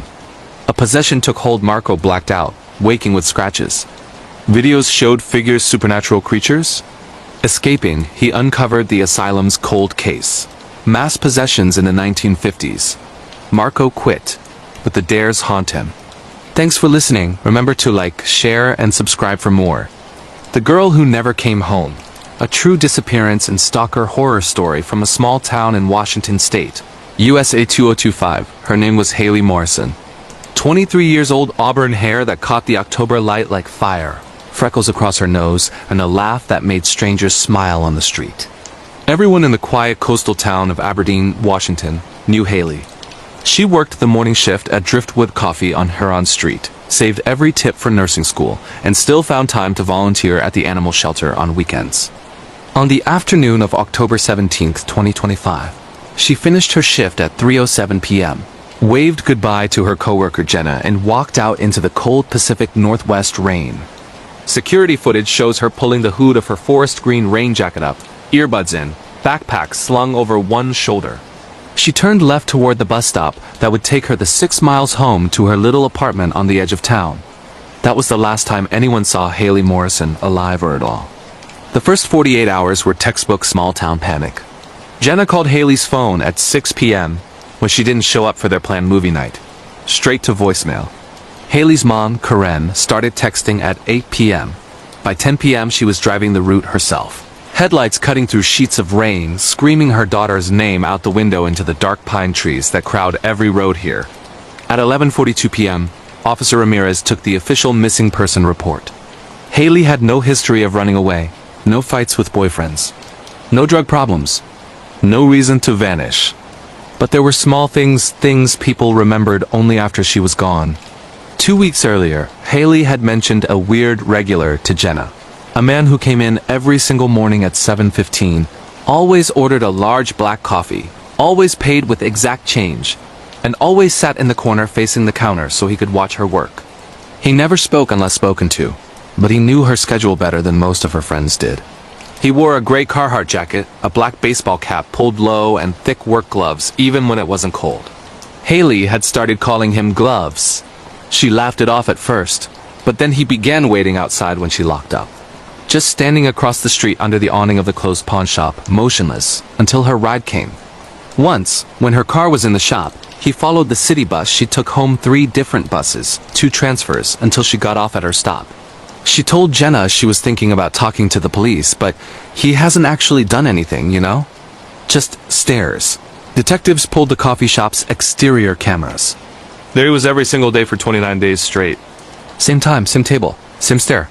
On the last day Haley was seen, he arrived at 7:12 a.m., 3 minutes earlier than usual. He waited until she left at 3:07 p.m. Then he stood up, left a $20 bill under his untouched coffee, and walked out exactly 11 seconds after her. The camera on Huron Street caught him turning the same direction she did. After that, nothing. He melted into the rain like he'd never existed. They found Haley's phone 3 days later. It was lying in the mud beside Olympic Highway, 37 miles north of town, in the middle of the whole rainforest, one of the wettest, densest, most impenetrable places in the continental United States. The screen was shattered, but the phone still turned on. Last outgoing text at 3:19 p.m., 12 minutes after she left work. Hey mom, running late, bus never came. Getting a ride. Love you. There was no record of that text ever being delivered. It sat in the outbox, unsent, like the network itself refused to carry her final words. Search and rescue spent 19 days combing 400 square miles of old-growth forest. Dogs, drones, helicopters, FLIR, cadaver teams, nothing. Only 2 things were ever recovered. One of Haley's white sneakers, laces still double-knotted, half buried under a nurse log covered in devil's club thorns, and a single Polaroid photograph wedged beneath a root. The picture showed Haley from behind, standing in the exact spot where the shoe was found. Her hands were zip-tied. Her head was down. Rainwater streaked the glossy surface, but you could still see the terror in the way her shoulders shook. On the white border at the bottom, written in black Sharpie, were the words, "Found you." The handwriting was neat, almost gentle. The man in the gloves has never been identified. Not a single frame of video exists of his face. He always knew where the cameras were. No fingerprints on the $20 bill. No DNA on the coffee cup. The Polaroid was processed at a private lab in Seattle. The camera that took it was a rare 1980s Spectra model that hasn't been manufactured in decades. The film itself was expired, giving everything that sickly, oversaturated look of old nightmares. Haley's mother still keeps the coffee shop as missing poster taped to the front window of Driftwood Coffee. Every morning at 7:15, the same chair in the corner stays empty. Sometimes when the fog rolls in thick from Gray's Harbor, regulars swear they see a figure in a gray Carhartt jacket standing across the street under the pawn shop awning. Motionless. Watching. Waiting for a girl who is never coming back. Detectives call it an active case. The online forums call it the glove stalker. Searchers still go out on weekends, following fresh boot prints that always stop suddenly at some nurse log or creek, like the earth just swallows them. Every lead dies the same way, a trail that goes cold the moment you think you reach close. And somewhere out there in the endless green dark of the Olympic Peninsula, they say if you reel alone on the logging roads after dusk and your phone dies for no reason, check your rearview mirror. Because sometimes, just for a second, you'll see a black baseball cap in the reflection. Thick work gloves resting on the steering wheel of a car that isn't there. And on the passenger seat, always on the passenger seat, lies a large black coffee, still steaming, even though no one ordered it. Haley Morrison has been missing for 73 days as of tonight. If you're ever in Aberdeen, Washington, and you stop at Driftwood Coffee, don't sit in the corner chair. Don't look out the window too long. And whatever you do, if a man in gloves asks if he can buy you a coffee, say no, walk away. And never, ever accept a ride from a stranger in the rain. Because some people don't want to hurt you. They just want to watch you disappear. Our first tale takes us to the bustling streets of New York City, USA, where a routine evening turned into a nightmare of abduction and survival. This is a true scary kidnapping horror story that will leave you breathless. It was a crisp autumn evening in 2024, the kind where the leaves crunch underfoot and the city lights flicker like distant stars against the darkening sky. Emily Thompson, a 28-year-old graphic designer, had just finished a long day at her office in Manhattan. She lived in a cozy apartment in Brooklyn, and her commute involved a short walk to the subway station near Central Park. Emily was no stranger to the city's hustle. She'd grown up in the suburbs of New Jersey and moved to the Big Apple for her dream job 5 years ago. But on this particular night, something felt off from the moment she stepped out of the building. The air seemed thicker, the shadows longer, and there was an inexplicable chill that had nothing to do with the weather. As she hurried along the sidewalk, her phone buzzed in her pocket. It was a text from her roommate, Sarah. "Hey, grabbing pizza for dinner? Be home soon?" Emily smiled and typed back a quick, "Yes." "Pepperoni, please," not noticing the black van idling at the curb just ahead. True scary abduction stories like this often start with the ordinary, lulling you into a false sense of security before the horror unfolds. She slipped her phone away and adjusted her scarf, her mind drifting to the weekend plans she had with friends, a trip to a cozy cafe in Greenwich Village.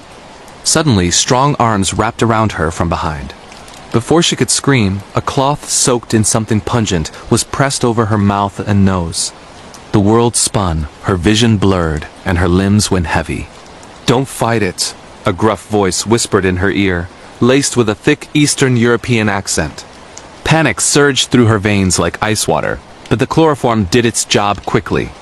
Emily's last coherent thought was of Sarah waiting at home with that pizza, oblivious to the nightmare about to begin.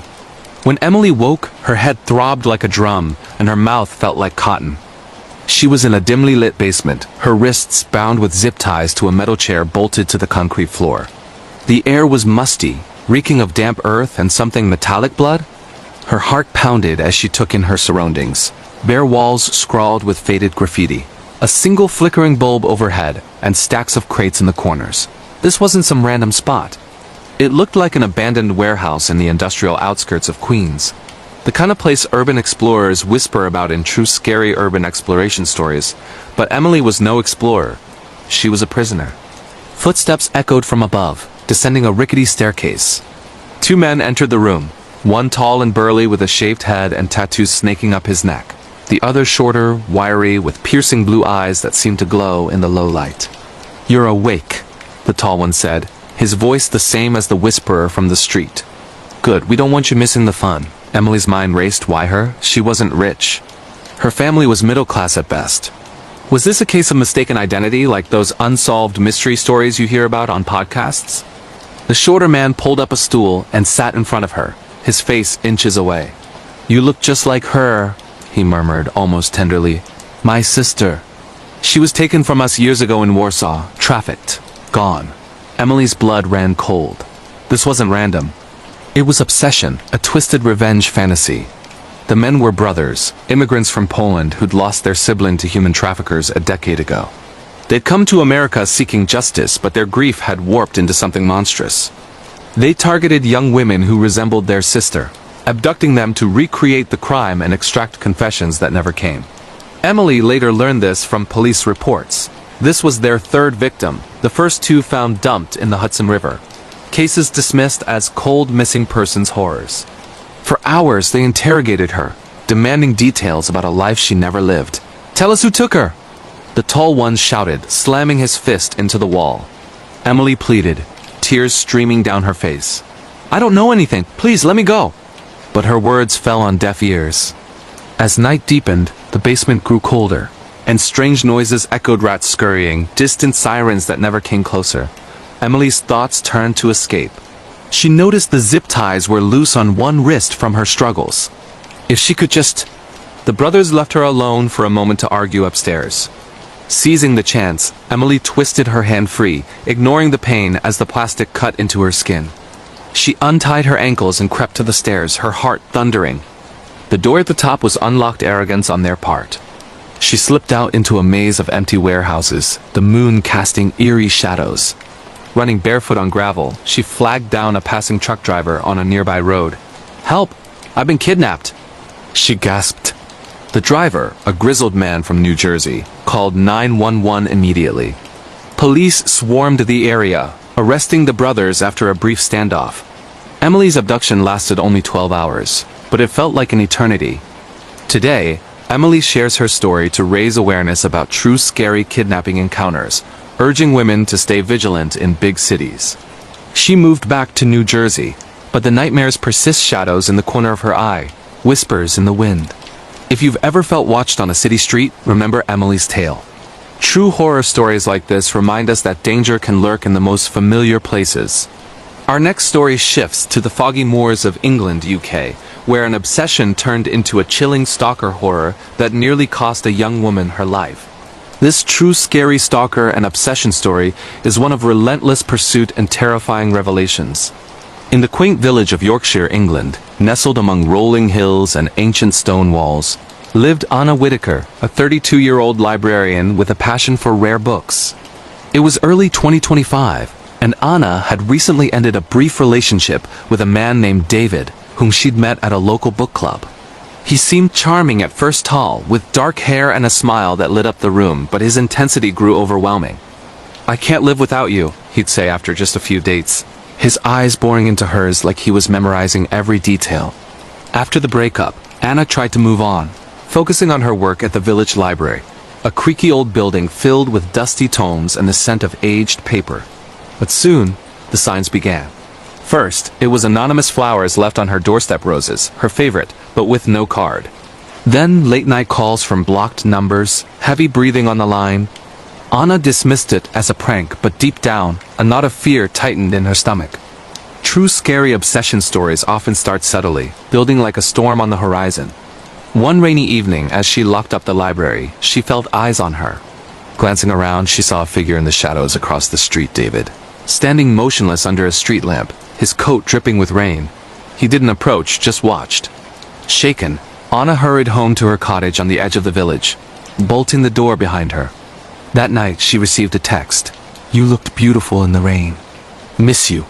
Her blood froze. It was from an unknown number, but she knew. The stalking escalated. David began following her to the grocery store, the pub, even on walks through the moors. He'd leave notes in her mailbox. "We're meant to be together.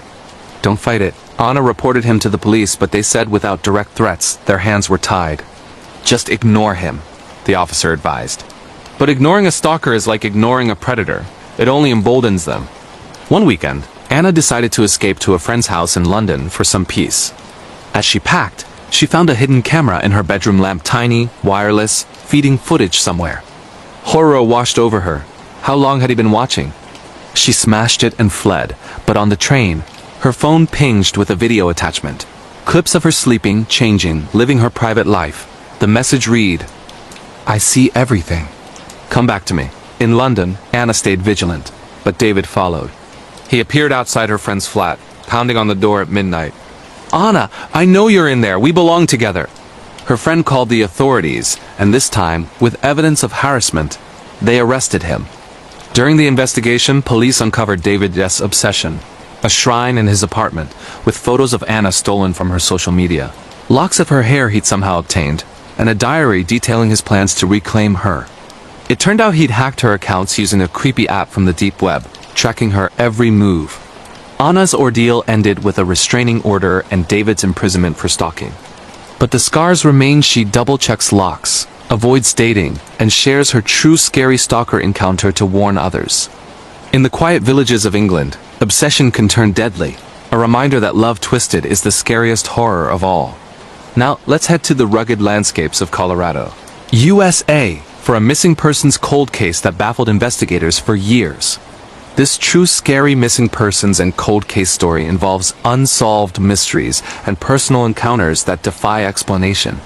In the summer of 2023, in the small town of Aspen, Colorado, 25-year-old hiker Jordan Hayes vanished without a trace during a solo trek in the Rocky Mountain National Park. Jordan was an adventure enthusiast, known for his Instagram posts of breathtaking vistas and wilderness survival tips. His last post showed him at the trailhead, captioning it, "Chasing the peaks back in a few days." Friends and family weren't worried at first.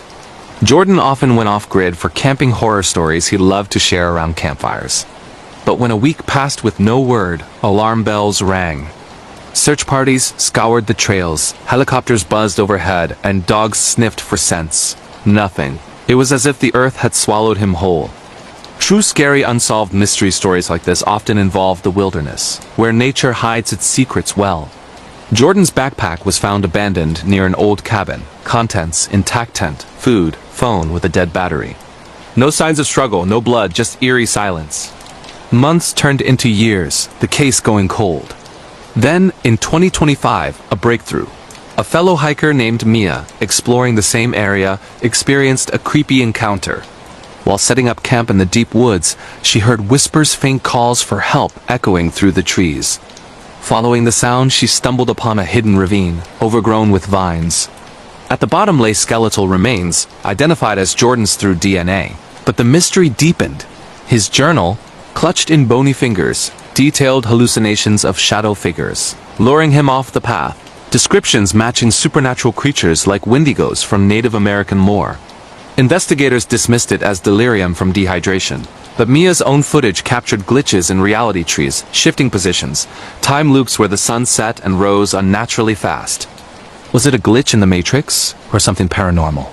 Jordan's family believes he encountered a cryptid in the national park, a true scary wilderness horror that claims lives. The case remains unsolved, a chilling reminder that some missing persons' stories end in the unknown, haunting those left behind. Shifting gears to France, in the historic city of Paris, we have a creepy encounter with a stranger that escalated into workplace scary experiences. This true scary creepy encounters with stranger story blends personal horror with professional nightmares. Sophie Laurent, a 30-year-old barista at a quaint cafe near the Eiffel Tower, loved her job despite the long hours. In late 2024, a regular customer caught her eye, a man in his 40s with a neatly trimmed beard and piercing green eyes. He ordered the same thing every day, black coffee, no sugar. "You're the highlight of my morning," he'd say with a smile that didn't reach his eyes. Sophie brushed it off as flirtation, but soon it turned creepy. One night shift, as she closed up alone, he appeared at the window, tapping gently. "Forgot my wallet," he claimed, but his hands were empty. Sophie let him in reluctantly, and that's when he confessed. "I've been watching you for months. You remind me of my ex." Alarmed, she asked him to leave, but he lingered, sharing twisted stories of his past.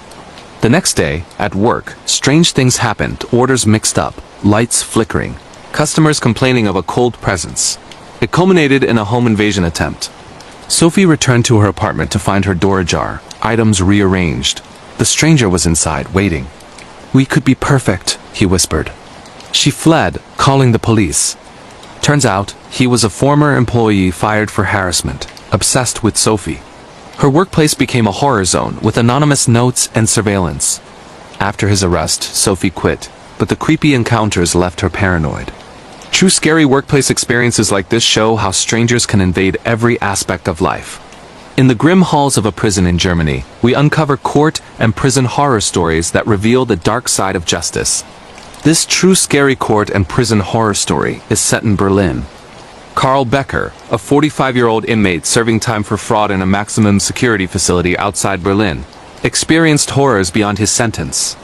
In 2025, during a stormy night, whispers echoed through the cell's voices of past prisoners executed in the old wing. Karl dismissed it as imagination, but soon apparitions appeared. Ghostly figures in outdated uniforms, chains rattling. One night, during lockdown, his cellmate vanished only to be found dead in the morning, eyes wide with terror. The autopsy said heart attack, but Karl knew better. He'd seen a demonic possession, the ghost entering the man's body. Court records later revealed the prison was built on a World War II site, haunted by war-related horror. Karl's testimony in appeal court described glitches in reality, time distortions where days repeated. Released early, he warns of the supernatural in prisons, where true horror lurks in the shadows.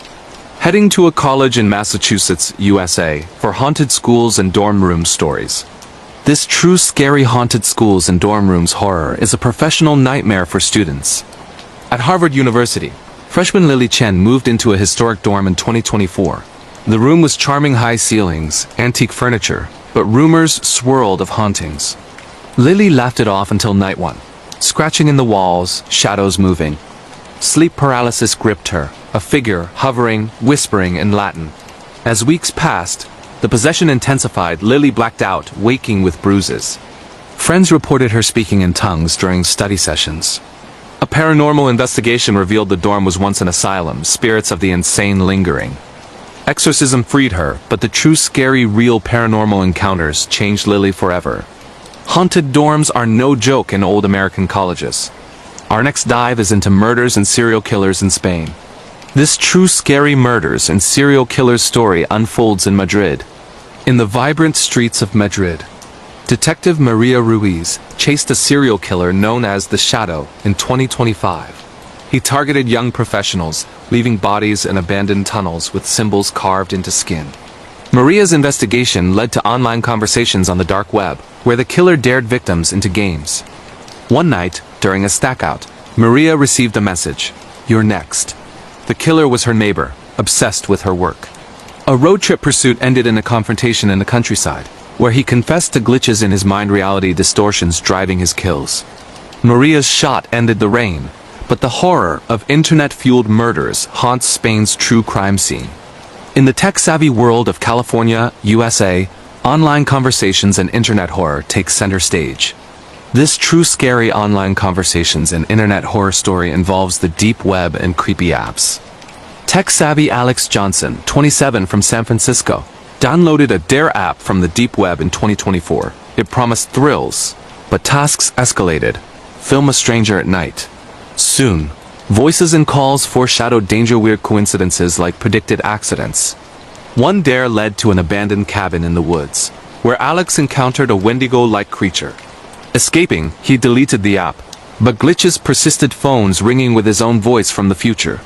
True scary deep web stories warn of the horrors lurking online. Weird coincidences and foreshadowing hit hard in Italy. This true scary weird coincidences and foreshadowing story is set in Rome. Giovanni Rossi, a 35-year-old tour guide in Rome, experienced foreshadowing dreams in 2025 visions of a car crash.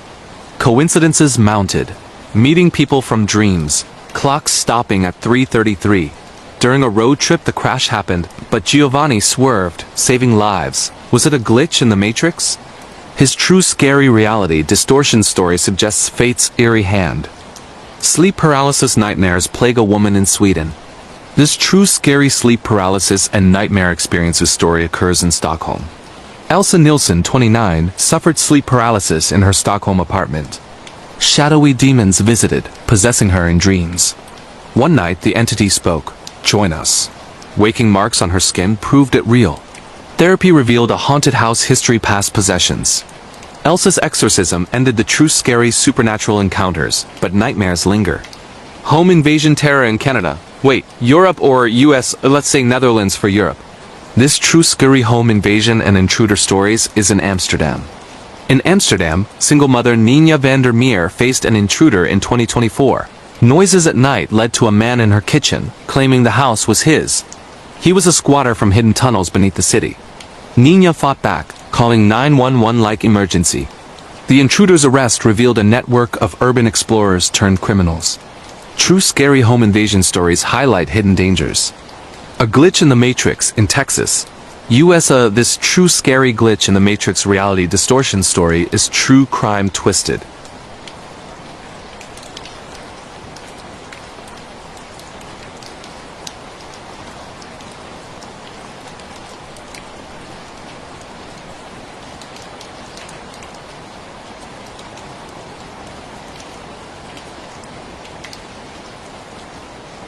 Babysitter horror in Illinois, USA. This true scary babysitter alone at home horror story chills. Teen babysitter Mia Torres in Chicago sat for a family in 2024. Alone at home, calls from inside the house terrified her. The clown statue moved a real intruder. Mia hid, calling police. The neighbor horror tied in the man next door obsessed. Escape was narrow, a true scary alone at home tale. Neighbor horror in Belgium. This true scary neighbor horror stories is locations-based. In Brussels, family man Luc Dubois discovered his neighbor's secret in 2025 screams at night. Paranormal activity spilling over. Ghosts haunted both homes, demons possessing Lutz's son. Urban exploration revealed an asylum tunnel connecting them. Exorcism saved them, but true scary neighbor horrors persist. Paranormal Supernatural in Oregon, USA. This true scary paranormal and supernatural story involves real encounters. Hiker Sam Riley in Oregon's national parks encountered a skinwalker in 2025. Shape-shifting, creature mimicked his voice. Camping horror ensued, wilderness chasing him to an abandoned cabin. Survival was luck, a true scary supernatural creature story.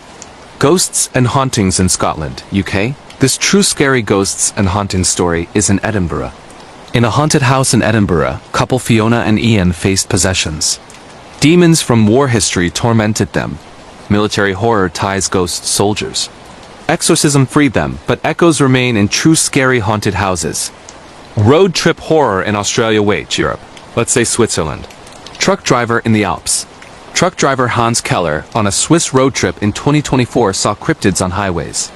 Wendigo-like beings caused accidents. His dispatch calls to 911 operators revealed patterns. True scary road trip and truck driver horror ended in a crash avoidance, but the creatures haunt his drives. Hospital night shift in Florida, USA. This true scary hospital and nurse night shift stories is professional horror. Nurse Carla Diaz on night shift in Miami Hospital heard ghostly calls in 2025. Patients possessed, demons lurking. One code blue turned supernatural patient rising. Her true scary 911 operator calls for help exposed a haunted wing from old asylums. Military war-related horror in Ukraine, Europe. This true scary military and war-related horror story is intense. Soldier Viktor Kowalski in Ukraine's war zones experienced paranormal in 2024 ghosts of fallen comrades. Possessions during battles, wendigos in forests, cryptids feeding on chaos. His survival story is a true scary war horror, blending human and supernatural terrors. Tonight we're going deep into one of the most disturbing unsolved disappearances in recent European history. The vanishing of 19-year-old university student Lara Meyer in the Black Forest region of Germany. October 2024. What started as a simple weekend hiking trip with friends turned into a nightmare that still keeps search and rescue teams, detectives, and millions of true crime followers awake at night. This is the full, uncut, terrifying story of what really happened in those ancient woods, told in chilling detail for the first time in this format. Grab something warm, lock your doors, and keep the lights on, because once you hear what Lara and her friends experienced, you'll never look at the forest the same way again.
Mia woke up first, around 3:17 a.m., needing to pee. She unzipped the tent quietly so she wouldn't wake Lara, stepped outside, and immediately froze. The fire was still smoldering, but something felt wrong. The forest was completely silent, not even the usual rustle of leaves or distant owl calls. Then she noticed the footprints. Fresh bare footprints circled their campsite in perfect rings, too large to belong to any of them, and they hadn't been there when they went to bed. Mia's heart started racing. She shone her phone flashlight toward the trees and saw, for just a split second, a tall, pale figure standing motionless between two trunks about 30 meters away. It had no face that she could make out, just smooth skin where features should be, and it was watching her. She screamed, stumbled backward into the tent, and shook Lara awake. Lara was instantly alert. She'd always been the brave one. She grabbed the bear spray, unzipped the tent, and stepped out with Mia clinging to her arm. Whatever had been there was gone. Only the footprints remained, and now they led directly into the girl's tent, stopped right at Lara's sleeping bag, and turned around again, as if something had stood over her while she slept, observing. Jonas and Felix came running from their tent with headlamps blazing.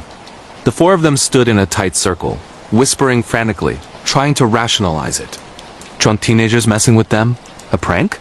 But they were miles from the nearest road, and no other tents or cars had been at the trailhead when they arrived.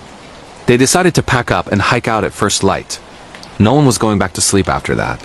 They sat up the rest of the night, backs against each other, flashlights on, jumping at every snapped twig.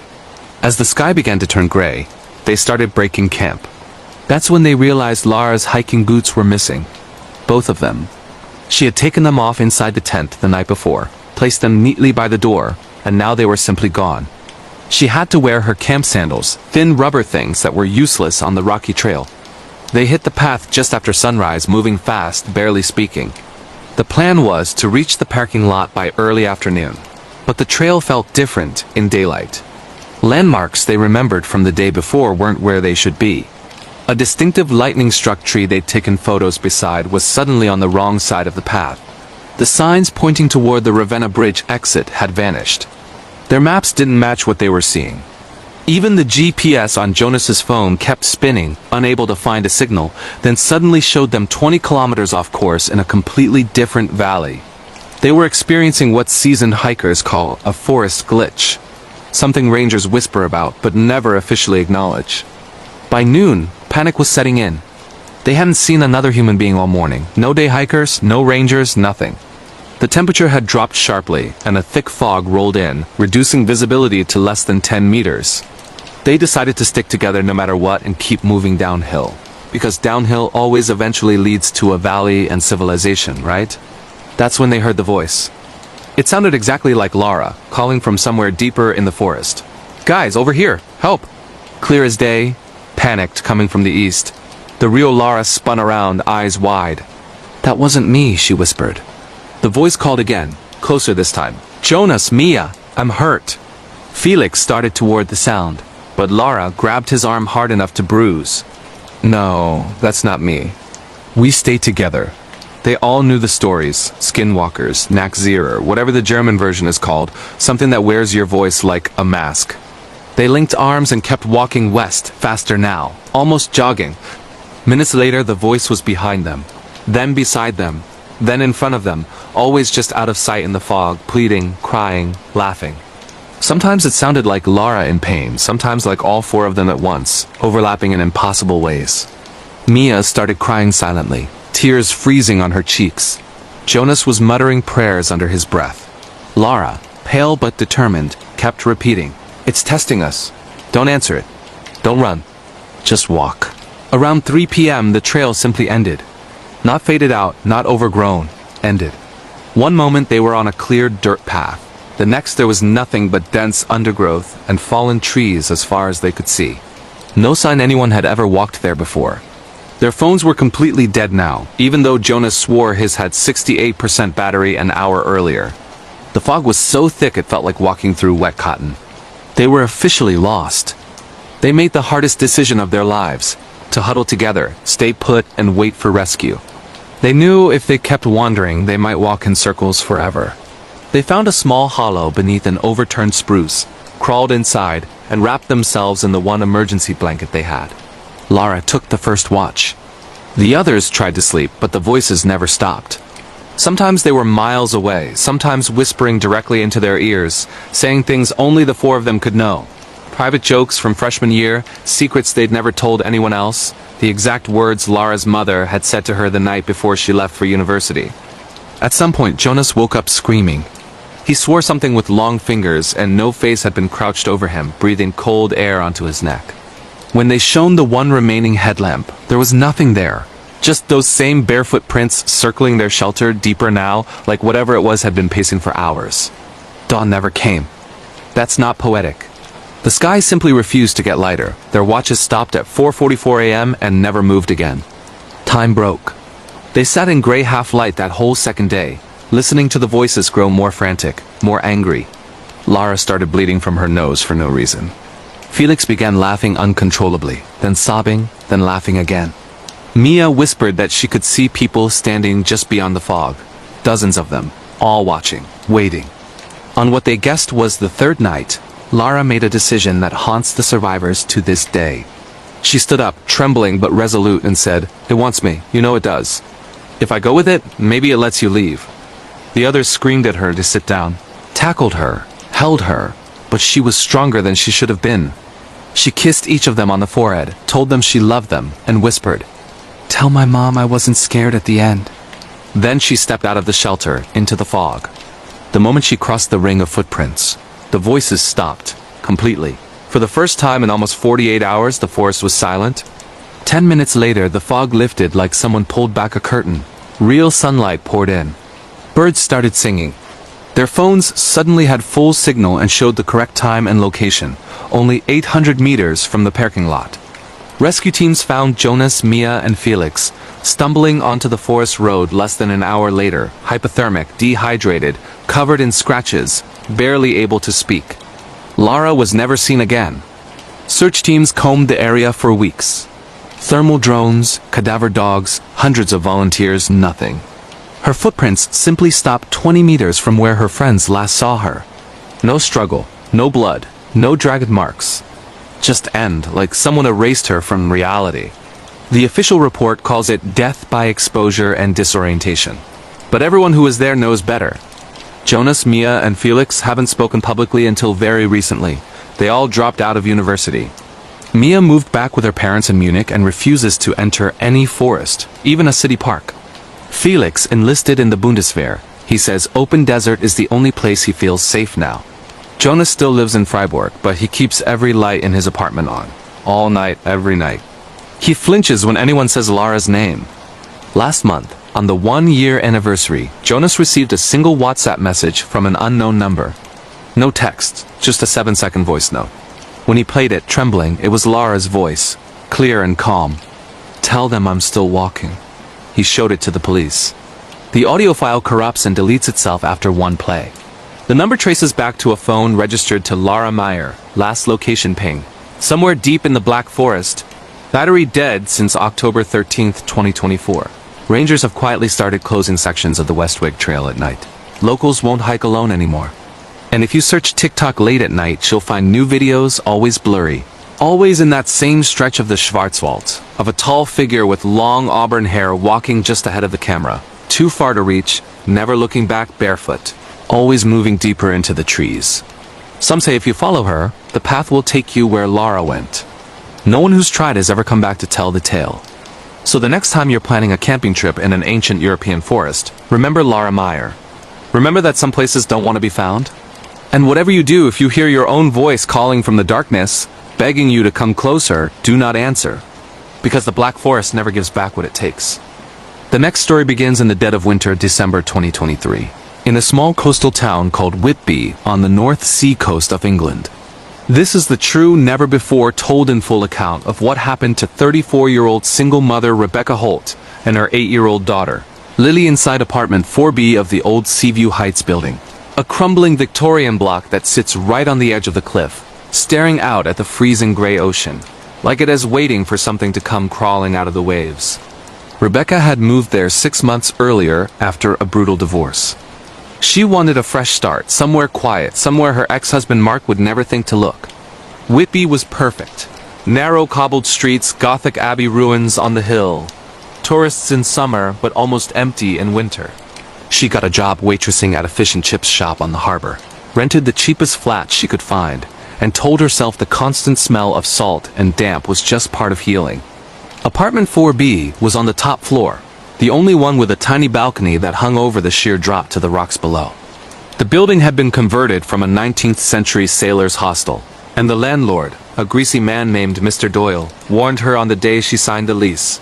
"Mind the pipes, love. They knock when the tide's high." Old building, you know? Rebecca laughed it off. She needed the place. Lily needed stability. They moved in with 2 suitcases, a second-hand sofa, and a promise to each other that everything was going to be okay.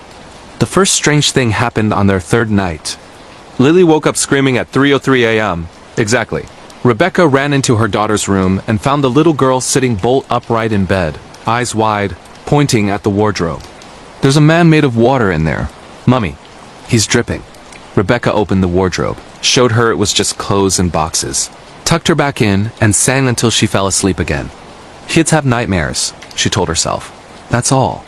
But the next morning, when Rebecca went to make breakfast, she noticed wet footprints on the kitchen lino.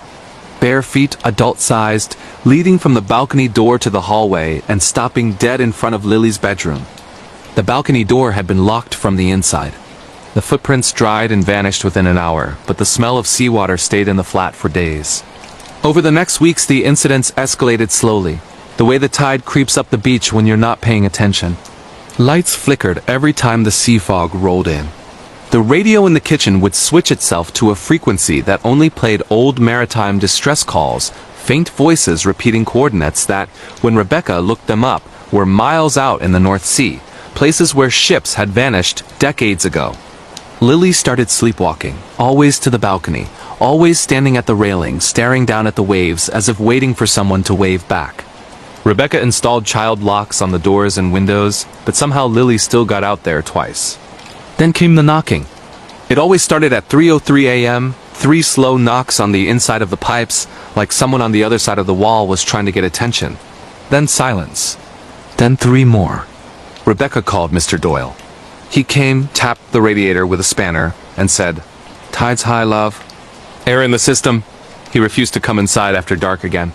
By the end of November, Rebecca hadn't slept properly in weeks. She looked pale and thin, her eyes ringed with purple.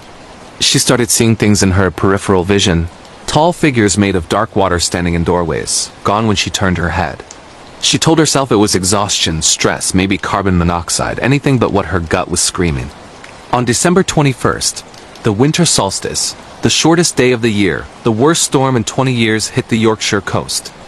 Winds over 100 miles an hour, waves smashing against the cliffs so hard the whole building shook. Power went out across the town at 8 p.m. Rebecca lit candles, made hot chocolate, put on a movie for Lily on her laptop. They fell asleep together on the sofa under a pile of blankets. Rebecca woke up at 3:02 a.m. to total silence. The storm had stopped dead. No wind. No waves. Just the creak of the old building settling. She looked at the clock on the laptop. 3:02. Then 3:03. 3 knocks came from the pipes, louder than ever, like fists pounding metal. Lily was no longer beside her. Rebecca leapt up, heart in her throat. The balcony door was wide open, curtains billowing in a wind that wasn't there. She ran outside into air so cold it burned her lungs. Lily was standing at the railing in her nightdress, barefoot, hair whipping around her face, staring down at the black water 50 feet below. "Lily, step back," Rebecca screamed. Lily turned slowly. Her eyes were wrong, completely black, no whites at all, reflecting the candlelight like oil. When she spoke, it wasn't her voice. It was deep, gurgling, like someone speaking underwater. "She's ours now, Rebecca." "You both are. You moved into our house." Rebecca lunged forward and grabbed Lily around the waist, dragging her backward. The little girl fought with impossible strength, nails raking her mother's arms, drawing blood. Something cold and wet wrapped around Rebecca's ankle, an icy grip that felt like fingers made of seaweed. She looked down and saw a hand, pale and bloated, coming up through the balcony floorboards, as if the wood were water. More hands followed, dozens of them, grasping, pulling. Rebecca screamed and kicked, managed to haul Lily inside and slammed the door. The moment the lock clicked, the hands vanished. The storm roared back to life outside like someone had pressed play again. Lily collapsed, unconscious, burning with fever. Rebecca carried her daughter to the bedroom, barricaded the door with the dresser, and called 999. The operator told her emergency services couldn't reach the cliff road until morning. The storm was too severe. "Stay inside, keep the lights on if you can, and whatever you do, don't open the door again." For the rest of the night, Rebecca sat on the bed clutching Lily, reading Bible verses aloud because it was the only thing she could think to do. Every pipe in the flat knocked in perfect rhythm, like a heartbeat. The temperature plummeted so low their breath froze in the air. Frost formed on the inside of the windows in the shape of handprints. At 6:47 a.m., just as the first gray light appeared over the sea, everything stopped. The knocking, the cold, the presence. Lily opened her eyes, normal blue again, and asked why Mummy was crying. When police finally arrived hours later, they found mother and daughter huddled together, covered in scratches and bruises. The balcony floorboards were warped and black with seawater, though no water had come in from the storm. Salt water pooled in the corners of every room, and carved into the wooden headboard above Lily's bed. Deep enough to splinter the wood were the words, "We waited below, you opened the door, now we rise." Investigators dug into the building's history. Seaview Heights had been built in 1887 on the exact spot where, in 1782, a whaling ship called the Moray had wrecked during a December storm. Every soul on board, 43 men and one stowaway child, had been lost. Local legend said the captain's wife, driven mad with grief, had thrown herself from the cliff on the winter solstice exactly 1 year later. Fishermen avoided the cove beneath the building for generations. They said on the longest night of the year, if the tide was high enough and the moon was new, you could see pale figures walking up the cliff face out of the waves looking for the home they never reached. Rebecca and Lily moved out the same day. They left everything behind, clothes, toys, furniture. Rebecca's arms still carry the faint white scars from that night. Lily refuses to go near the sea, any sea, even in pictures. She's 10 now and still sleeps with the light on. The flat has stayed empty ever since. Mr. Doyle tried to rent it twice. Both sets of tenants lasted less than a week. The last one's left a note pinned to the door. It's not knocking anymore. It's inside the walls, waiting for the next solstice. Every December 21st, when the tide is at its highest and the moon disappears from the sky, locals say, if you stand on the harbor wall and look up at Seaview Heights, you can see a faint blue light moving behind the curtains of apartment 4B. And if the wind is coming from the north, you can just make out the sound of a child singing an old sea shanty, the same one the crew of the Moray sang the night they drowned. Rebecca still gets messages every year on the anniversary. Always from a different number, always the same 7 words in Lily's handwriting, even though Lily swears she never sent them. Mummy, the water's warm. Come home. Some doors, once opened, can never be closed again. Some homes were never meant for the living, and some tides don't just come in, they come up. All the way up. The next story takes us to the frozen outskirts of Rovaniemi, Finland. December 2024, right on the edge of the Arctic Circle, where the sun barely rises for a few hours, and the night lasts almost 24 hours a day. This is the complete, unfiltered account of what happened to 4 childhood friends who decided to spend a long weekend in an off-grid forest cabin to celebrate turning 30. Their names were Elias, Katie, Miko, and Sofia. Only 3 came back. What they experienced has never been told this way before, because the survivors still can't agree on what was real and what wasn't. But every word you're about to hear comes straight from their police interviews, private messages, recovered GoPro footage, and the journal Elias kept until the moment he couldn't write anymore. They had rented a place called Cabin 17, deep inside a private forest, owned by an old reindeer herder who only communicated by handwritten notes left in a mailbox at the main road. The listing photos showed a cute red wooden cabin with a sauna, fairy lights, and endless snow. The price was suspiciously low for peak polar night season, but the reviews were 5 stars. Magical, life-changing, you'll never want to leave. They booked it instantly. They arrived on Thursday, December 12th, in Miko's Land Rover, singing along to 2000s Finnish pop, drunk on excitement and cheap vodka.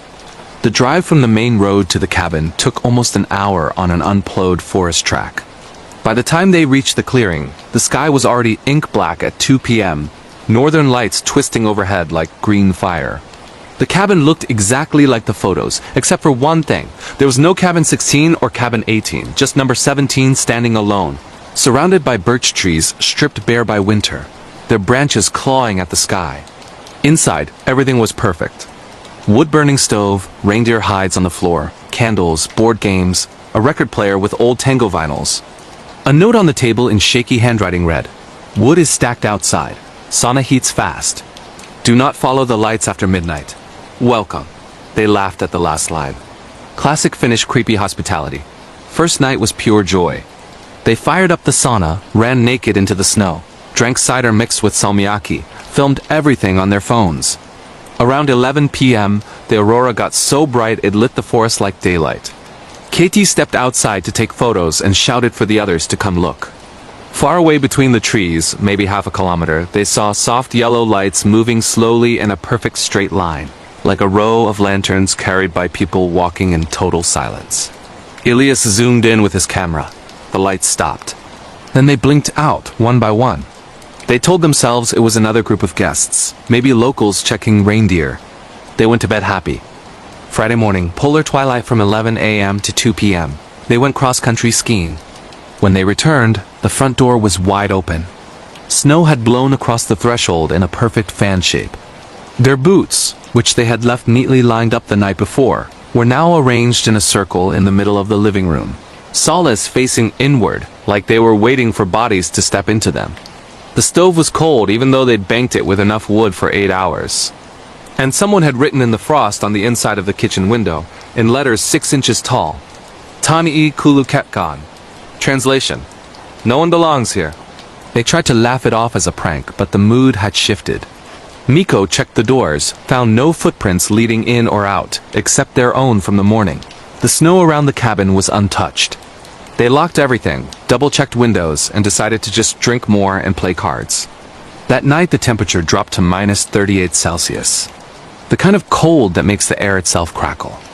At 11:47 p.m., the power cut out, not uncommon in remote cabins, but the backup generator outside never kicked in.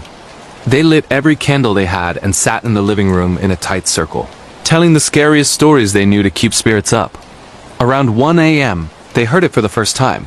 Footsteps on the roof. Slow, deliberate, human weight, walking from one end of the cabin to the other, pausing directly above them, then walking back. Crunch. Pause. Crunch. Pause.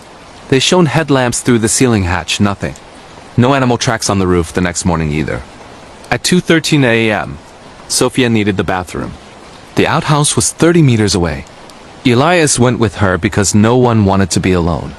As they stepped outside, the northern lights suddenly vanished, like someone switched them off.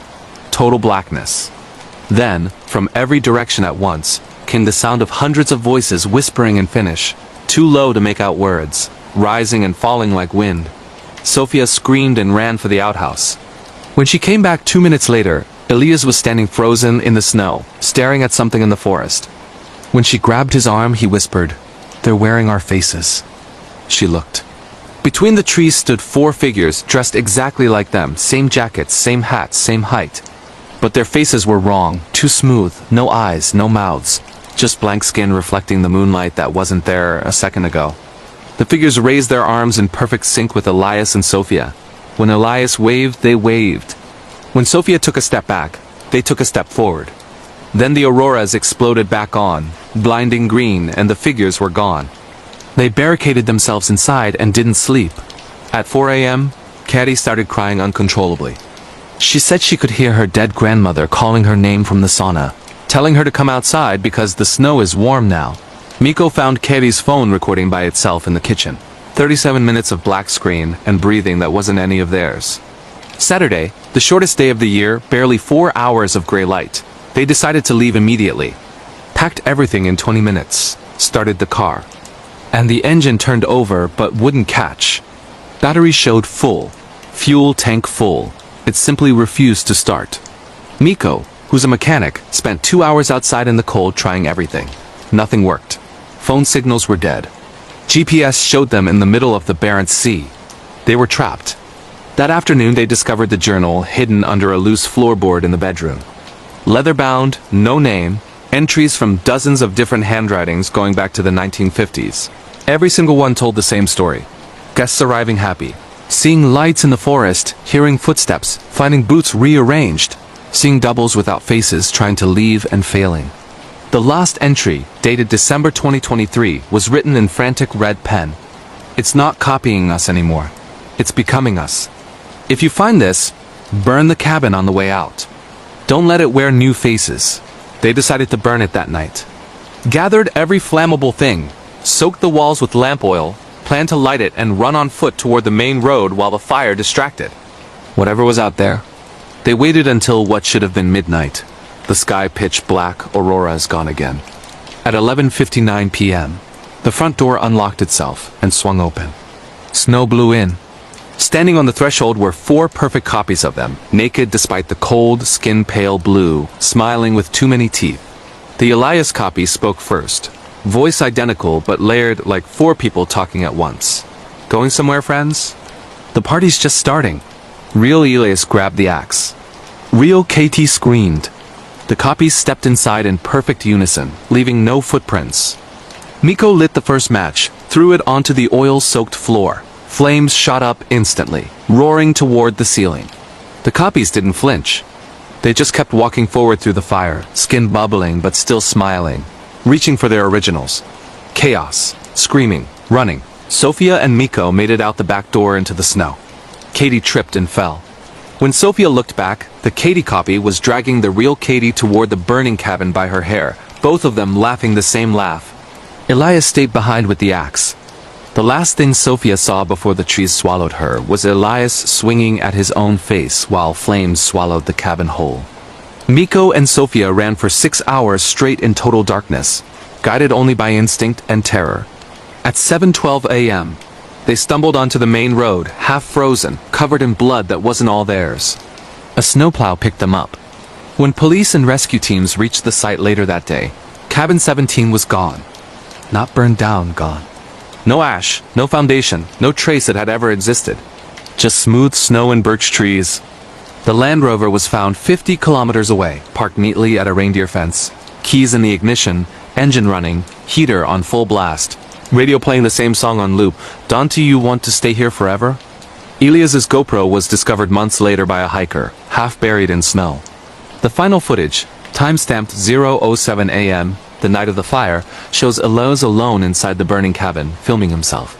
Behind him, dozens of naked figures with his friends' faces stand in a circle, holding hands, swaying gently as the flames rise.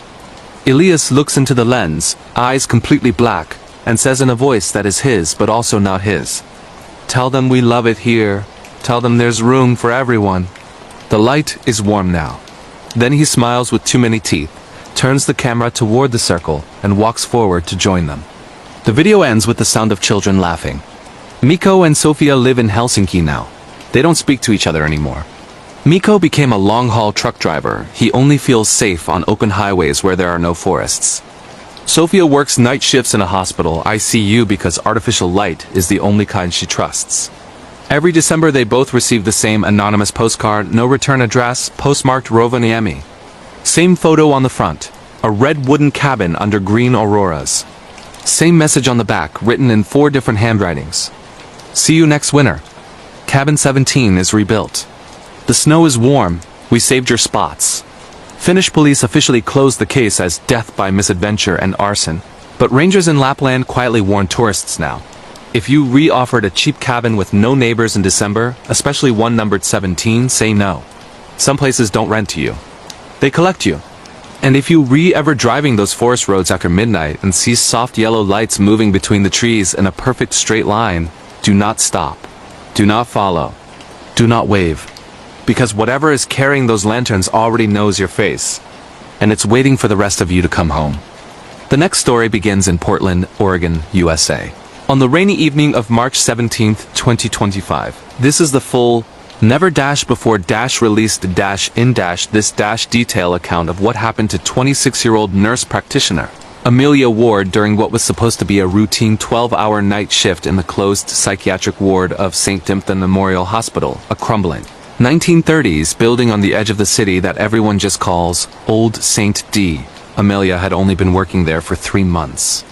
The pay was double any other hospital in the state, because nobody wanted the night shifts in the locked ward on the 6th floor. The official reason was staffing shortages.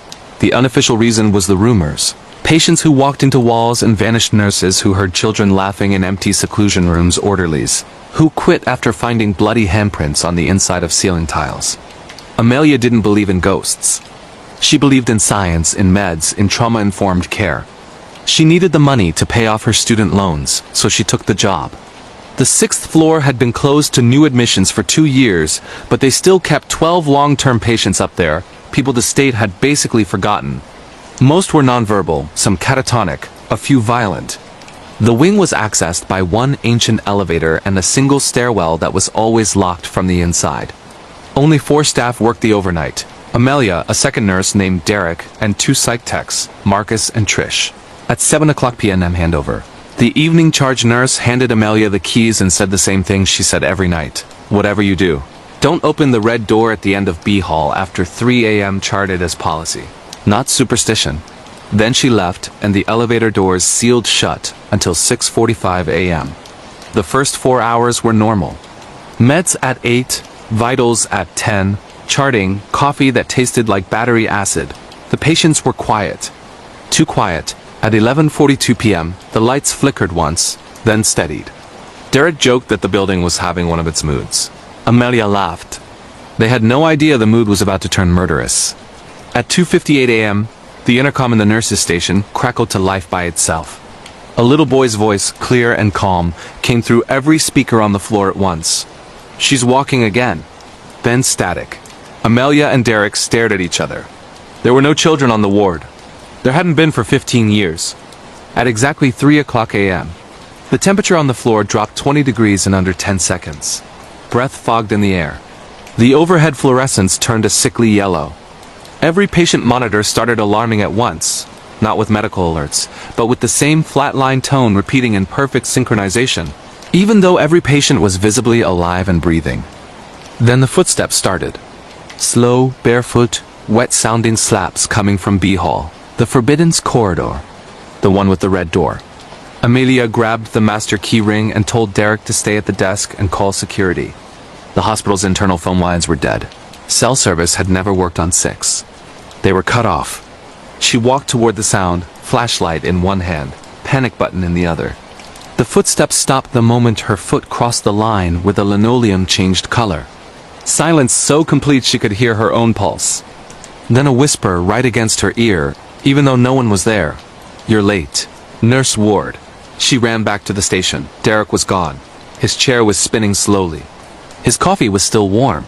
On the monitor for room 612, the catatonic patient who hadn't moved or spoken in 8 years, Mr. Harlan Graves, was sitting upright in bed, staring straight into the camera, smiling. The real Mr. Graves was still lying flat in the room. Amelia checked the footage later. 2 identical versions of the same man occupied the same bed at the same time. One never moved. One waved. That's when the lights went out completely. Emergency red backups kicked in, bathing everything in blood-colored darkness. Every patient door unlocked simultaneously.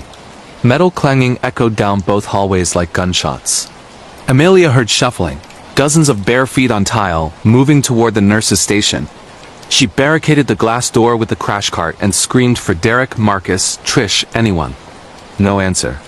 Then the little boy's voice came again, now from inside the station, even though she was alone. "Ring around the rosy, pockets full of posies." She looked up. Written on the ceiling in fresh red handprints, still dripping, were the words, "We never left, we just waited for someone who cared." Amelia realized the handprints were child-sized. She made a decision. She grabbed the defibrillator, the crash cart, anything heavy, and started toward the elevator. Halfway there she found Marcus, or what was left of him.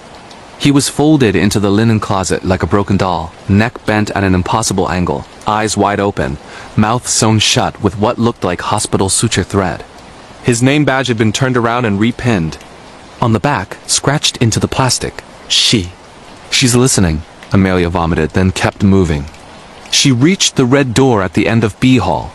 It was ajar for the first time in anyone's memory. Beyond it was a part of the ward that didn't appear on any modern floor plan.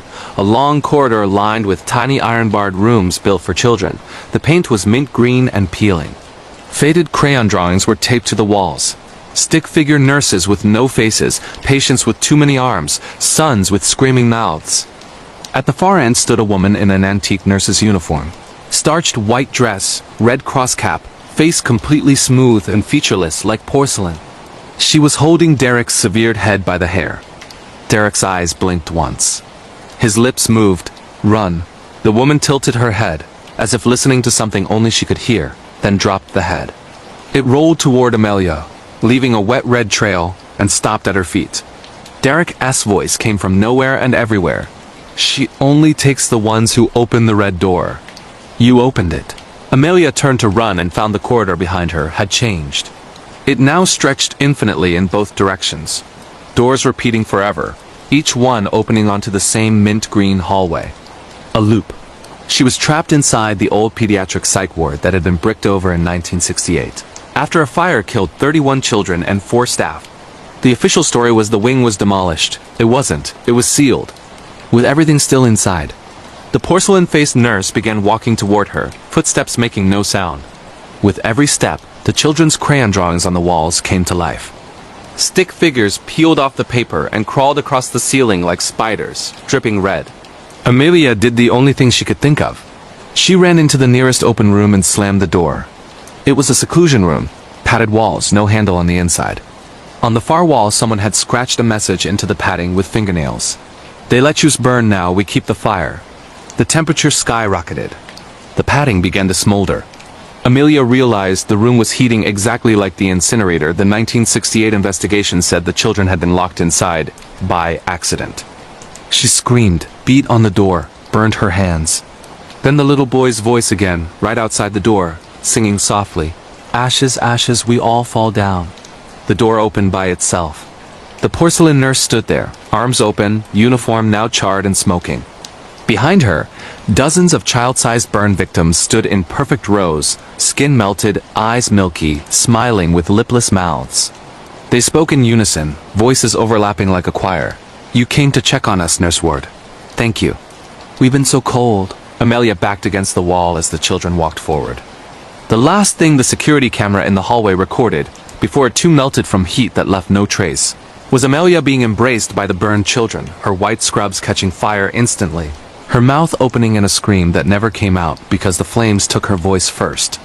At 6:45 a.m., when the day shift finally arrived, the 6th floor was exactly as it should be, all patient doors locked, monitors normal, temperature steady. Derek, Marcus, and Trish were found sitting at the nurse's station drinking coffee, smiling blankly, asking why everyone looked so worried. They had no memory of the night. Their uniforms were clean, no blood, no burns. Amelia Ward was simply gone. Her car was still in the staff parking garage. Her purse was on the desk. Her badge was clipped to a chart that now read, in her own handwriting, "Patient discharged to a better place." 2 weeks later, a new nurse started on nights. During orientation, she was warned about the red door at the end of B Hall. She laughed and said she didn't believe in ghosts. That night, at 3 a.m. sharp, every speaker in the hospital played a woman's calm, professional voice giving report. Patient Ward Amelia, age 26. Admitted voluntarily March 17, 2025. Diagnosis: terminal compassion. Condition stable. Prognosis: will remain on 6 indefinitely. Please check on her often. She gets scared when she's alone. Then the little boy's voice, giggling. Ring around the rosy, a pocket full of posies. Ashes, ashes, old Cynthia is still open. They're always hiring night nurses for the 6th floor. The pay is excellent. And if you take the job, whatever you do not open the red door after 3 a.m. Because some patients never leave. Some nurses never stop caring. And some fires never go out. They just wait for fresh fuel. The next story begins in the summer of 2024 in a small town called Mercy Ridge. High in the Rocky Mountains of Colorado, USA, the town has only 312 permanent residents, 1 traffic light, and a history nobody talks about above a whisper.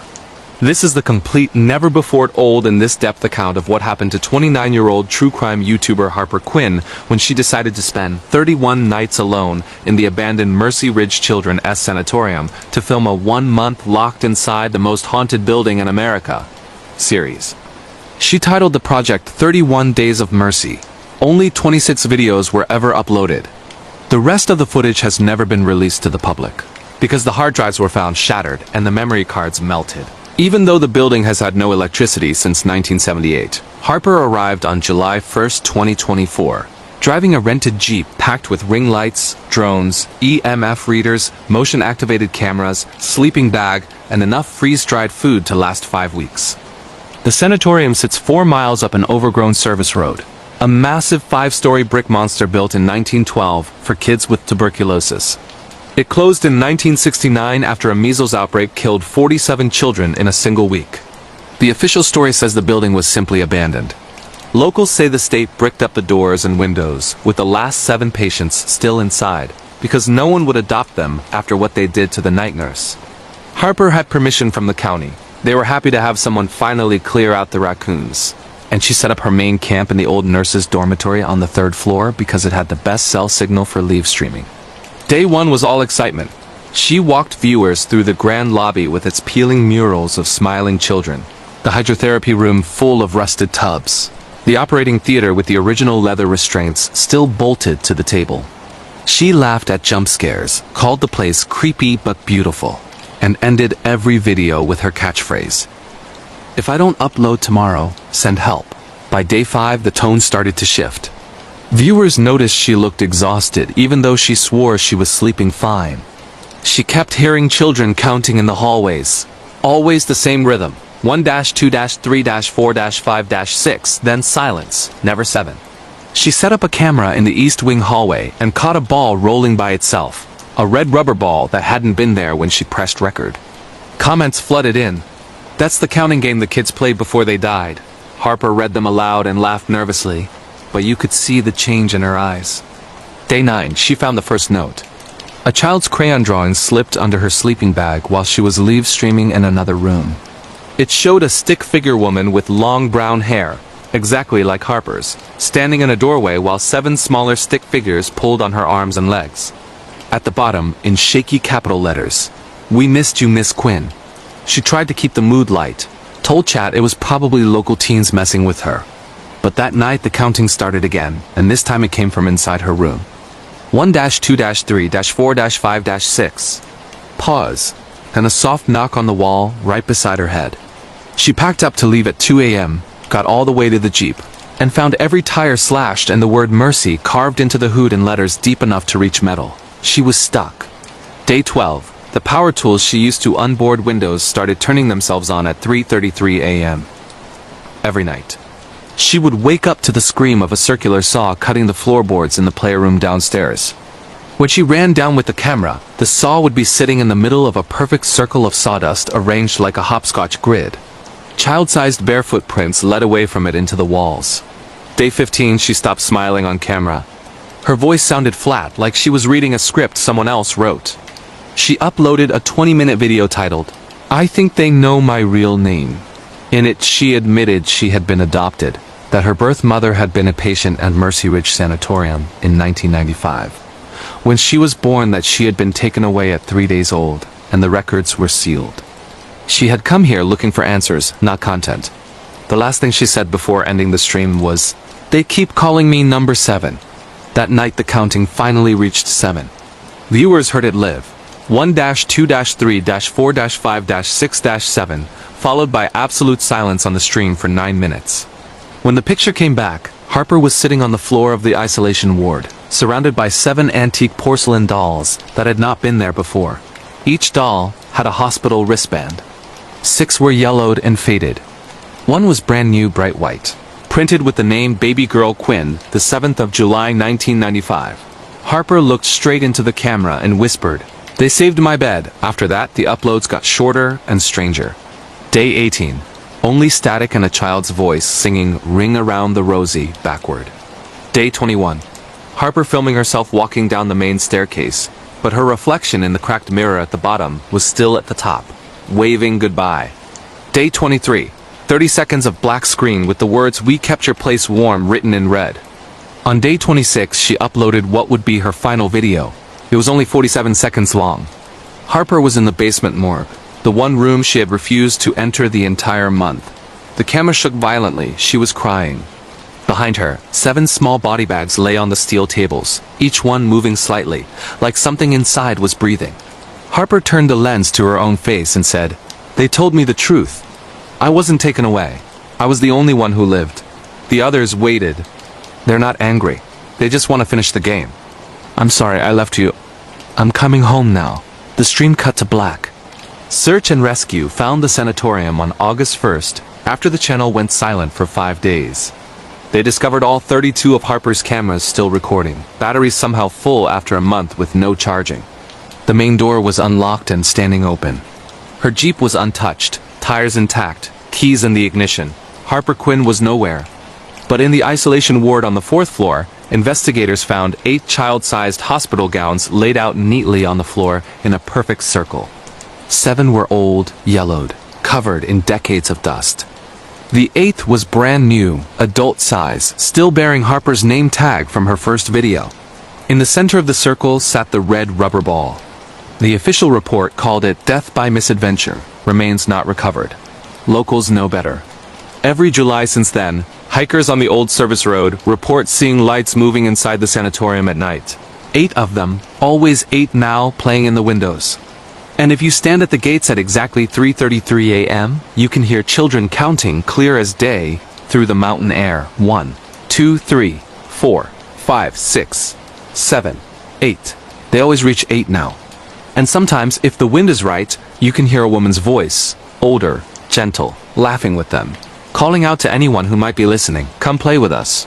We saved you a spot. We've been waiting such a long time." Mercy Ridge Children's Sanatorium is still standing. The county boarded it up again, posted no trespassing signs, threatened arrests. The signs keep getting torn down. Teenagers still dare each other to spend a night. None ever make it to morning, because some games don't end when you leave the building. Some families never let you go. And some names, once spoken inside those walls, are never allowed to leave again. The Echo in the Mirror. My name is Emily Carter, and this happened to me just last month in October 2025. I'm 28, a freelance graphic designer from Portland, Oregon. But I've been saving for years to take a solo trip to Seattle, somewhere quiet, rainy, and far from my ex who wouldn't stop calling. I found the perfect spot on Airbnb, a modern loft in an old converted warehouse in Capitol Hill. The listing called it Cozy Urban Retreat with Vintage Charm. Photos showed exposed brick, huge windows, and a full-length antique mirror in the bedroom that looked straight out of a design magazine. The host said it was a peaceful oasis. Reviews were glowing, people raved about the natural light, the quiet nights, and how the place felt magical. I booked it for 10 days. Checked in on a foggy Thursday afternoon. The building was from the 1920s, originally a textile factory, now trendy lofts. The elevator creaked like old bones, but the apartment was spotless. High ceilings, hardwood floors, a sleek kitchen, and that mirror tall framed in dark wood leaning against the bedroom wall opposite the bed. It was heavier than it looked, almost like it was bolted in place. I remember thinking it was the kind of mirror that made you look better than you really did, soft edges, flattering light. That first night I was exhausted. I showered, ordered takeout, and crashed early. Around 3 a.m., I woke up to a sound like a soft knock. Not on the door, but inside the room. Tap dash tap tap. I sat up. Heart pounding. Nothing. Just the rain against the windows. I told myself it was the building settling. Went back to sleep. The next morning I noticed something odd. In the mirror, my reflection looked tired. Dark circles under my eyes that weren't there when I went to bed. I shrugged it off, jet lag, even though I wasn't flying. I spent the day exploring Pike Place Market, took photos, posted on Instagram. Normal vacation stuff. Night 2. I was scrolling on my phone in bed when I heard it again. Tap, tap, tap. This time it came from the mirror. I froze. The sound was faint, like fingernails on glass from the other side. I turned on the lamp. Nothing. No one there. Just my reflection staring back wide-eyed. I laughed at myself. Nerves. New place. But when I looked closer, my reflection blinked. A second after I did. I blinked again. It blinked in perfect sync. I told myself it was a trick of the light, that old mirrors distort things. I went to bed uneasy. Around 4 a.m., I woke to scratching. Slow, deliberate, like someone dragging nails down the mirror's surface. I sat up. The room was dark except for the streetlight filtering through the blinds. In the mirror, my bed was empty. My reflection wasn't there. I was sitting up, staring at myself, but the mirror showed an empty bed. I screamed loud enough to wake the neighbors, I thought. Nothing happened. The scratching stopped. I turned on every light. My reflection was back, looking terrified, just like me. I barely slept after that. The next day, I messaged the host. "Hey, the mirror in the bedroom is creepy at night. Any history with it?" He replied quickly, "Old piece from the building's original owner. It's been there forever. If it bothers you, I can have maintenance move it." I said no, didn't want to seem paranoid. But I started recording audio on my phone at night. Just in case. Day 3, I found something. While cleaning up, I noticed a small crack in the mirror's frame barely visible. I ran my finger over it, and a tiny piece of paper slipped out. Old, yellowed, handwritten note. Do not look too long. She watches back. E. Harlan, 1947. My blood went cold. I googled the building's history. Turns out, in 1947, a woman named Evelyn Harlan lived in this very unit. She was a seamstress, widowed young. Neighbors said she was obsessed with her reflection, spent hours staring into that mirror, talking to it. One night, she disappeared. No trace. Police found the mirror covered with a sheet, the room spotless. They ruled it a runaway case. But locals whispered she never left, that something in the mirror took her place. I laughed it off as urban legend. But that night, the tapping started again. Louder. I recorded it. Played it back clear as day. Tap, tap, tap, then a whisper. A woman's voice, faint. Look at me, I didn't sleep. I sat on the couch, lights on, staring at the bedroom door. Around dawn, I heard footsteps. Soft, bare feet on wood. Coming from the bedroom. I grabbed my phone, opened the camera. The mirror was visible through the open door. My reflection stood there alone. I was on the couch. It walked closer to the glass, pressing its hands against it. The glass rippled like water. Then it smiled wide, too wide, teeth gleaming. I ran out of the apartment. Spent the day in a coffee shop, shaking. I called my best friend back in Portland. Told her everything. She said, get out, now. But I'd paid for the full stay, and part of me didn't want to believe it. Maybe it was grief. My mom passed last year, and I'd been avoiding mirrors since the funeral. Maybe this was my mind playing tricks. I went back that evening. The mirror was normal. I covered it with a blanket. Felt better. Slept on the couch. Around 2 a.m., the blanket slid off. I heard it fall. I woke to the tapping, desperate now. The mirror was uncovered. My reflection was gone again. Instead, there was Evelyn. Or what looked like her, pale, in a 1940s dress, hair perfect. She stared at me, then she spoke. Clear, no whisper. You're in my place now, I screamed. The lights flickered. The room went cold, freezing. I grabbed my keys, ran to the door, locked. The deadbolt wouldn't turn. I pounded on the door. No one came. In the mirror, Evelyn stepped forward. She reached through the glass like it was liquid. Her hand came out, cold fingers brushing my cheek. Stay, she said. We can share. I don't remember much after that. I blacked out. Woke up on the floor, morning light streaming in. The mirror was empty. My reflection was back. But when I looked at my face, the dark circles were gone. I looked rested. Too rested. My eyes looked different, darker, older. I left that day. Didn't tell the host. Just packed and ran. I haven't looked in a mirror since. Not once. I stay in well-lit places, cover every reflective surface. Because sometimes late at night I hear tapping. From inside my own head. And I know she's still watching. If you've ever stayed in an old Airbnb and felt watched, don't ignore it. Some places remember. Some reflections don't forget. The Whispering Walls. My name is Liam Harper. And this is the story of what happened to me in a quiet suburb outside London, England, during the summer of 2025. I was 32, working remotely as a software engineer for a tech startup in Silicon Valley, but I needed a break from screens and the constant ping of notifications. I'd inherited a small Victorian terraced house from my great-aunt Beatrice, who passed away in March. She'd lived there alone for 40 years, and the place had sat empty since. I decided to move in for a few months, fix it up, maybe sell it later. The house was on a tree-lined street in Bromley, built in 1892, with tall ceilings, original fireplaces, and walls covered in heavy floral wallpaper that hadn't been touched since the 1970s. Everyone said it was charming. I thought it was just old. I arrived on a rainy afternoon in July. The keys were under the flower pot, just like Aunt Beatrice always kept them. The door creaked open to a smell of dust and lavender. I carried my bags upstairs to the master bedroom, the one with the big bay window overlooking the garden. The wallpaper there was faded roses on a cream background, peeling slightly at the corners. I didn't think much of it. I spent the first evening unpacking, ordering pizza, and setting up my desk in the spare room. Normal stuff. That night, around 2:17 a.m., I woke up to a sound. Not loud, but persistent. A soft whispering, like someone murmuring just outside the bedroom door. I lay still listening. It wasn't words, at least not at first. Just a low, rhythmic murmur, almost like wind through leaves, but inside the house. I got up, opened the door. The hallway was dark, empty. The whispering stopped. I told myself it was the old pipes or the wind in the chimney. Went back to bed. The next morning, I noticed something odd.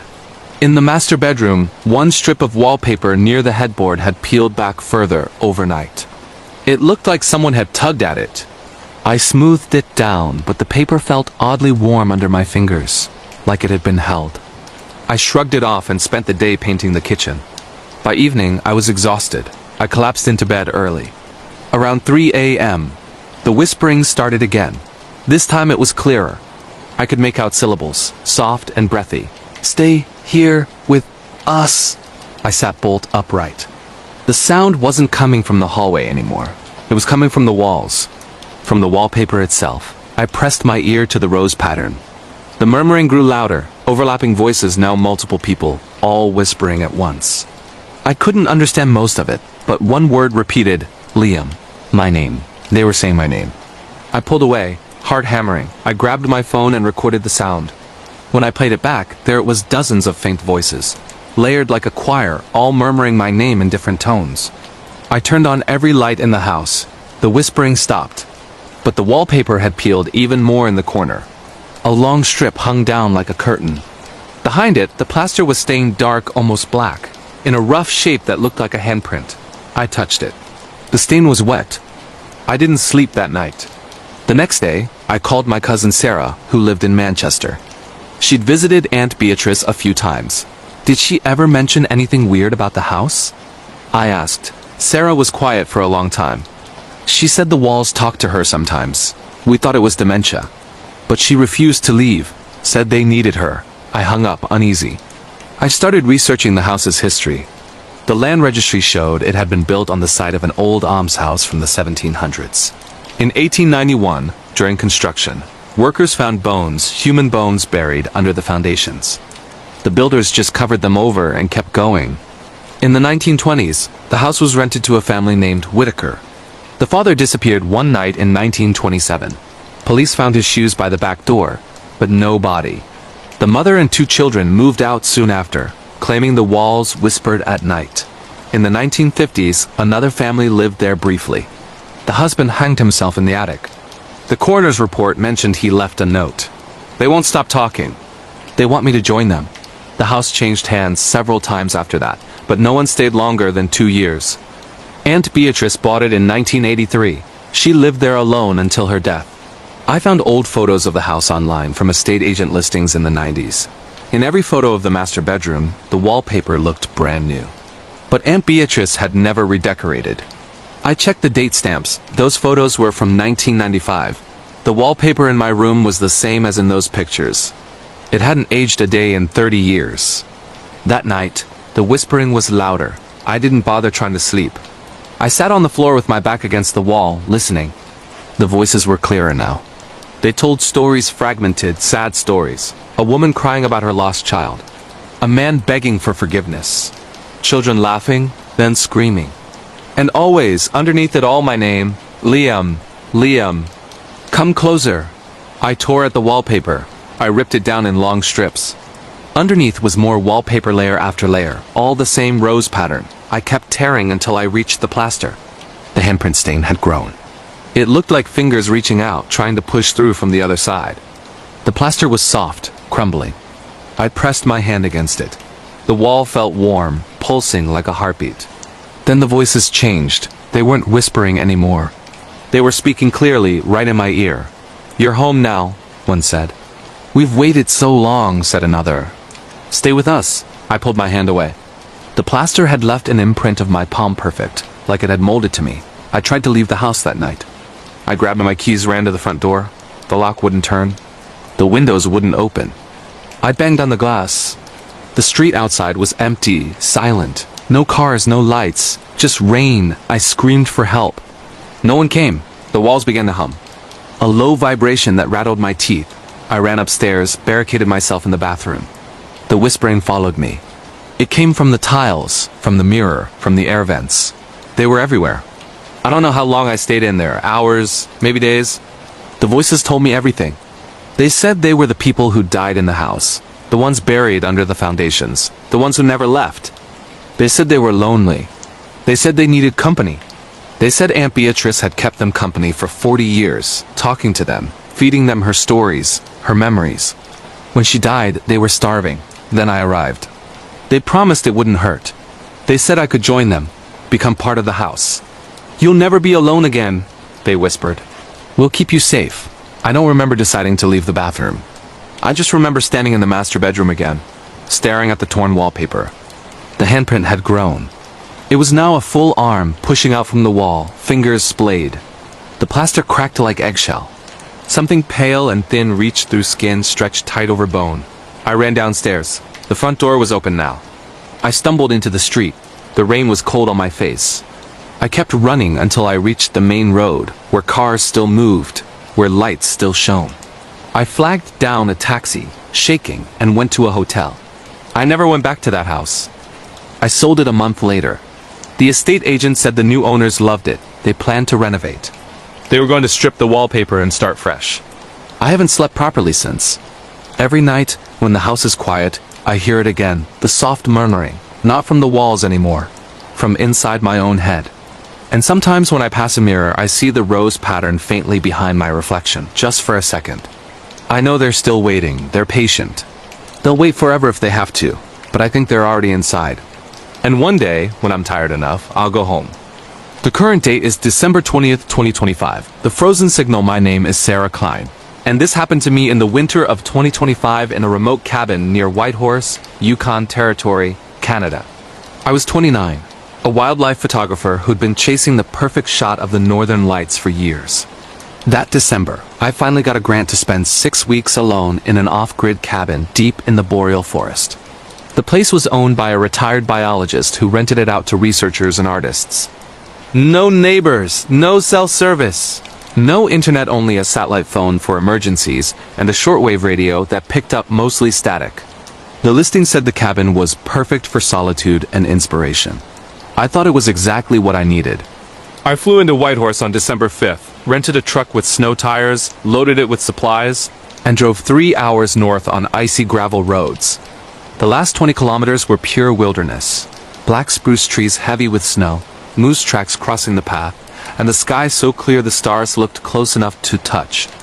The cabin was small, 2 rooms, wood stove, solar panels buried under snow, a generator for backup. Inside smelled of pine and old books. There was a single bedroom with a narrow bed, a living area with a table, and a tiny bathroom. On the wall hung an old radio, the kind with dials and knobs. Probably from the 1970s. The owner had left a note. The radio works, but don't expect much. Sometimes it picks up weird signals. Ignore them. I laughed when I read it. I was here to photograph auroras, not listen to ghost stories. The first few days were peaceful. I set up my camera on a tripod outside, waited for clear nights, and captured ribbons of green and purple dancing across the sky. I cooked on the wood stove, read by lantern light, and felt the kind of quiet that makes your ears ring.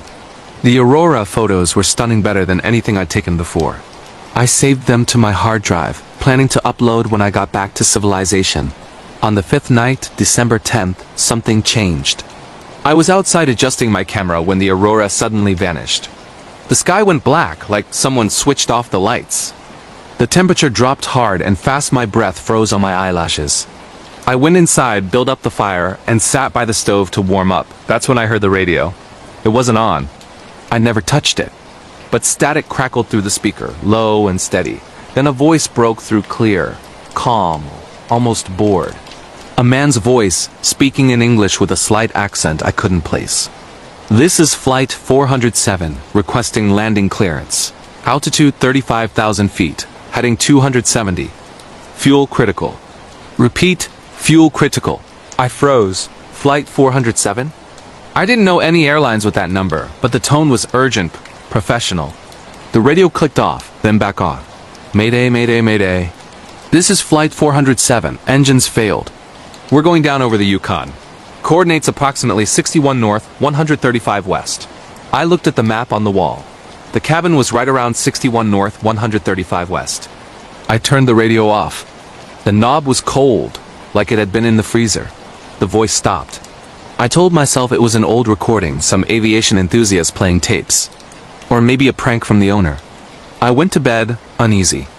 The next night, the radio came on again. Same voice, same message. But this time, it sounded closer, less distant, more panicked. We're losing altitude. 12,000 feet. No visibility. Something's wrong with the instruments. They're spinning backwards.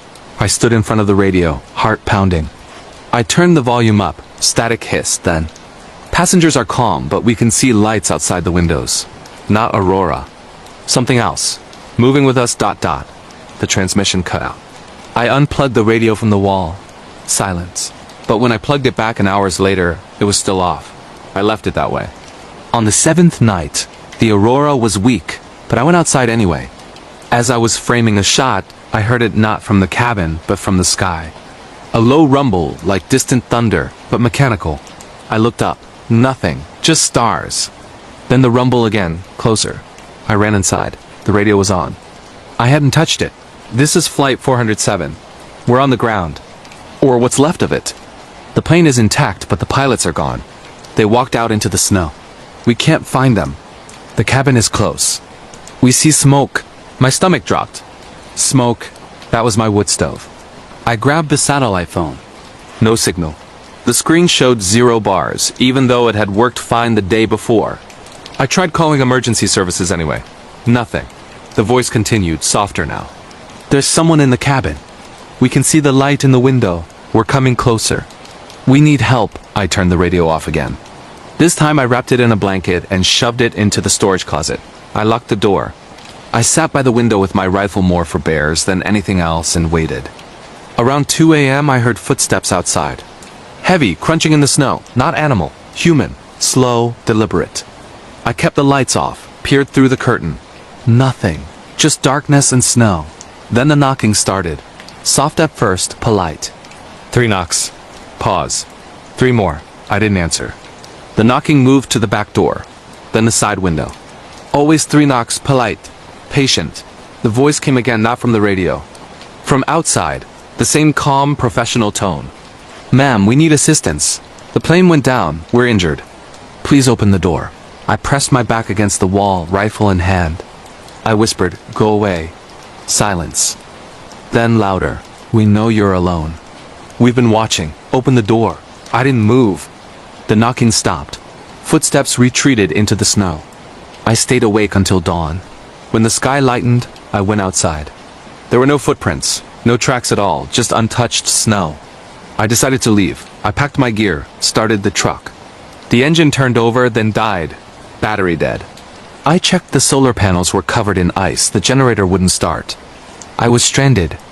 That night, the radio turned on by itself again. The voice was different now, tired, resigned.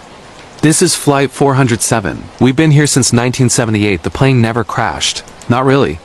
We just kept flying, and then we landed, and we stayed. We're still here, waiting for someone to come. Someone to stay. I sat on the floor, listening. The voice continued.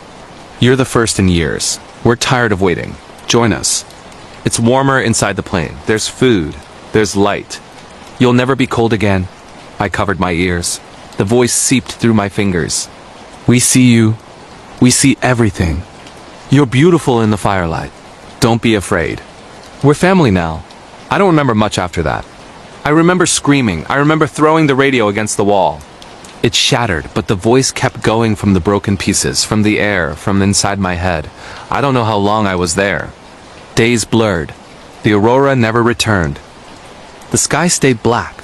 One morning, I woke up in the snow outside the cabin. The door was open. The truck was running. My gear was packed in the back. I drove out without looking back. I made it to Whitehorse. I told no one. I flew home the next day. But sometimes late at night, when the house is quiet, I hear static, and a calm voice saying, Sarah, we're still waiting, come back. The plane is warm. I never went back to the Yukon. I sold all my aurora photos without looking at them again. And I never listened to the radio. Not anymore. The Silent Passenger. My name is Marcus Reed, and this happened to me in the autumn of 2025 while driving across the Australian outback. I was 34, a long-haul truck driver based in Adelaide. I'd been doing the run from Adelaide to Darwin for years, 3 days straight. Mostly empty highways, red dirt, and the kind of heat that makes the horizon shimmer. This time the job was special. A refrigerated trailer full of medical supplies for a remote clinic in the Northern Territory. Time-sensitive cargo. I left at dawn on October 15th, loaded up, and hit the Stewart Highway northbound. The first day was normal. Sun burning through the windshield, radio playing old rock songs, the occasional road train passing in the other direction. I stopped at a roadhouse near Cooper Petty for fuel and a coffee. The place was quiet, only a few miners and tourists. I chatted with the owner about the weather. He said a big dust storm was forecast for the next night, but nothing unusual. I thanked him and kept driving. By evening, I was deep in the outback. The sun dropped like a stone, and the sky turned that deep purple you only see away from cities. I pulled over at a rest area, nothing more than a gravel patch with a picnic table and a single light pole. I stretched, ate a sandwich from the cooler, and checked the trailer. Everything was fine. Temperature holding steady. I climbed back into the cab, locked the doors, and tried to sleep in the bunk behind the seats. I never sleep well on the road, but I dozed off eventually. Around 2 a.m., I woke to a sound. Not loud, just a soft click like the passenger door handle being tried. I sat up in the dark. The cab was pitch black except for the faint glow of the dashboard. I listened. Nothing. I told myself it was the wind or the trailer settling. I lay back down. Then the radio turned on. I hadn't touched it. The volume was low, but I heard static, then a voice. A woman's voice, calm and clear. "Marcus, can you hear me?" I froze. My name. How did she know my name? I reached for the radio knob to turn it off. The dial was already at 0 volume, but the voice kept coming. "I'm cold, Marcus. It's so cold out here." I looked at the passenger seat. Empty. I checked the mirrors. Nothing but darkness. I started the engine, headlights flooding the gravel. No one there. I drove off fast, hard hammering. I told myself it was exhaustion. Long hours, bad sleep. I stopped at the next servo at dawn, got coffee, and kept going. The road stretched forever straight, empty, hypnotic. By midday, the heat was brutal. I kept the aircon on high. The trailer hummed behind me. That night, I pulled into another rest area near Tennant Creek. I parked far from the road, backed the trailer against some scrub so no one could sneak up. I ate dinner, watched the stars come out, and tried to relax. Around midnight, the radio clicked again. "Marcus, you left me behind." The same voice. Softer this time, almost sad. I unplugged to the radio, silence. Then it came from the CB radio on the dash, the one truckers used to talk to each other. "Marcus Reed, driver of the white Kenworth with the blue stripe. I know your name. I know your route. I know you have a daughter named Lily. She's 7. She likes horses." I grabbed the CB mic. "Who is this?" "This isn't funny." Static. Then laughter. Soft, feminine, echoing. "You can't leave me, Marcus." "I'm already inside." I looked around the cab. Nothing. I checked the sleeper bunk. Empty. I checked the trailer locked. Cold. No one inside. I drove through the night without stopping. The headlights cut through the dark like knives. I kept glancing at the passenger seat, expecting to see someone there. At sunrise, I reached Alice Springs.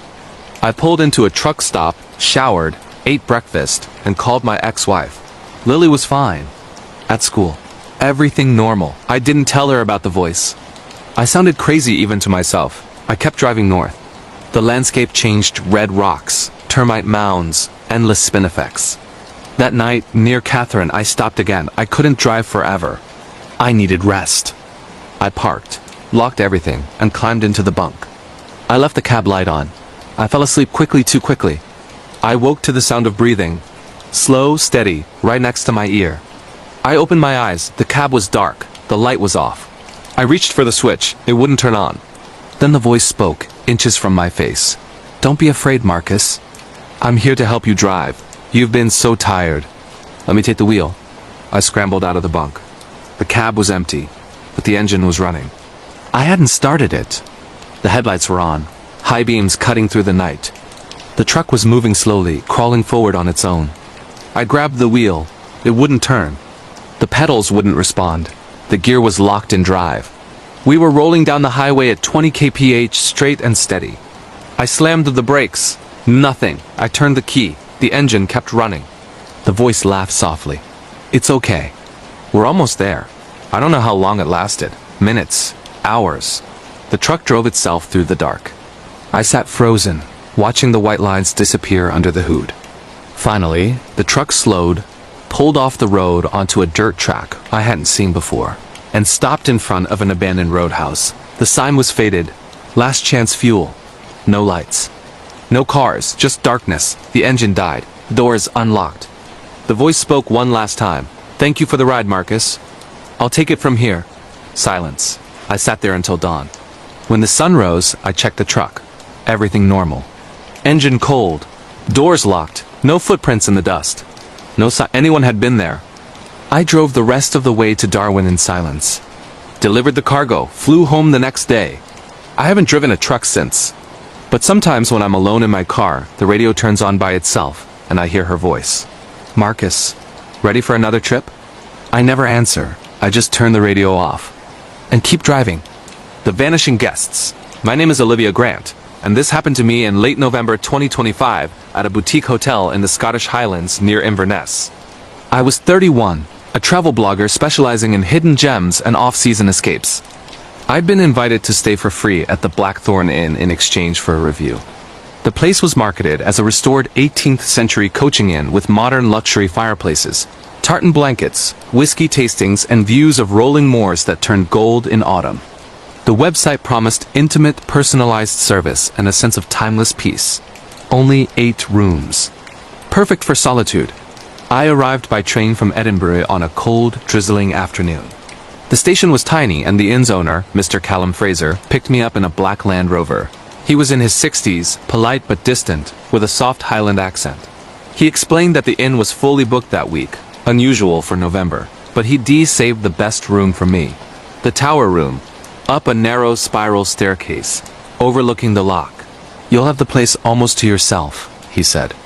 "Most guests keep to themselves." The inn felt empty when I walked in. No one at the reception desk, no voices from the lounge. Just a crackling fire and the smell of peat smoke. I checked in, signed the guest book empty for the last 2 pages, and carried my bag upstairs. The tower room was beautiful. 4-poster bed, stone walls, a deep window seat with a view of the dark water. I unpacked, set up my camera gear, and went down for dinner.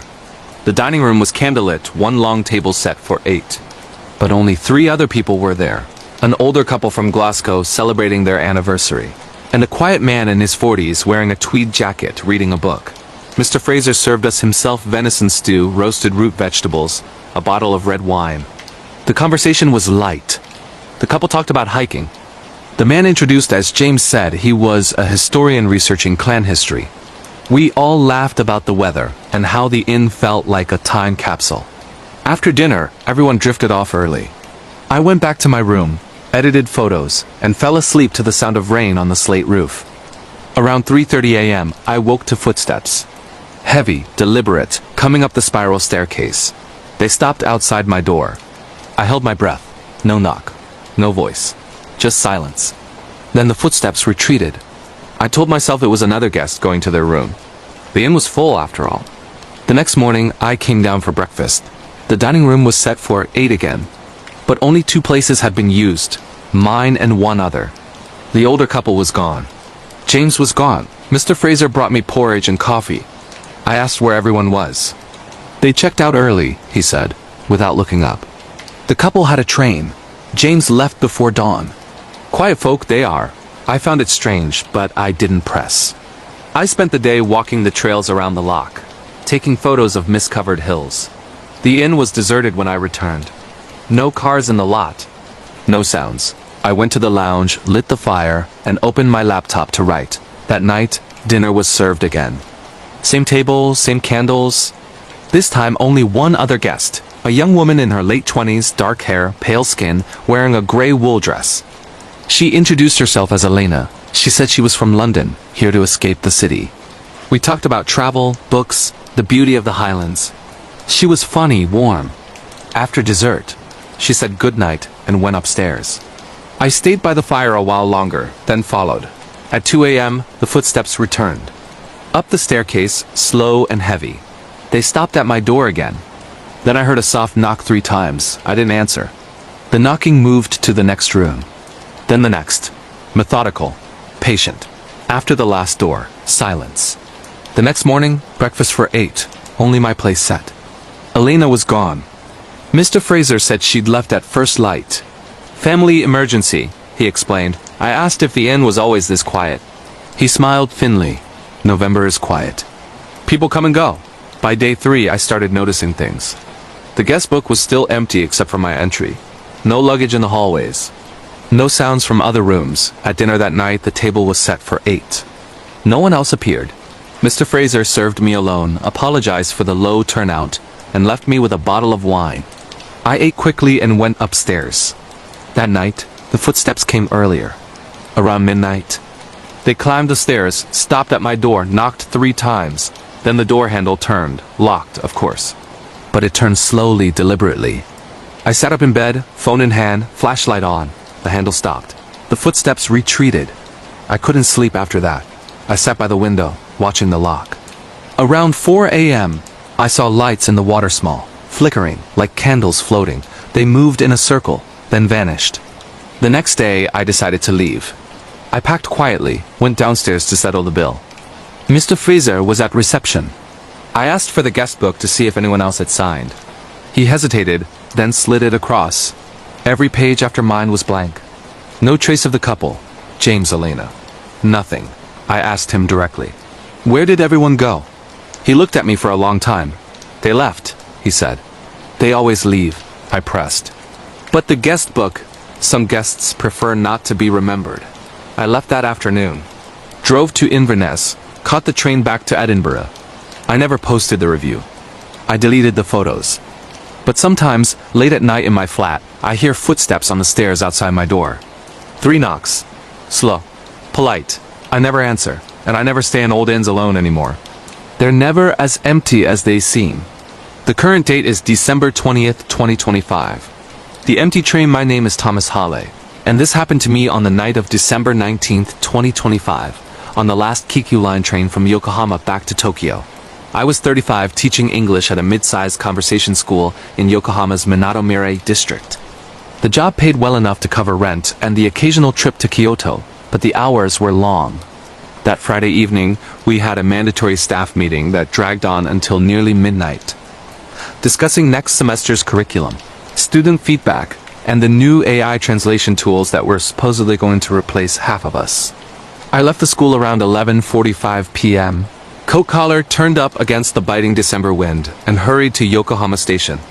The regular trains had already stopped running. The platform for the Midnight Express was almost empty. Just me, a tired salaryman in a rumpled suit nursing a canned coffee, and an elderly woman carrying a small plastic bag from the Lawson convenience store.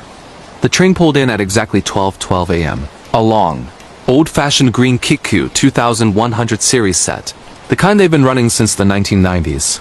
Half the cars were dark, lights turned off to save power. I boarded the first car, second door from the front. Inside, it smelled faintly of metal and old vinyl seats. The fluorescent lights buzzed overhead, casting a pale, sickly glow. Every seat was empty. I chose a spot near the middle window seat, facing forward. I dropped my messenger bag beside me, pulled out my phone, and plugged in my earbuds. The doors closed with their familiar double chime. The train jerked forward, accelerating smoothly into the tunnel under Yokohama. For the first 5 minutes, everything felt routine. The city lights streaked past in long orange and white lines. I scrolled through Instagram friends posting about weekend plans, photos of Christmas illuminations in Shibuya. I was tired, eyes heavy, ready to collapse into bed the moment I got home. Then the train slowed for the first stop, Kanazawa Haki. The platform lights were dim, almost brownish. No one waited. No announcements. The door slid open anyway. Cold air rushed in, carrying the smell of wet concrete and distant sea. The door stayed open longer than normal, maybe 30 seconds, then closed. The train moved on. I glanced around. Still no one else in the car. I shrugged it off. Late-night trains sometimes run with fewer stops or longer dwell times when there are no passengers. Next stop, Bayobagara. Again, empty platform. Doors open, wait closed, no chime. No voice saying doors are closing. Just silence except for the low hum of the motors. By the time we reached Gomyoji Station, I started paying attention. The train stopped, doors opened, and I heard something faint, almost like a sigh.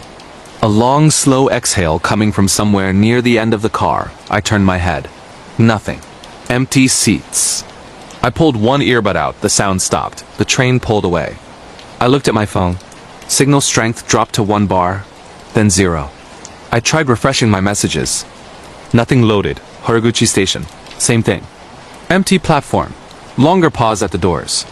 This time I stood up and walked to the door, peering out. The platform was deserted, but the station clock was running 12:28 a.m. The same time we'd left Yokohama. I checked my phone clock, also 12:28. Weird, but not impossible. Shime Station? Empty. Doors open. I heard footsteps outside, slow, deliberate, leather soles on concrete. Walking along the platform, passing each window. They stopped right in front of my door. I waited. No one boarded. The footsteps continued past, fading into the dark. Doors closed. Train moved. Sugita Station. The platform lights were off completely. Only the train's headlights illuminated the empty concrete. Doors opened. This time the footsteps returned louder, closer. They walked the entire length of the platform, then stopped directly in front of me. I could see my own reflection in the glass, pale and wide-eyed. The footsteps paused, as if someone was standing there, staring in. I stepped back. The doors closed, the train accelerated. I moved to the end of the car and looked through the connecting door to the next carriage. It was pitch black inside, no lights at all. I hesitated, then slid the door open. Cold air hit me like a slap. The fluorescent tubes flickered weakly, revealing row after row of empty blue seats stretching into shadow. I stepped through. The connecting door slid shut behind me with a soft click.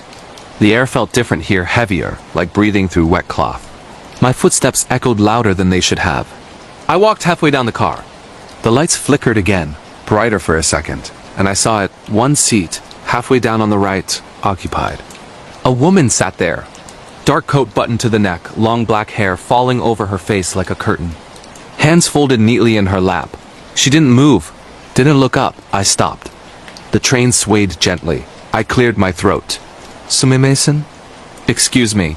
No response. I took another step closer. The lights dimmed. When they came back on, the seat was empty. I backed away fast, heart slamming against my ribs. I opened the next connecting door and kept going. Car after car, each one darker, colder, emptier. The last car was the worst.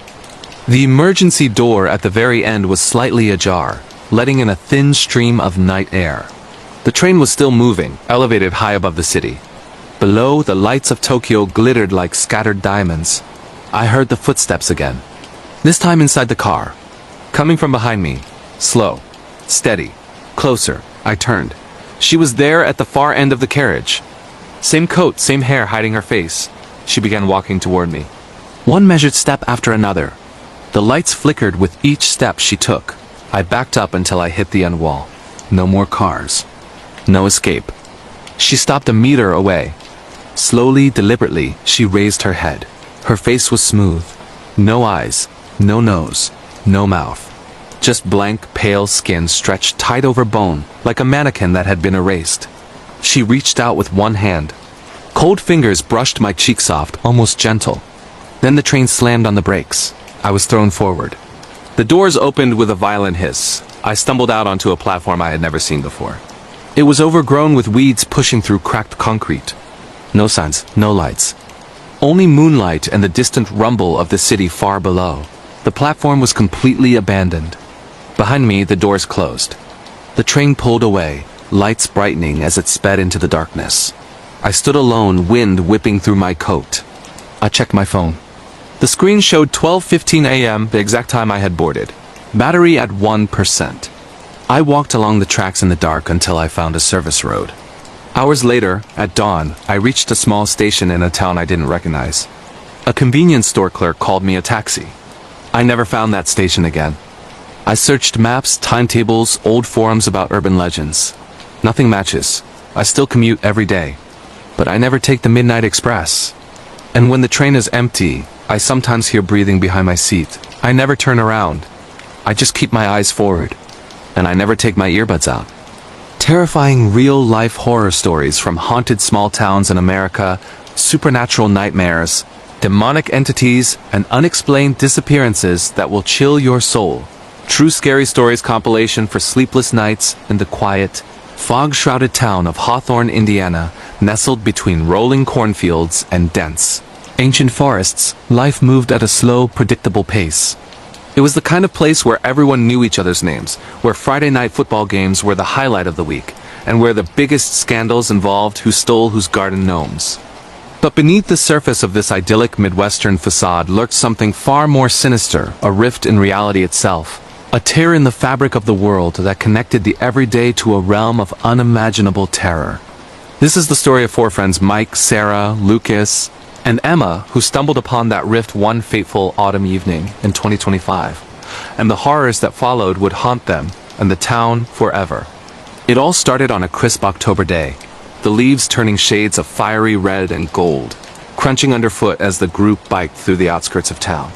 Mike, the unofficial leader at 17, was the adventurous type, always pushing boundaries with his wild ideas. Sarah, his sharp-witted girlfriend, balanced him out with her skepticism, though deep down she loved the thrill. Lucas, the comic relief, cracked jokes to mask his fears, and Emma, the quiet observer, had a knack for noticing things others missed, like the strange flickering lights in the old abandoned Hawkins lab on the hill.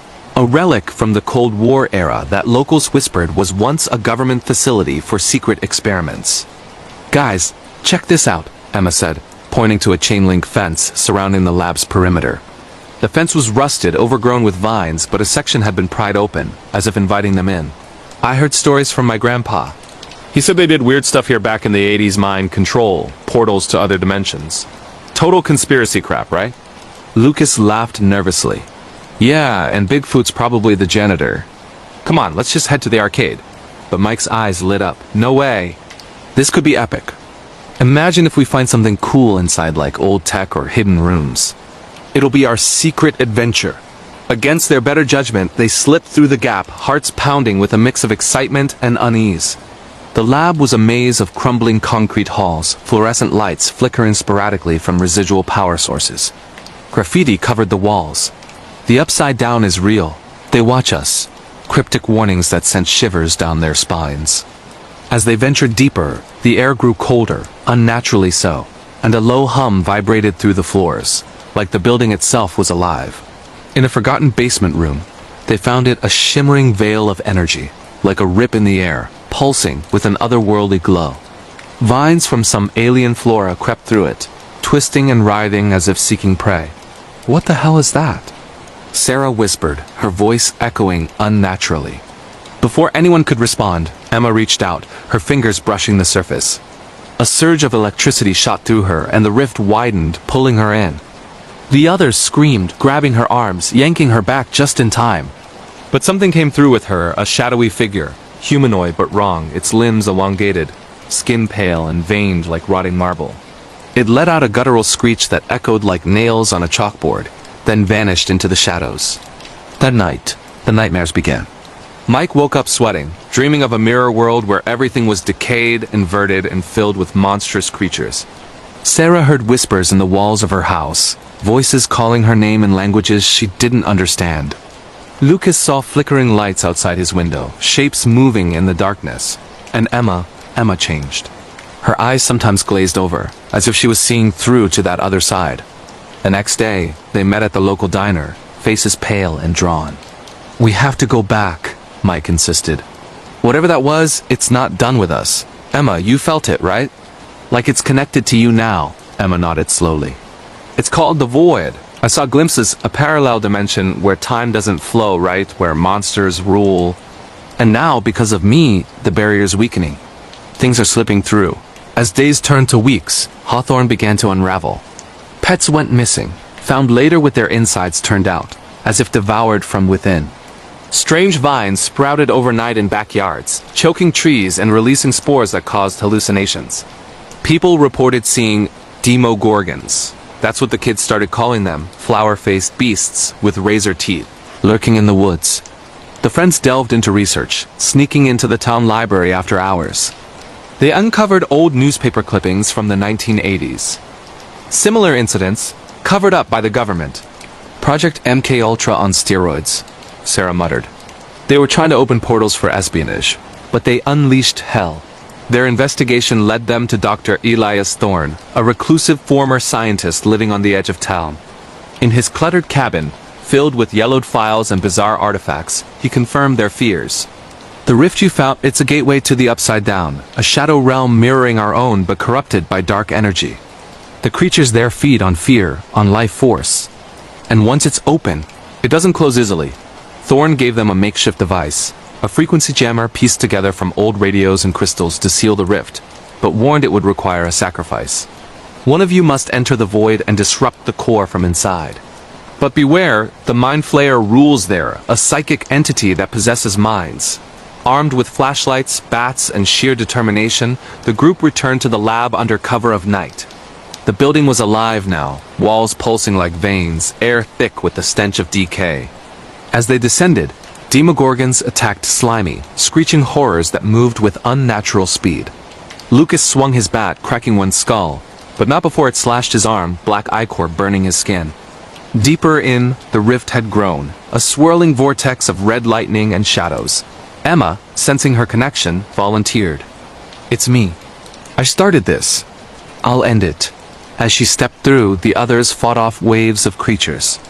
Inside the void, Emma navigated a twisted version of Hawthorne upside-down buildings floating in a toxic sky. Vines everywhere, the Mind Flayer's tendrils probing her thoughts. It whispered temptations, power, eternal life, revenge on those who'd wronged her. But she resisted, planting the jammer at the core, massive beating heart of darkness. Back in the real world, the rift convulsed, spewing out more monsters. Mike and Sarah held the line, their relationship tested in the chaos. "I love you," Mike shouted over the roars. "We get through this together." With a final surge, Emma activated the device. The void screamed, the rift collapsing in a burst of energy that shook the lab. She emerged, battered but alive, the connection severed.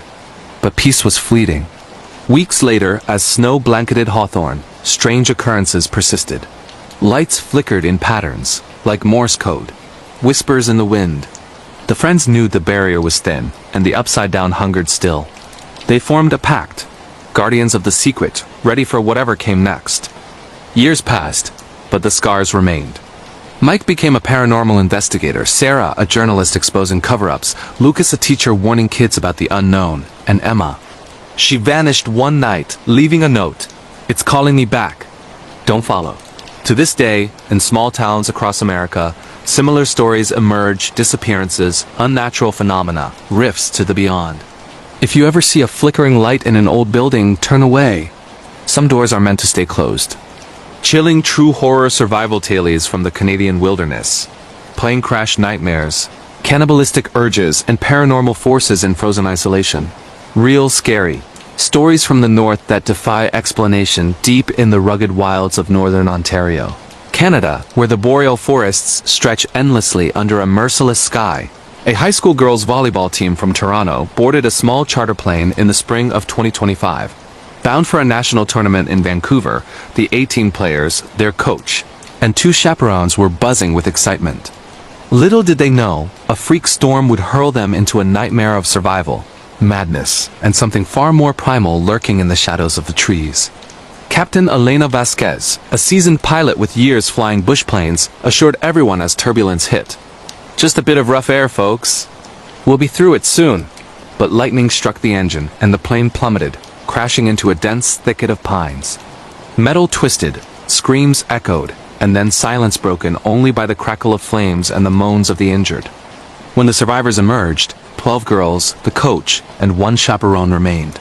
The others, including the pilot, were gone, bodies mangled in the wreckage. Amelia, the team captain at 17, took charge. Tall, athletic, with a no-nonsense attitude, she rallied the group. "We stick together." Inventory supplies, build shelter, help's coming. But days turned to weeks. Search parties were hampered by ongoing storms, and the crash site was remote, signals lost in the vast wilderness. Food ran low-rationed energy bars, foraged berries, a few rabbits snared with makeshift traps. Hunger gnawed at them, turning friends into rivals. Whispers of desperation grew. What if we have to, eat the dead? That's when the strange things began.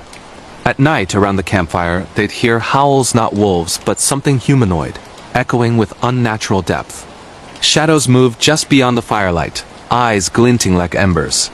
Lily, the youngest at 15, swore she saw a figure, a tall, antlered being watching from the trees. "It's the Wendigo," she whispered, recalling old indigenous legends her grandmother told. The spirit of famine, driving people to cannibalism.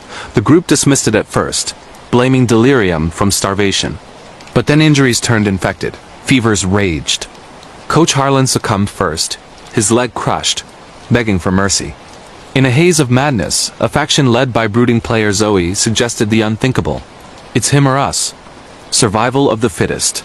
Amelia fought against it, but isolation bred paranoia. Fights erupted over food, water, blame for the crash. One night, under a blood moon, they crossed the line. Harlan's body was prepared, meat sustaining them. Guilt twisted their minds, and the Wendigo's presence grew tangible. Visions haunted them. Teammates with hollow eyes, skin stretching over bones, teeth sharpening into fangs. As months dragged on spring, melting into summer, the survivors dwindled. Some vanished into the woods, lured by voices promising food. Others turned on each other in fits of rage. Amelia and Lily clung to humanity, building a signal fire, carving SOS in the earth. But the entity fed on their despair, manifesting as hallucinations. Dead teammates rising, accusing them of betrayal. Rescue came in late summer, helicopters spotting smoke. Only 5 remained, emaciated, scarred.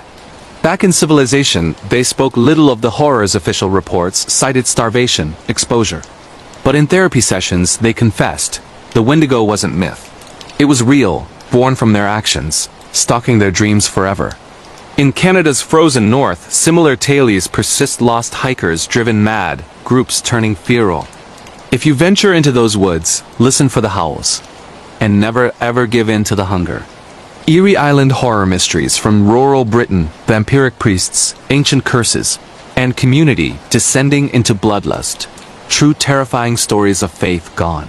Wrung on the misty Isle of Crockett off England's rugged coast, where waves crash against jagged cliffs and fog clings like a shroud, Father Elias arrived in the summer of 2025. The small fishing community, population 200, had long suffered declining catches. Illnesses plaguing the young, a sense of decay settling over the Victorian-era homes. The old church, St. Mary's, stood as a beacon, but its congregation had dwindled. Father Elias, charismatic with piercing blue eyes and a soothing voice, promised revival. "Miracles are coming," he preached in his first sermon, quoting obscure scriptures. Villagers like Margaret, a widow in her 50s, and young fisherman Tom, found hope in his words. Attendance surged, and soon strange healings occurred. A boy's cancer vanished, an elder walked after years bedridden. But whispers spread. Elias conducted midnight masses, attendees emerging pale but euphoric. Tom's sister, Clara, joined, her skin growing luminous, eyes distant. "It's the blood of the angel," she murmured, referencing Elias's tales of a divine visitor. As autumn winds howled, the island isolated, further ferries cancelled due to storms. Bodies washed ashore, drained of blood, throats torn. Elias blamed sinners from the mainland, but suspicion grew. Margaret investigated, sneaking into the church basement, finding ancient tomes on vampirism disguised as biblical lore. The truth unfolded. Elias was no priest but a carrier of an ancient curse, turning followers into thralls. The angel was a parasitic entity, granting youth but demanding blood. The community split, devotees versus skeptics. Riots erupted, homes burned, as the infected hungered. In a climactic confrontation at St. Mary's, Margaret and Tom faced Elias, his form twisting into something monstrous. "Eternal life awaits," he hissed. They destroyed the altar, source of the curse, but at great cost Clara sacrificed, the island left in ruins. Today, Crockett is abandoned, a ghost town. Visitors report cold spots, whispers of sermons. Faith can save, but twisted, it damns. Apocalyptic zombie outbreaks in urban Japan. School siege horrors, infected hordes, and desperate escapes from the undead apocalypse. Real-life survival nightmares from the east. In the bustling metropolis of Tokyo, Japan, Hyosen High School was a typical institution in 2025, students cramming for exams, clubs buzzing, teenage dramas unfolding. But one rainy morning, science teacher Mr. Lee, experimenting with a virus for medical breakthroughs, accidentally released it. A bite from a lab rat turned a student rabid and chaos exploded. Sujin, a top student, barricaded in the library with classmates. "It's spreading fast," she said, watching through windows as the infected eyes bloodshot, veins bulging tore into others. The virus turned victims in minutes, creating hordes that shambled, then sprinted with feral rage. The school became a fortress of terror. Groups formed. Jocks in the gym, nerds in labs crafting weapons from chemicals. Rooftop escapes failed as helicopters ignored signals. Outside, Tokyo felt subways overrun, skyscrapers burning. Sujin led a breakout, using fire alarms as distractions. They navigated halls slick with blood, fighting off teachers turned monsters. Betrayals hit hard, a friend hiding a bike turning mid-escape. Reaching the city, they found military quarantines, but the virus evolved, infected gaining cunning. In sewers and abandoned malls, survivors forged alliances, uncovering government ties to the experiment. Months later, a cure rumor led to a lab siege. Sujin sacrificed for the group, her story a warning. Japan rebuilt, but outbreaks linger. In crowded cities, one bite ends it all. Gothic haunted manor legends from Victorian Europe, ghostly governesses, possessed children, and eternal curses in cursed estates. True paranormal hauntings from old-world mansions. In the rolling hills of rural England, Bly Manor stood as a testament to faded glory in 2025. A sprawling estate with ivy-covered walls, secret gardens, and rooms echoing with history. Dani, an American au pair fleeing her past, arrived to care for orphans Miles and Flora, wards of their absent uncle. The children were charming, but odd Miles expelled from school for violence. Flora humming tunes from nowhere. Housekeeper Mrs. Groves warned of past tragedies. Previous governess Miss Jessel drowned, valet Peter Quint died mysteriously. Nights brought apparitions, Quint's shadowy figure in towers, Jessel's wet form by the lake. Danny saw them, felt their pull. "They're not gone," Flora whispered. "They tuck us in." Unraveling the curse, Quint and Jessel, lovers, possessed the living, trapping souls. Miles and Flora hosted remnants, drawing Danny in. Confrontations escalated, possessions drowned, memories surfacing. Dani broke the cycle, but at cost, becoming the new lady of the lake. Bly's legends persist, visitors feel watched, hear laughter. Love haunts as much as hate in Europe's old homes. Terrifying zombie apocalypse outbreak in modern-day London, rage virus rampage, desperate survival escapes, and undead hordes overrunning the city streets in the bustling heart of London, England. During the sweltering summer of 2025, the city pulsed with its usual chaotic energy, tourists snapping selfies at Big Ben, commuters rushing through the underground, and street performers entertaining crowds in Covent Garden. But beneath the surface of this vibrant metropolis lurked a ticking time bomb, a scientific experiment gone horrifically wrong in a hidden lab beneath the Thames. Dr. Elena Hargrove, a brilliant virologist working for a shadowy biotech firm, had been tasked with developing a vaccine for a new strain of rabies that had been mutating rapidly across Europe. What she created instead was the rage virus, a hyper-aggressive pathogen that turned humans into mindless, bloodthirsty monsters in mere minutes. This is the chilling tale of how one small mistake unleashed hell on Earth. Following the harrowing survival journey of a group of strangers thrown together by fate, fighting through infected hordes, moral dilemmas, and the collapse of society itself. It all began on a seemingly ordinary Tuesday morning in July. Tom Reynolds, a 28-year-old barista at a trendy coffee shop in Soho, was wiping down counters when the first signs appeared. A disheveled man burst through the door, eyes bloodshot and foaming at the mouth, veins bulging like black rivers under his skin. He lunged at the nearest customer, sinking his teeth into her neck with savage force. Screams erupted as blood sprayed across the espresso machines. Tom grabbed a fire extinguisher, smashing it into the attacker's head, but the man barely flinched, rising again with unnatural speed. "What the hell is this?" Tom yelled, backing away as more infected poured in from the streets outside. Across town, in a high-rise office in Canary Wharf, corporate lawyer Sophia Patel, 32, was in a boardroom meeting when her phone buzzed with emergency alerts. "Evacuate immediately, biological threat detected," the message read. Glancing out the window, she saw chaos unfolding below. Cars crashing, people fleeing, and figures shambling after them, ripping into flesh with primal rage. Her colleague, Marcus, a burly security consultant in his 40s, barricaded the door as infected employees turned on each other. "This isn't a drill," Marcus growled, his military background kicking in. "We need weapons, supplies. Head to the roof, maybe a helicopter evac." Meanwhile, in the suburbs of Croydon, 19-year-old student Liam O'Shea was at home playing video games when his mother returned from the market, scratching at a bite on her arm. Within minutes, she convulsed, her eyes turning feral. Liam locked himself in his room, heart pounding as she clawed at the door. He grabbed his cricket bat and a backpack, escaping through the window. The streets were a war-zone, neighbors turning on families, police sirens wailing in the distance, only to be drowned out by guttural roars. As the virus spread like wildfire, fueled by bites and bodily fluids, London descended into pandemonium. The rage virus hijacked the brain's aggression centers, stripping away humanity and leaving only violent instincts. Infected didn't shamble slowly like in old zombie films. They sprinted, climbed, and hunted in packs, their screams echoing through the fog-shrouded alleys. The government issued quarantines, but it was too late. Airports shut down. Bridges collapsed under the weight of fleeing crowds, and the military set up barricades that quickly fell. Tom, fleeing the coffee shop, linked up with Sophia and Marcus in an abandoned tube station. They heard Liam's cries for help and pulled him from the swarm. "Stick together or die alone," Marcus said, his voice steady despite the fear in his eyes. The group scavenged for supplies in a nearby supermarket, fighting off infected shoppers who lunged from behind shelves stocked with rotting produce. Sophia, ever the strategist, mapped out a plan. Head north to the countryside, where population density was lower, and rumors of a safe zone circulated via spotty radio signals. Their journey through the city was a gauntlet of terror. Crossing Westminster Bridge, they witnessed Big Ben's clock frozen at the moment of outbreak, its face splattered with blood. Infected swarmed from Parliament Square, former politicians and tourists, alike now monstrous husks. Tom swung his improvised weapon, a sharpened metal pipe, cracking skulls as blood slicked the pavement. "Keep moving!" Sophia shouted, firing a stolen police pistol, each shot echoing like thunder.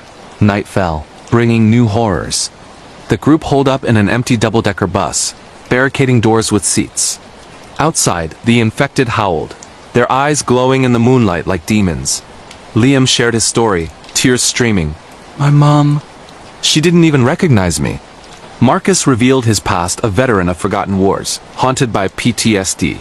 "This is worse than any battlefield. At least there, the enemy bleeds and dies." As days blurred into a week, they encountered other survivors. A doctor named Dr. Amelia Voss, who joined them after treating bites in a makeshift clinic. She explained the virus's mechanics. It's airborne in close quarters now, mutating fast. One sneeze from a carrier, and you're done. They raided pharmacies for antibiotics, but hope dwindled as infections rose. Moral quandaries arose when a group member, bitten during a raid on a hardware store, begged for mercy. "Kill me before I turn," he pleaded. Sophia pulled the trigger, her hands shaking, the group forever changed. Venturing into the underground tunnels for a shortcut, they faced claustrophobic nightmares. Flashlights pierced the darkness, revealing graffiti-covered walls and abandoned trains. Infected lurked in the shadows, their ragged breaths amplifying in the echoes. A massive horde ambushed them at King's Cross, forcing a desperate run through flooded tracks. Water sloshed around their ankles, carrying the stench of decay. Liam slipped, an infected grabbing his leg, but Tom hauled him up, bashing the creature away. Emerging in North London, they found temporary refuge in a fortified pub, the King's Arms, where a ragtag community held out. Barricades of furniture and barbed wire kept the hordes at bay. Here, stories were shared around candlelight. A teacher who lost her class to the virus, a musician whose songs now mourned the dead. But betrayal lurked, a selfish survivor hoarded food, leading to infighting. When infected breached the walls during a storm, thunder masking their approach, the group fought room to room, pools of blood mixing with rainwater. Escaping with Dr. Voss, they pressed on toward Cambridge, hearing broadcasts of a military outpost. The countryside offered brief respite, fields of wildflowers contrasting the urban carnage, but dangers persisted. Feral dogs, starved and aggressive, joined the infected in hunts. In a quaint village, they discovered a church-turned-slaughterhouse, bodies piled high, a mad preacher proclaiming the apocalypse as divine judgment. "The rage is God's wrath," he ranted before turning on them with a chainsaw. Marcus disarmed him, but the encounter left scars both physical and mental. Weeks turned to months as autumn leaves fell, blanketing the ground in crimson. The group, now battle-hardened, adapted, learning to set traps, forage for edibles, and administer crude vaccines from Dr. Voss's experiments. Sophia and Tom grew close, finding solace in stolen moments amid the ruins. "If we survive this, promise me a normal life," she whispered one night under starry skies. But the virus evolved, infected, gaining rudimentary intelligence, coordinating attacks, using tools like rocks to smash windows. In a forest ambush, Dr. Voss was overwhelmed, her screams haunting the survivors. "Run! Don't look back!" she yelled, sacrificing herself to buy time. Reaching the outskirts of the safe zone, a fortified army base, they faced the final trial, a massive horde blocking the gates. Gunfire from soldiers provided cover, but the group charged through, dodging bites and claws. Liam, the youngest, took a graze fever setting in. "Am I turning?" he asked, panic in his voice. They quarantined him, praying for a miracle. Inside the base, revelations unfolded. The virus originated from Hargrove's lab, a botched attempt at super soldier serum funded by corrupt officials. Whispers of a cure existed, hidden in London ruins. The survivors volunteered for a retrieval mission, knowing the risks. Back into the fray, they navigated a ghost city overgrown vines claiming skyscrapers, Big Ben silent. In the underground lab, they found Hargrove, half-mad, guarding antidotes. "I can fix this," she babbled, but infected guards swarmed. A brutal fight ensued, chemicals exploding, fires raging. Grabbing the cure, they escaped as the lab collapsed, bearing secrets. Administering it to Liam, he stabilized, hope flickering. But the world was forever altered, pockets of humanity rebuilding, eternal vigilance against resurgence. Years later, in rebuilt enclaves, stories of that outbreak persist. Warnings of science's hubris, humanity's fragility. If you hear distant screams in the night, remember rage never truly dies. Chilling haunted asylum ghosts from abandoned Australian outback, demonic possessions, paranormal investigations gone wrong, and eternal spirits trapped in madness. Deep in the arid expanse of the Australian outback, where red dust storms whip across endless plains and kangaroos bound under scorching suns, stood the forsaken Willow Creek Asylum. Built in the 1800s for the criminally insane, it was shuttered in the 1970s amid scandals of abuse and unexplained deaths. By 2025, urban explorers and paranormal enthusiasts flocked to its crumbling walls, drawn by legends of ghosts who refused to rest. This is the bone-chilling account of a team of investigators led by ghost hunter Jax Harlan, who ventured into its depths one fateful weekend, uncovering a malevolent force that blurred the line between the living and the dead, possession and insanity. Jax, a 35-year-old YouTuber with a channel boasting millions of views, assembled his crew. Tech expert Mia, 28, skeptical but tech-savvy. Medium Clara, 42, with a gift for sensing spirits. And cameraman Reese, 25, eager for thrills. They arrived at Willow Creek under a full moon, the building's silhouette looming like a skeletal giant against the starlit sky. Barbed wire fences sagged, windows shattered like empty eyes. "This place has history," Jax said into his camera. Over 500 patients died here, lobotomies, electroshock, and worse. Locals say the head doctor, Dr. Elias Crow, still roams the halls. Setting up base in the main ward, they unpacked EMS meters, spirit boxes, and night vision cameras. The air was thick with dust and the faint scent of decay.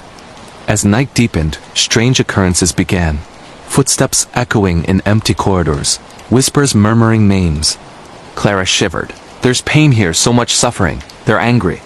Their first investigation targeted the isolation cells, where the most violent patients were kept. In cell 13, infamous for a mass suicide in 1923, the EMF spiked. The spirit box crackled. "Help us," followed by guttural laughter. Reese captured orbs on video, glowing anomalies darting like fireflies. "This is gold," Jax whispered, adrenaline pumping. But as midnight struck, the atmosphere shifted. Mia's equipment glitched, screens showing distorted faces. Clara clutched her head. "Something's attaching, a dark entity. Dr. Crow. He's not human anymore." Possession started subtly. Reese laughed maniacally at nothing, his eyes glazing over. "Just tired," he claimed, but scratches appeared on his arms, forming words. "Stay." Venturing to the basement morgue, they found rusted autopsy tables and jars of preserved organs. A cold spot enveloped them, temperatures plummeting to freezing. Shadows moved independently, coalescing into figures, patients in tattered gowns, faces contorted in agony. Jax provoked. "Show yourself, Crow!" A slam echoed, doors locking, trapping them. Panic set in as possessions intensified. Clara channeled a spirit, her voice deepening. "You opened the door. Now we claim you." Mia fought off invisible hands choking her, gasping for air. Reese turned violent, attacking Jax with a scalpel from the table. "They're in my head." He screamed before collapsing. Desperate, they researched via spotty satellite internet. Crow was a sadist, experimenting with occult rituals to control minds, binding souls to the asylum. To break the curse, they needed to destroy his journal, hidden in the attic. Climbing rickety stairs, evading spectral apparitions that clawed at their clothes, they reached the attic, a clutter of forgotten relics. Ghosts swarmed, whispering temptations, eternal life, power over death. Jax found the journal, pages yellowed and inscribed with runes. As he burned it, the building shook, spirits wailing in fury. Freed but scarred, they escaped at dawn, the asylum crumbling behind. Reese recovered, but nightmares persisted, visions of the outback calling them back. Today, Willow Creek is off-limits, but explorers vanish. If you hear whispers in the wind, turn away, the mad never forget. Eerie demonic possession epidemic in rural Canadian villages. Exorcisms failing, ancient evil awakening, and families torn apart by infernal forces in the snow-swept villages of rural Quebec, Canada, where pine forests whisper secrets and winters grip like icy claws. An ancient evil stirred in the fall of 2025, buried beneath frozen soil for centuries.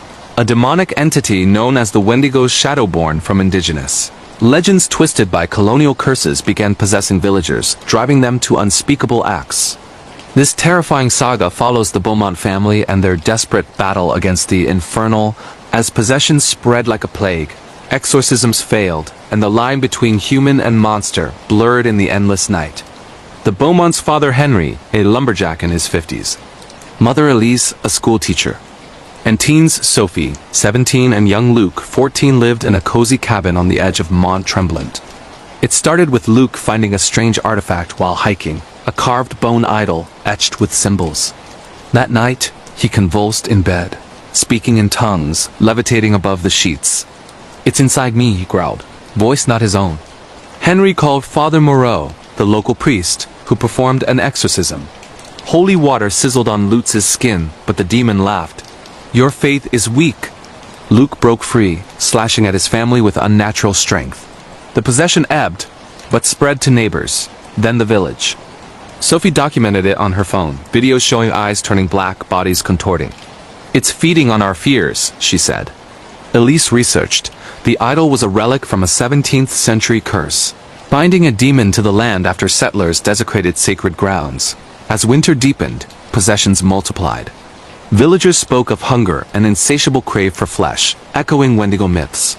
Families barricaded homes, but the entity jumped bodies, whispering secrets to turn kin against kin. Henry saw visions of his past sins driving him mad. A team of paranormal experts arrived. Occultist Dr. Lena Croft and her assistant. They set up rituals using salt circles and incantations. But during a mass exorcism in the church, the demon manifested shadowy tendrils lashing out, possessing multiple people at once. Screams filled the air as bodies twisted, bones cracking.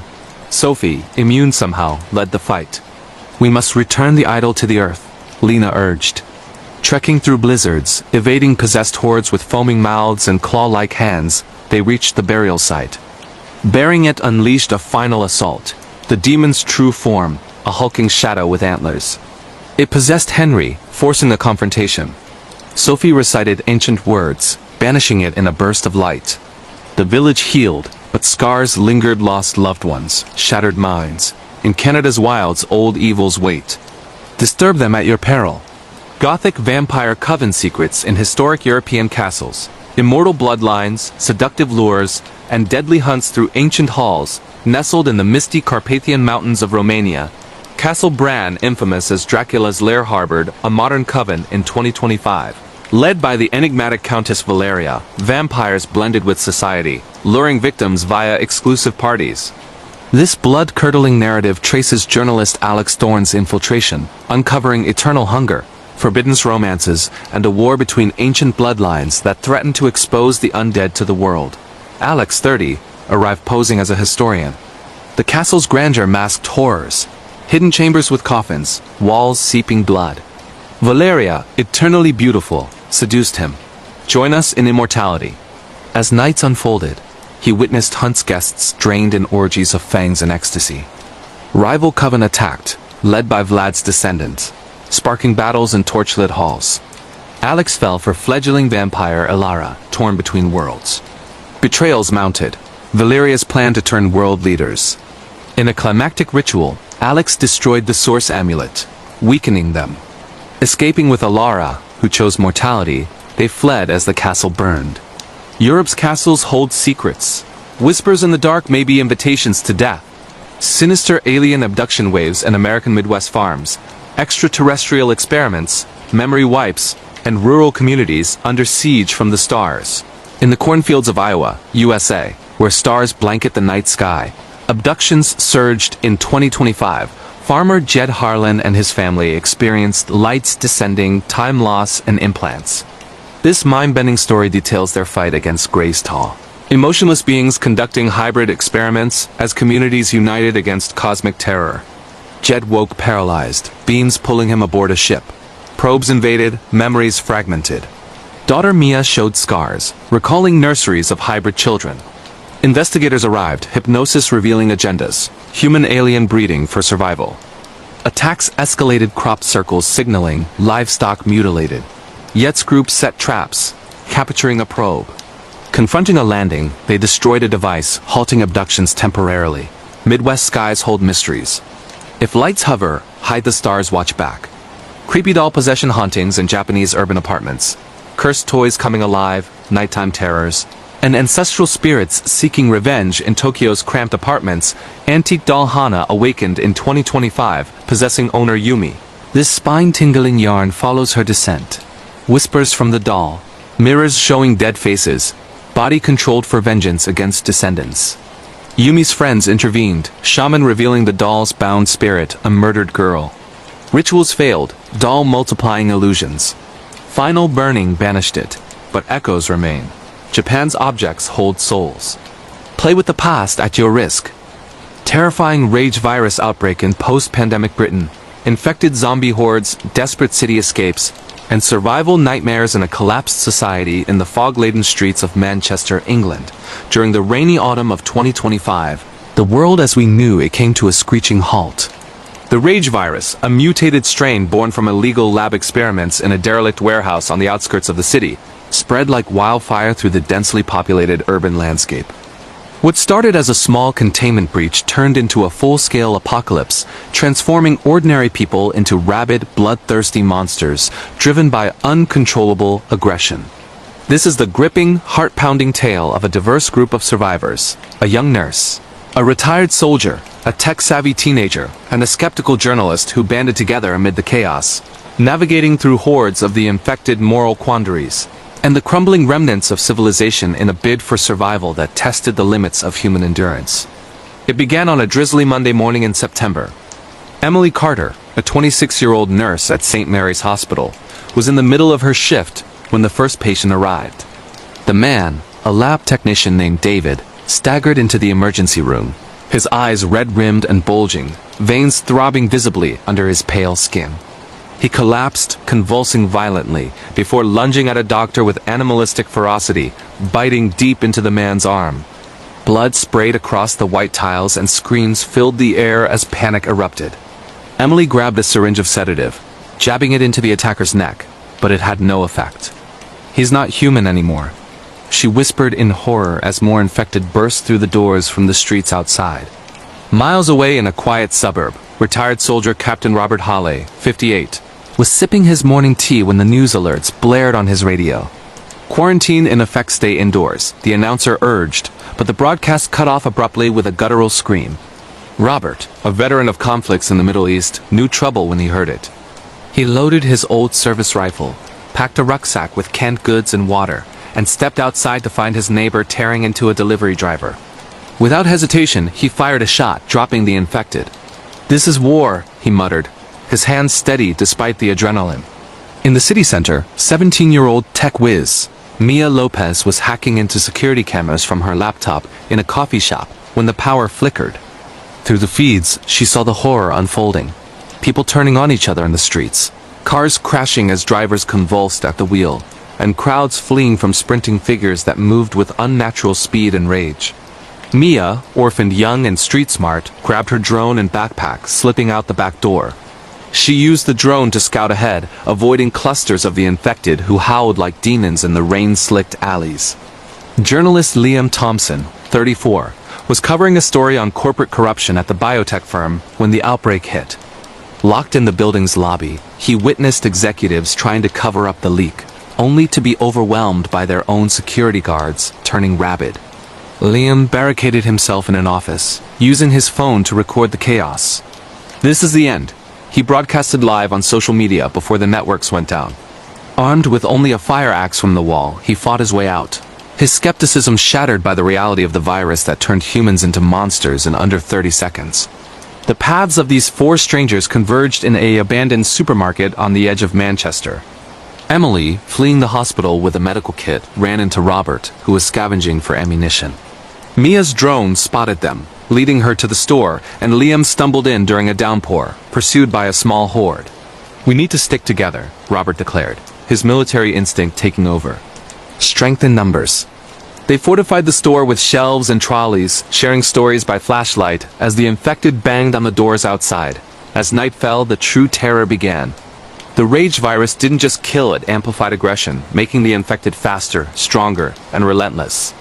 They didn't tire, didn't feel pain, and hunted in packs, coordinating with eerie howls that echoed through the empty streets. The group heard them scratching at the metal shutters, their fingernails scraping like nails on a chalkboard. Mia hacked into the store's security system, monitoring the perimeter. "There's hundreds out there," she said, her voice trembling. Emily treated a scratch on Liam's arm, praying it wasn't infected.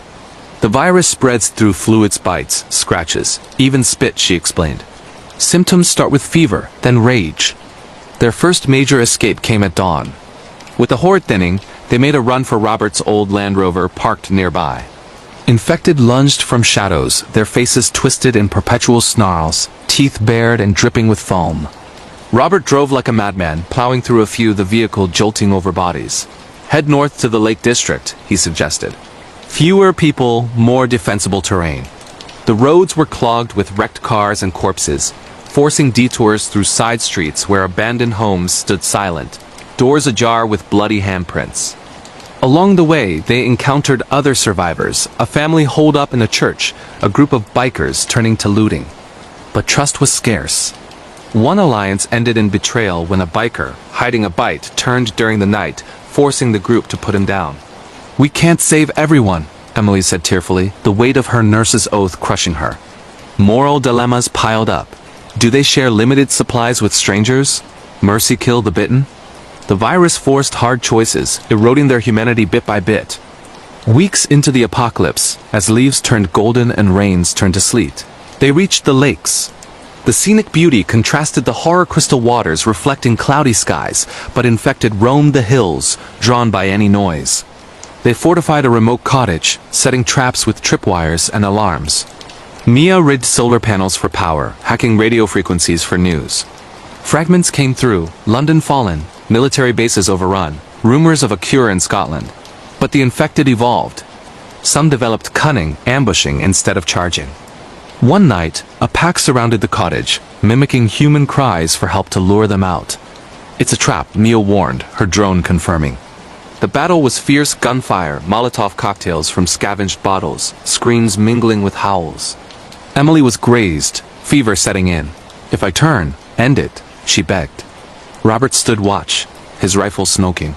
Desperation drove them to a nearby abandoned research outpost, where they found notes on the virus, engineered for crowd control, but mutated beyond recognition.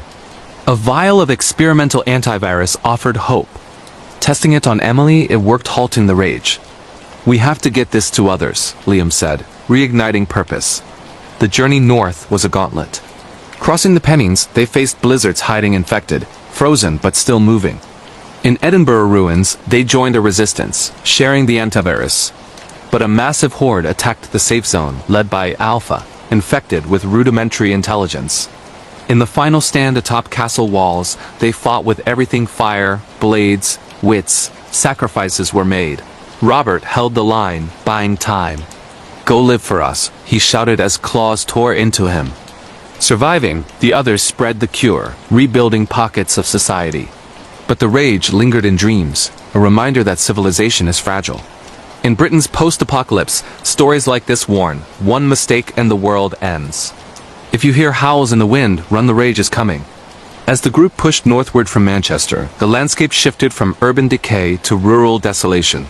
The M6 highway was a graveyard of vehicles, some with skeletal remains clutching steering wheels, others ransacked by previous survivors. Emily drove the Land Rover, her hands gripping the wheel tightly, eyes scanning for movement. "Keep an eye out for fuel stations," Robert instructed from the passenger seat. His rifle rested on his lap. Mia, in the back with Liam, monitored her laptop, using a portable hotspot she'd rigged from salvaged parts. Satellite imagery shows a clear path for the next 20 miles. But there's a town ahead, could be infected or bandits. They stopped at a petrol station, the pumps dry but the shop intact. Liam and Mia scouted inside, finding cans of beans, bottled water, and a few chocolate bars, luxuries in this new world. "Remember when chocolate was just a snack?" Liam joked, trying to lighten the mood. But as they loaded up, a low growl echoed from behind the counter. An infected child, no more than 10, leaped out, her small frame deceptively fast. Emily reacted first, swinging a crowbar she'd found, cracking the skull with a sickening thud. Tears welled in her eyes. She was just a kid. The incident haunted them as they drove on. Robert shared war stories to distract. "In Afghanistan, we faced enemies who hid in plain sight. This is similar, except these enemies were our friends yesterday." His voice cracked, recalling his family. He'd lost his wife to cancer years ago, his son in the military. "This virus took what's left of my hope." Arriving at a small village, they sought shelter in a pub called the Red Lion. Barricading doors, they lit a fire on the hearth, the warmth a brief reprieve from the cold. Over tinned stew, conversations deepened. Mia revealed her backstory. Raised in foster care, she learned coding to escape poverty. "Tech was my weapon. Now it's our lifeline." Liam, the journalist, admitted his drive. "I always chased the truth. Now the truth is we're all one bite away from monstrosity." Sleep was fitful, interrupted by bangs on the windows. Infected pressed against glass, their faces smashed flat, eyes locked on the living inside. "They can smell us," Emily whispered. Morning brought relief, but also discovery, a note left by previous occupants. "Head to Windermere Safe Camp there." The Lake District welcomed them with misty hills and serene waters, but danger lurked. Crossing a bridge, a herd of infected ambushed from the woods, their numbers swelling as more joined the chase. The Land Rover tires screeched, but one infected clung to the roof, punching through the sunroof. Mia stabbed it with a knife, black blood splattering. "Drive faster," she yelled. At the cottage, they settled in. Robert taught defense tactics. Aim for the head, destroy the brain. Emily experimented with herbs for antiseptics. Mia set up a perimeter camera system. Liam documented everything, hoping for a future where history mattered. But peace shattered when scavengers arrived, a gang led by a man called Kane, tattooed and armed. "Share your supplies or die," he demanded. Negotiation failed. A shootout ensued. Bullets whizzed, infected drawn by noise. The group repelled them, but Liam was wounded, a bullet graze. "I'm okay," he insisted, but infection set in, not rage, but bacterial. Emily's medical skills saved him, but resources dwindled. "We need to move," Robert decided. Radio chatter mentioned a lab in Glasgow with antivirus. The road to Scotland was hell. Borders were lawless, clans fighting for control. In a forest camp, they met a doctor who joined them, bringing knowledge. The virus mutates, some infected retain memories, making them smarter. An attack came at night, smart infected using decoys. The doctor was taken, his screams fading into darkness. Pressing on, they reached Glasgow, the city a ruin of burned buildings and overgrown parks. The lab was fortified, but inside horrors awaited. Test subjects in cages, half-turned. Finding the antivirus, they dosed themselves for immunity. But the horde followed, breaching walls. In the chaos, Robert sacrificed, detonating explosives to clear a path. "Tell my story," he said. Escaping, the trio spread the cure, forming communities. Years later, society rebuilt, but vigilance remained. The rage taught lessons: unity over division, science with caution. Britain's apocalypse stories endure warnings from the edge. Flashback to Emily's hospital shift. The corridors filled with patients turning, doctors barricading rooms, her running through blood-slick halls, helping a pregnant woman escape only to see her bitten. Detailed sensory. The metallic tang of blood, screams echoing, lights flickering from power surges. Robert's military past. Recount a mission where he lost comrades, paralleling the virus loss of humanity in war. Mia's hacking adventures. She breaks into government databases, uncovering the virus's origin as a bioweapon for population control, adding conspiracy layers. Liam's broadcasts. Imagined future documentaries, interviewing survivors, reflecting on society's fall. Subplot. They rescue a child, raising questions of hope for the future, but the child shows signs of infection, leading to heartbreaking decisions. Extended battles. Describe a siege in a shopping mall. Infected climbing escalators, group using stores for weapons, sporting goods for bats, kitchen for knives. Nature reclaiming cities. Vines over cars, animals scavenging, adding eerie atmosphere. Psychological horror. Hallucinations from fatigue, doubting if they're infected, paranoia among the group. Climax in Scotland. Storming a military base taken by infected officers. Finding the cure guarded by a king infected with intelligence. Resolution. Establishing a new settlement, but ending with a twist, a new mutation hinting at ongoing threat. Terrifying skinwalker invasion in the American Southwest. Shape-shifting creatures. Navajo reservation nightmares and ancient cursed entities hunting through the desert. True supernatural horror.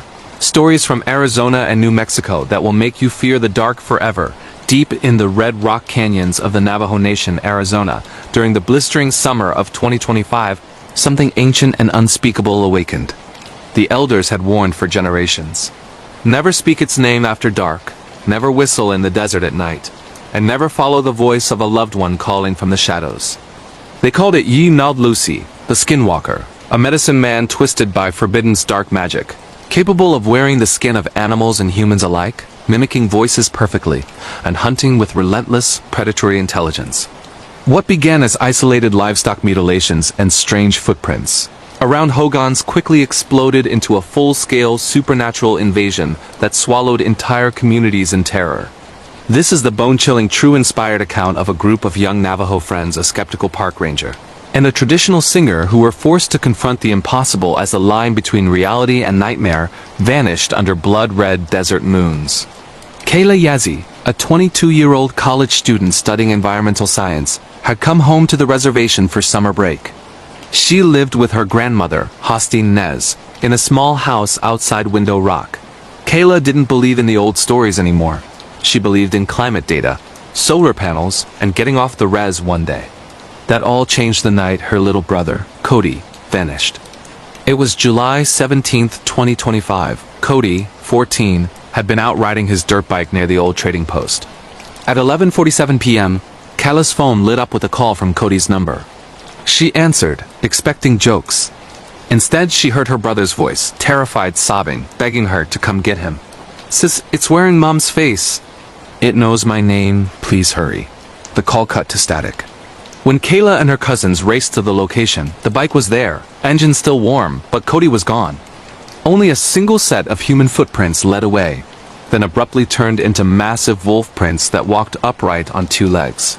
By morning, the entire reservation was on edge. Livestock were found drained of blood, their bodies arranged in perfect circles. Dogs refused to leave their kennels. Elders locked doors and windows, burning cedar and praying. The tribal police dismissed it as coyotes and pranksters, until Officer Benelli's body cam footage leaked online, his own voice calling him from the darkness. Then something pale and elongated sprinting on all fours faster than any animal should, tackling him. The video ended in screaming. That's when Park Ranger Marcus Halle arrived from Phoenix. Marcus, 38, ex-Marine, atheist, and by the book, was sent to investigate wild animal attacks near Monument Valley. He thought it was a mountain lion on steroids. He met Kayla and her cousins, Jay, a mechanic with a shotgun, Leona, a medic, and Thomas, a quiet artist who carried his grandfather's medicine pouch everywhere. They tried to warn him. "You don't hunt this thing," Kayla said. "It hunts you." Marcus laughed. until the first night patrol. His truck's radio crackled with his dead partner's voice from Afghanistan calling for help. Then the figure appeared in his headlights. A naked human form with elongated limbs, wearing the face of a woman Marcus had lost years ago. It smiled with too many teeth and spoke in her exact voice. "Why didn't you save me, Mark?" He emptied his magazine. The creature didn't bleed. It just tilted its head, mimicked the gunfire sound perfectly, and vanished into the sagebrush. Within days, the skinwalkers multiplied. No one knew if it was one entity splitting its essence or many waking at once. But reports flooded in from Kayenta, Tuba City, even as far as Farmington. People saw their dead relatives waving from canyon rims. Children followed familiar voices into the night and were never seen again. Entire families barricaded themselves inside, only to hear scratching on the roof and their own voices whispering from the chimney. "Let me in. It's cold." The group formed an uneasy alliance. Hastine Nez, Kyla's 89-year-old grandmother, was one of the last traditional singers who knew the old protection songs. She warned that the invasion had been triggered when a mining company blasted sacred caves for uranium 2 months earlier. "They broke the balance," she said, voice trembling. Now the skinwalkers walk free. They set out to perform the enemy way ceremony, a dangerous ritual to send the evil back, but the creatures knew their plan. Every step of the journey became a nightmare. The first attack came at dusk outside Chino. Jay's truck broke down or was made to break down. As they worked under the hood, they heard a baby crying in the distance. Leona, a new mother herself, started walking toward the sound without realizing it. Thomas tackled her just as the baby revealed itself. A pale, spider-like thing with Jay's face, crawling upside down on the canyon wall. They barely escaped, driving through the night with headlights off to avoid drawing attention. At a rest stop, Marcus recorded audio that later went viral. Dozens of voices speaking at once. Mothers, children, elders, even radio DJs, all saying the same phrase in perfect synchronization. "We see you." The turning point came at Canyon de Chelly. The group took refuge in an ancient Anasazi ruin, hoping the old ones would protect them. That night, the skinwalkers surrounded the canyon, hundreds of them, wearing the faces of every missing person from the past decade. They began the most terrifying hunt of all, voice mimicry on a massive scale.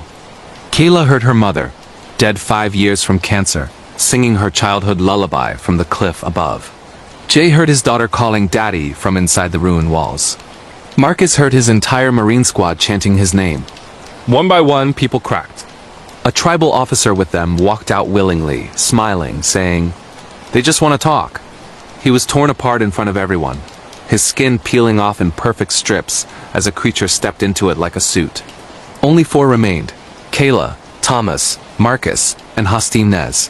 They performed the ceremony at dawn on the canyon floor, painting their bodies with sacred ash, singing the ancient songs as the creatures closed in. The skinwalkers hated the songs. They screeched in frequencies that shattered glass and made noses bleed. But the ritual required a sacrifice. Thomas volunteered. He had been scratched days earlier. Black veins crawled up his arm. "Finish it," he told Kayla, pressing his grandfather's pouch into her hand. As the others sang, Thomas walked into the circle of monsters. The lead skinwalker, a towering thing wearing Cody's face, opened its jaw impossibly wide. Thomas whispered the final verse, then slit his own throat with a flint knife.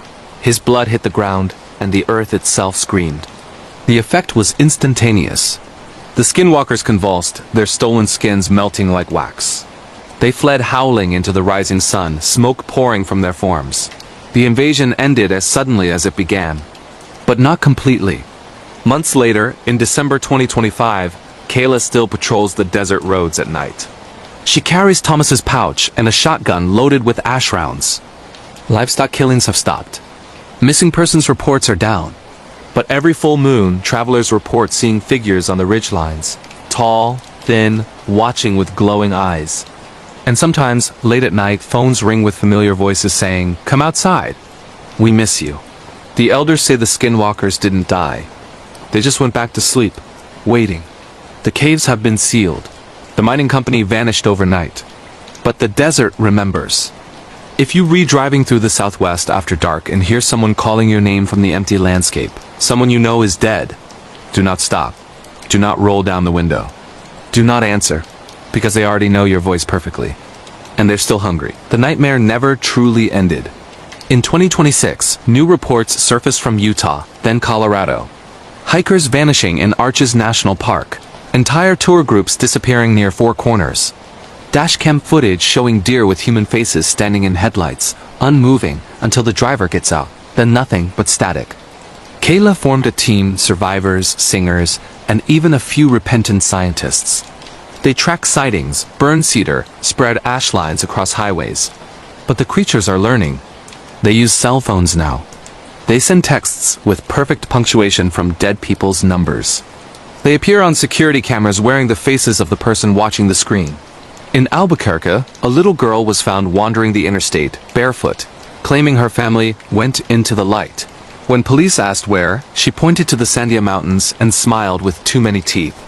Her family was later discovered in their home, skinned, arranged in a circle, still warm.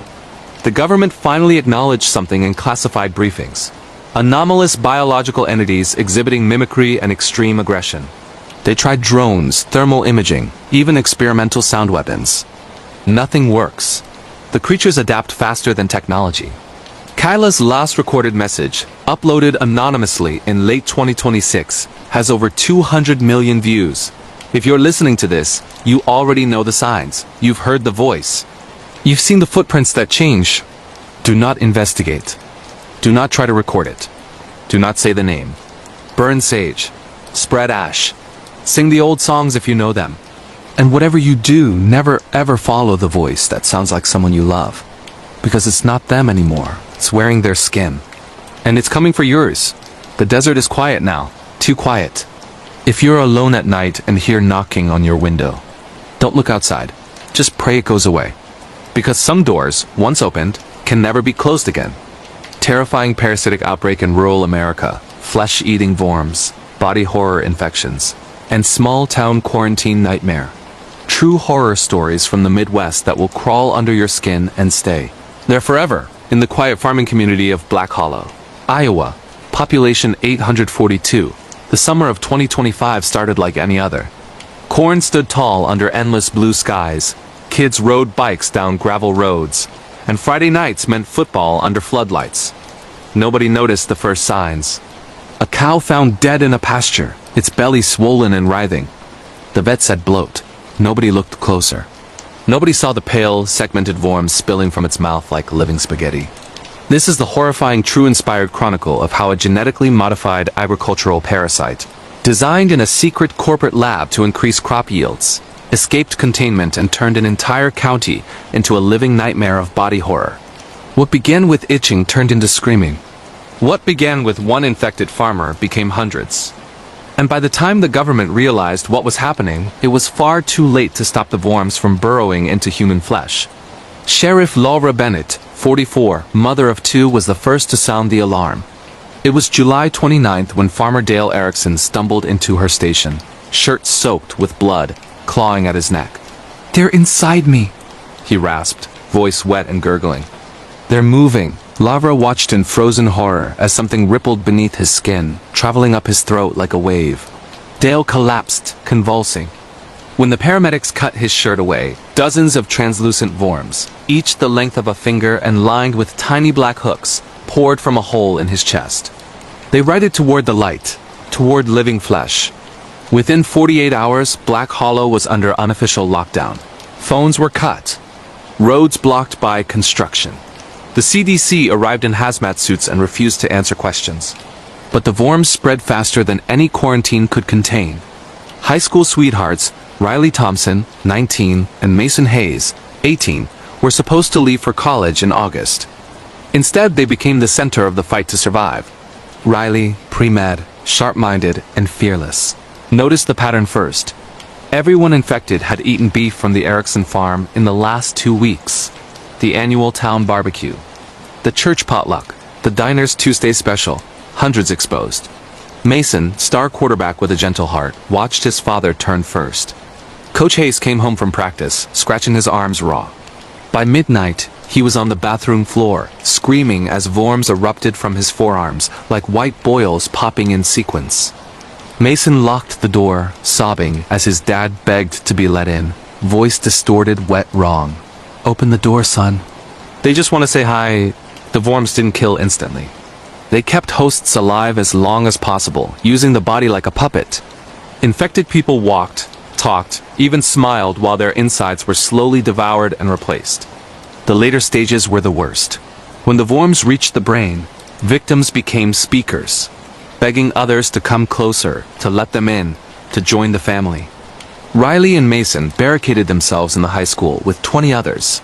The science teacher, Mr. Alvarez, janitor Mrs. Kowalski, who knew every vent and tunnel, pregnant librarian Sarah, and a dozen terrified teenagers. They welded doors shut, rationed food from the cafeteria, and tried to understand what they were facing. Riley dissected a worm under a microscope using stolen lab equipment. What she found turned her blood to ice. These weren't natural parasites. They were engineered. DNA markers from a biotech giant called Agrigen. The worms secreted a neurotoxin that overrode pain receptors and hijacked motor functions. They reproduced inside living tissue, laying eggs in muscle and fat. And worst of all, they were evolving, learning. Some specimens had developed primitive eyes. Others had grown tiny legs for faster movement outside a host. By day 5, the town was unrecognizable. Infected roamed the streets in broad daylight, skin pale and glistening, veins black beneath the surface. They didn't attack like zombies. They invited. They sang. A mother stood in her yard holding her baby, smiling, while worms crawled in and out of the child's mouth like it was breathing them. "Come play with us," she called in a voice like drowning. The group made a desperate plan, reached the Agrigen facility 40 miles away. Rumor said there was an antidote, a kill switch chemical coded into the worm's DNA. They loaded 2 school buses with weapons, gasoline, and every bottle of bleach they could find. Bleach was the only thing that dissolved the worms on contact. The journey was hell. Halfway to the highway, they were ambushed. Hundreds of infected poured from cornfields, moving in perfect synchronization like a flock of birds. They didn't run. They walked calmly, arms outstretched, whispering in the voices of missing loved ones. Mason's little sister, dead 2 days, stood at the front. "You left me," she said, head tilting at an impossible angle as worms wriggled behind her eyes. They plowed through, windows shattering, worms splattering across windshields like pale rain. One bus flipped. Screams cut short. Only 12 survivors made it to the second bus. At the Agrigen facility, they found the truth. The parasite had been designed to infest corn, make it grow faster, resist drought. But a mutation occurred. It jumped species. Executives knew. They tried to contain it quietly. When that failed, they burned records and fled. In the deepest lab, Riley found the antidote, a blue liquid labeled Terminus Protocol. But activation required flooding the entire facility's ventilation system. Someone had to stay behind to trigger it manually. The building would be incinerated. Sarah, 8 months pregnant, volunteered. "For my baby," she said, placing Riley's hand on her belly. "Make sure he never knows this world." They left her with a radio and a kiss on the forehead. The explosion lit up the horizon like a second sun. Blue mist spread for miles, carried on the wind. Infected dropped where they stood, worms dissolving into harmless sludge, but not all. Some worms had already spread beyond the blast radius, carried by birds, by water, by people who fled before quarantine. 6 months later, in December 2025, reports began trickling in from Nebraska, Kansas, Missouri, itching, scratching, voices in the walls. Riley and Mason, now the only 2 left from Black Hollow, drive from town to town in a pickup loaded with Terminus vials. They call themselves the cleansers. They don't sleep. They don't trust anyone who scratches too much. They've seen what happens when you hesitate. They've seen entire interstates of cars abandoned, drivers walked away smiling, following the sound of children laughing in empty fields. They've seen worms the size of snakes now, evolved in the dark. And every night, Riley dreams of Sarah's voice on the radio, calm and final. "Tell my son I loved him." The outbreak was never contained, it was only slowed. If you live in the Midwest and notice itching under your skin, if you hear wet movement in the walls at night, if someone you love starts scratching and says, "It doesn't hurt anymore," run, burn everything. And pray the worms haven't learned to open doors yet, because they're getting smarter, and they're still hungry. The corn is growing again this year, taller than ever. And something inside it is whispering, Terrifying deep-sea parasite discovery off the Australian coast. Infected divers, mutated sea creatures, and government cover-up horror that swallowed an entire research team alive. True oceanic nightmare. Stories from the Great Barrier Reef that will make you never want to swim again in the crystal-clear waters off Cairns, Queensland, Australia. During the dry season of 2025, the research vessel Aurora Dawn set sail for what was supposed to be a routine 6-week expedition, mapping unexplored sections of the Great Barrier Reef. On board were 12 of the best marine biologists, deep-sea divers, and underwater cinematographers in the world, funded by a joint grant from the Australian government and a private biotech company called NextGen Oceanics. Their mission: document climate change damage and collect rare deep-water specimens. What they found instead was a nightmare older than humanity itself. Dr. Amelia Voss, lead marine biologist, 36, brilliant, fearless, and 8 months pregnant, noticed the anomaly first. At 1,200 meters, far below where sunlight could ever reach, the submersible cameras recorded something impossible: a colossal, bioluminescent organism the size of a city bus, pulsing gently on the seafloor like a living heart. Its surface was covered in millions of translucent tendrils, each tipped with a tiny tooth-ringed mouth. The team nicknamed it Leviathan. They should have turned back. They didn't. When the first sample canister was brought aboard, sealed inside triple-reinforced titanium, no one saw the microscopic breach. A single parasitic larva, no bigger than a grain of rice, slipped through the crack and into the ship's water recycling system. That was all it took. The parasite was ancient. Older than coral, older than fish. Perfectly evolved to hijack nervous systems, control behavior, and spread through salt water. It didn't kill its host quickly, it used them, improved them, made them want to return to the ocean. Diver Jake Rue Morrison, 29, ex-SAS, built like a brick wall and afraid of nothing, was the first human host. He'd been down collecting samples from Leviathan's outer membrane. That night, he woke screaming. The ship's medic found him in the moon pool, naked, trying to claw his way back into the water. His eyes had turned milky white, pupils dilated to pinpricks. Thin, glowing threads moved beneath his skin like living fiber optics. By morning, 4 more crew were infected. The parasite spread through water, through touch, through the air conditioning once it reached the lungs. Symptoms progressed in stages. Stage 1, itching in the throat and behind the eyes. Stage 2, overwhelming urge to submerge in salt water. Stage 3, bioluminescent veins and total loss of speech, replaced by a low, clicking song. Stage 4, transformation. The transformed didn't die, they changed. Skin hardened into coral-like armor, fingers fused into webbed claws. Lungs adapted to filter oxygen directly from seawater. Worst of all, they retained intelligence. They hunted as a pack. Captain Elena Torres locked down the ship, ordered radio silence, and tried to head for port. But the infected had already sabotaged the engines. They smiled with human mouths while doing it. They sang in Jake's voice from the vents. "Come swimming, Amelia. The water remembers you." Amelia, Rue's best friend and the only one who knew his real fear of the deep, barricaded herself in the dry lab with the 3 remaining uninfected crew. Teenage prodigy coder Lin Nguyen, 19, grizzled engineer Macca McAllister, 55, and cinematographer Diego Ortiz, who refused to stop filming even as hell unfolded. They watched in horror as the transformed dragged screaming crew into the moon pool and held them under until they stopped fighting and started singing. Diego's final footage, later recovered from a waterproof drive that washed ashore near Port Douglas, has never been released to the public.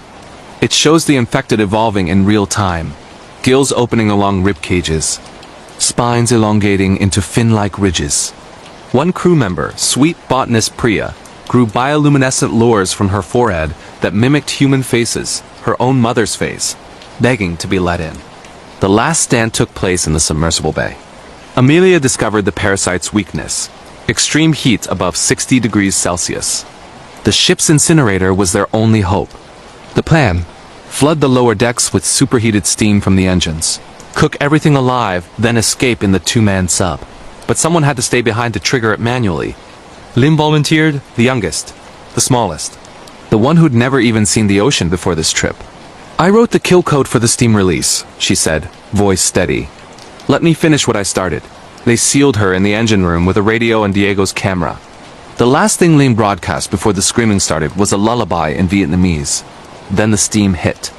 Then silence. Amelia and Maka escaped in the sub, surfacing 40 kilometers offshore. They were picked up by a fishing trawler whose crew immediately noticed the glowing veins beginning to crawl up Amelia's arms. She'd been exposed. She knew it. Maka knew it. On the deck of the trawler, under a full tropical moon, Amelia made Maka promise. If she started singing, he'd weigh her ankles with chain and throw her over. He cried when he did it. She didn't fight. She just smiled and whispered, "Tell my daughter the ocean loved her mother too much to let her go." The Aurora Dawn was never found. The official report claimed a methane explosion. The 12 crew were listed as lost at sea. But the parasite didn't die with Lin's sacrifice. In the months that followed, strange things began washing ashore along the Queensland coast. Swimmers pulled out with coral growing from their mouths. Entire schools of fish with human teeth. Children on beaches singing in perfect harmony with voices that didn't belong to them. A tourist video from the Whitsundays showing something huge moving beneath a glass-bottom boat, its silhouette covered in human handprints pressing upward. In December 2025, the Australian government quietly closed 200 kilometers of coastline for toxic algae. Divers stopped going deeper than 30 meters. The Great Barrier Reef tourist industry collapsed overnight. Sailors report hearing singing at night far out to sea. Not whale song, human voices. Hundreds of them calling names, calling for their children, calling for you. Amelia's daughter was born in March 2026. Perfectly healthy, perfectly silent. She never cried. Not once. On her first birthday, her mother's voice, recorded from the Aurora Dawn's final transmission, began playing from the baby monitor at 3:17 a.m. The little girl was standing in her crib, smiling at the camera. Her eyes glowed soft blue. And from her tiny throat came the clicking song of the deep. If you're ever swimming in Australian waters and feel something brush your leg that feels like fingers, if the water suddenly goes still and you hear singing beneath you, if you look down and see handprints reaching up from the darkness, swim for shore. Don't look back. And whatever you do, don't answer when it calls your name, because the ocean is patient, and Leviathan is still hungry. Terrifying cannibal plague in the frozen Canadian north. Infected towns turning on each other, flesh-craving madness, and a 3,000-kilometer fight for survival through endless snow. True horror stories from the Yukon and Northwest Territories that will freeze your blood in the remote gold mining town of Dawson City, Yukon, population 2,300. The winter of 2025 to 2026 was supposed to be the coldest in a century. Minus 50 degrees Celsius. Darkness for 20 hours a day. The kind of cold that cracks steel and stops hearts. What nobody expected was the hunger. It started with a single bite. On November 14, 2025, ice road trucker Ray Laflamme was found half frozen on the Dempster Highway, 300 kilometers north of Dawson. His co-driver was missing. Only chunks of meat in the snow and Ray's teeth marks on his own arm. He was ranting about tasting colors and how human fat melts like butter on the tongue. Doctors thought rabies. They were wrong. The disease was new, airborne. Incubation period, 4 to 72 hours. First symptom, metallic taste in the mouth. Second, overwhelming, burning hunger that nothing satisfied. Not bread, not pemmican, not whiskey. Third, the craving sharpened to one thing only, long pig. By the time the Canadian forces realized it wasn't rabies, Dawson City had fallen. Former schoolteacher Sarah Nakashuk, 31, Inuk hunter turned search and rescue pilot, watched the end begin from the air. She was doing a routine medevac when her radio filled with screaming. The entire hospital staff eating the patients. The RCMP detachment broadcasting laughter while chewing on their own rifles. Sarah landed on the frozen Yukon River, grabbed her. 308, her grandmother's sealskin parka. And the one person still sane, 19-year-old mechanic Joey Tremblay, half French, half Guichan, who had barricaded himself in the Robert Service School gym with 20 terrified kids. They stole a bush plane and flew south, but there was no south anymore. Every settlement they overflew was burning or silent. Inuvik, Old Crow, Fort McPherson. Smoke pillars in the darkness. Sometimes lights flickered in patterns, like signals. Sometimes figures stood in the middle of runways, waving with both arms ripped off. The disease wasn't turning people into zombies. It was turning them into perfect predators. Infected retained intelligence, speech, even charm. They formed packs. They used tools. They set traps. Worst of all, they remembered who they used to be, and they used that. Sarah and Joey's journey became a 3,000-kilometer fight for life across the most unforgiving landscape on Earth, pursued by things that wore the faces of people they once loved. Their first night on the run, they landed on a frozen lake to refuel from an abandoned cache. While Joey siphoned Avgas, Sarah heard singing. Her mother's voice, dead 10 years from cancer, drifting across the ice. "Come home, Sarah, I made bannock." Joey tackled her just as she started walking toward the tree line. In the flashlight beam they saw them. 30 figures standing perfectly still, naked despite the cold, skin blue-white, mouths open in perfect O's, exhaling steam that glowed faint red. They took off as the infected sprinted across the ice faster than any human should, some on all fours, some dragging sleds made of human rib cages. For weeks they leapfrogged south, plain to Snowmakean to Dogsold, always one step ahead. They learned the rules. Fire slowed the infected, but didn't kill them. Headshots worked, but ammunition was finite. They could smell uninfected blood from kilometers away. They never slept. At an abandoned Dew-Line radar station, they found the source. A shattered vial labeled Project Karoo 9, a Cold War experiment to weaponize prion diseases, thought destroyed in 1991. A transport plane had gone down in 2024, cargo ruptured, prions aerosolized and mutated in caribou populations. Locals ate the meat. The hunger spread. By January, Whitehorse fell. Then Watson Lake. The Alaska Highway became a 2,000-kilometer graveyard of frozen cars, drivers still belted in, half-eaten, smiling. Sarah and Joey's group shrank. A priest in Ross River begged to be eaten so he could join his flock. They granted mercy. A teenage girl hit a bite and turned mid-flight, crashing their second plane into a mountain. Joey lost 2 fingers to frostbite and 1 friend to a trap. Frozen bodies wired as bait with speakers playing children's laughter. In February, at -60, they reached the abandoned mining camp of Kingo City, last uninfected stronghold according to dying radio broadcasts.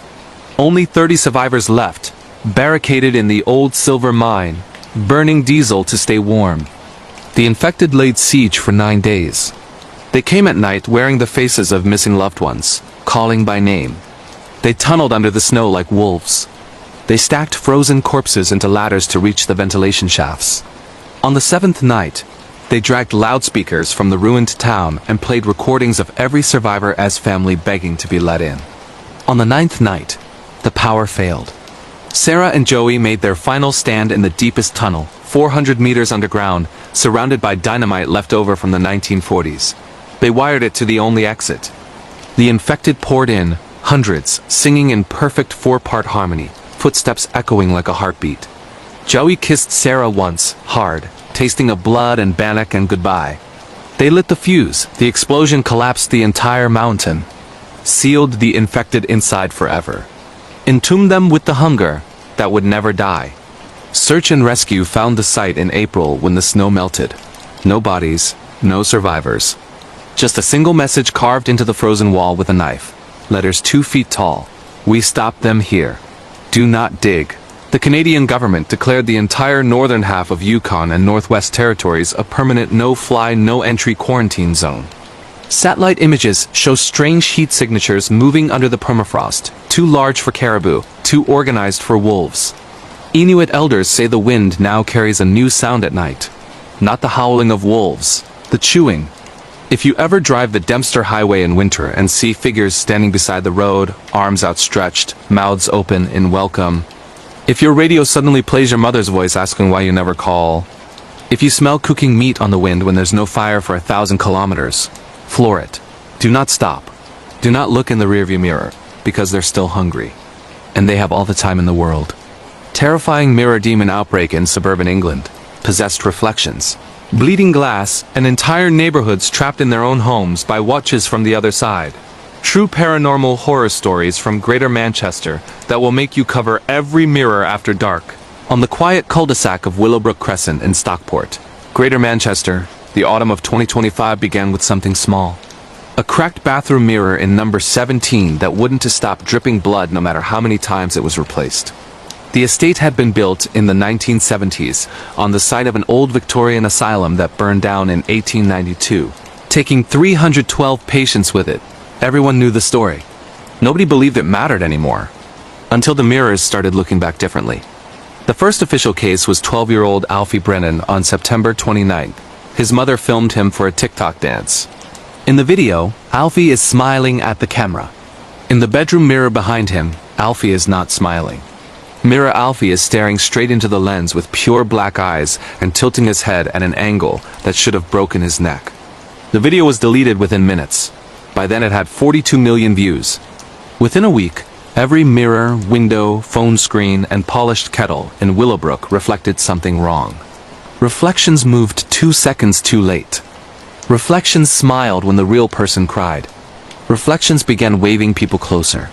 The entity had no name the living could speak without bleeding from the ears, but the children online called it the glass-eyed man.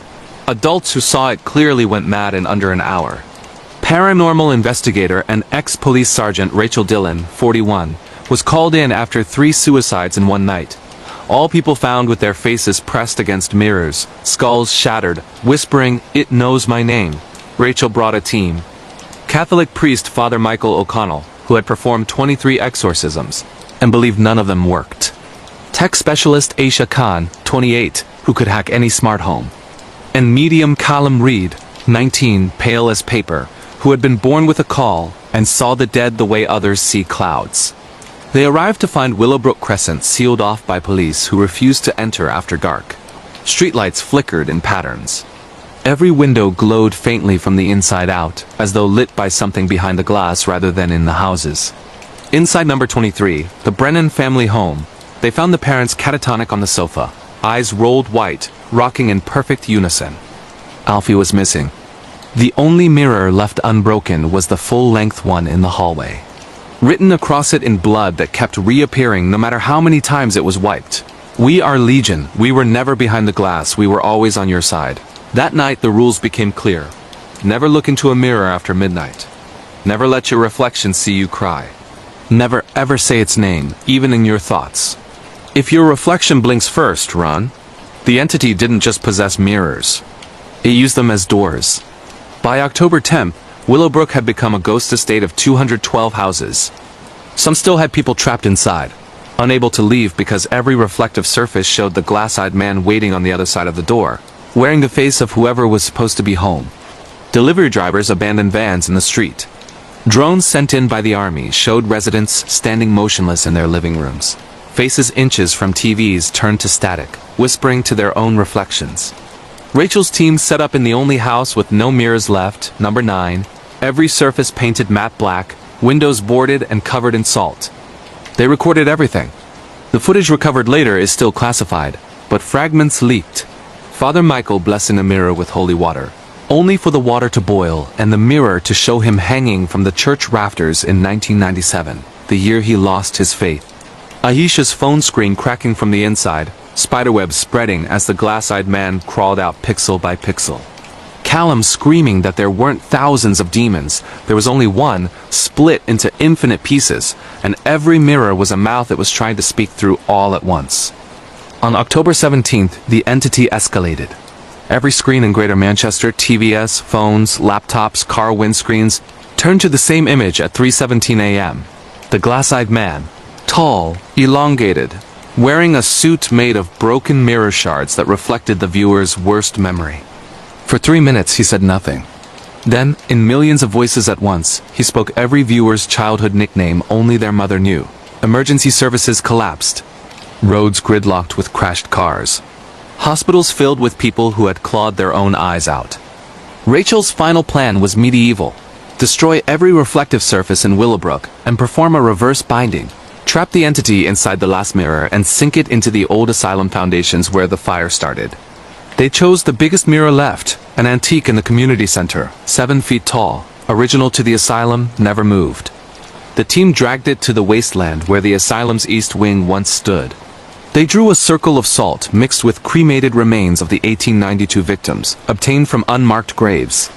At 11:57 p.m. on October 31st, they began the rite. Callum stood inside the circle, holding the mirror. Father Michael read from a forbidden grimoire written in mirror writing. Aisha left streams so the entity would be forced to watch itself being bound. Rachel held the sledgehammer. At midnight, every light in Manchester died. The mirror did not show Callum's reflection. It showed all of them standing behind him, smiling with too many teeth. Callum looked into the glass and spoke the binding words backward. The mirror screamed, a sound like a million windows shattering at once. Black liquid poured from the frame, smelling of burnt hair and roses. The glass-eyed man lunged forward, hands reaching through the surface, fingers elongating into shards that cut reality itself. Rachel swung the hammer. The mirror exploded into dust. For one heartbeat, the world went silent. Then every remaining mirror, window, and screen in the northwest of England shattered simultaneously. Over 40 million panes of glass. 7 people died from flying shards. Thousands were injured. The outbreak stopped as suddenly as it began. Officially, it was mass psychogenic illness triggered by viral marketing. The government replaced every affected window free of charge. Therapists were overwhelmed. Children refused to look at their own reflections for years. But the survivors know the truth. Sometimes in the dead of night, people wait to find their new mirrors dripping a single drop of blood at 3:17 a.m. Sometimes, phones glitch and show a 3-second video of yourself standing behind yourself, waving slowly. Sometimes when you brush your teeth and the bathroom light flickers, your reflection forgets to spit. Rachel Dillon was found the next morning sitting in the salt circle, eyes wide rocking. She had scratched a single sentence into her forearms with a piece of broken mirror. "I'd let you think we won so we would stop looking. She has not spoken since." Father Michael hanged himself in his church, using a rosary made of mirror beads. Aisha disappeared. Her last social media post was a selfie in a blacked-out room. In the darkness behind her, hundreds of eyes reflect the flash. Callum Reed, the medium, was never found. But every year on Halloween, children in Stockport report seeing a pale boy standing at their bedroom windows after dark, pressing his hand to the glass from the outside, mouthing the same words. "Don't let it see you blink." If you live in England and you wake up tonight and notice your reflection is standing a little too still, if the eyes in the mirror are a little too black, if it smiles just a fraction before you do, cover it, break it, burn the pieces, because the glass-eyed man is patient. And every mirror is still a door. And it's already on your side of the glass.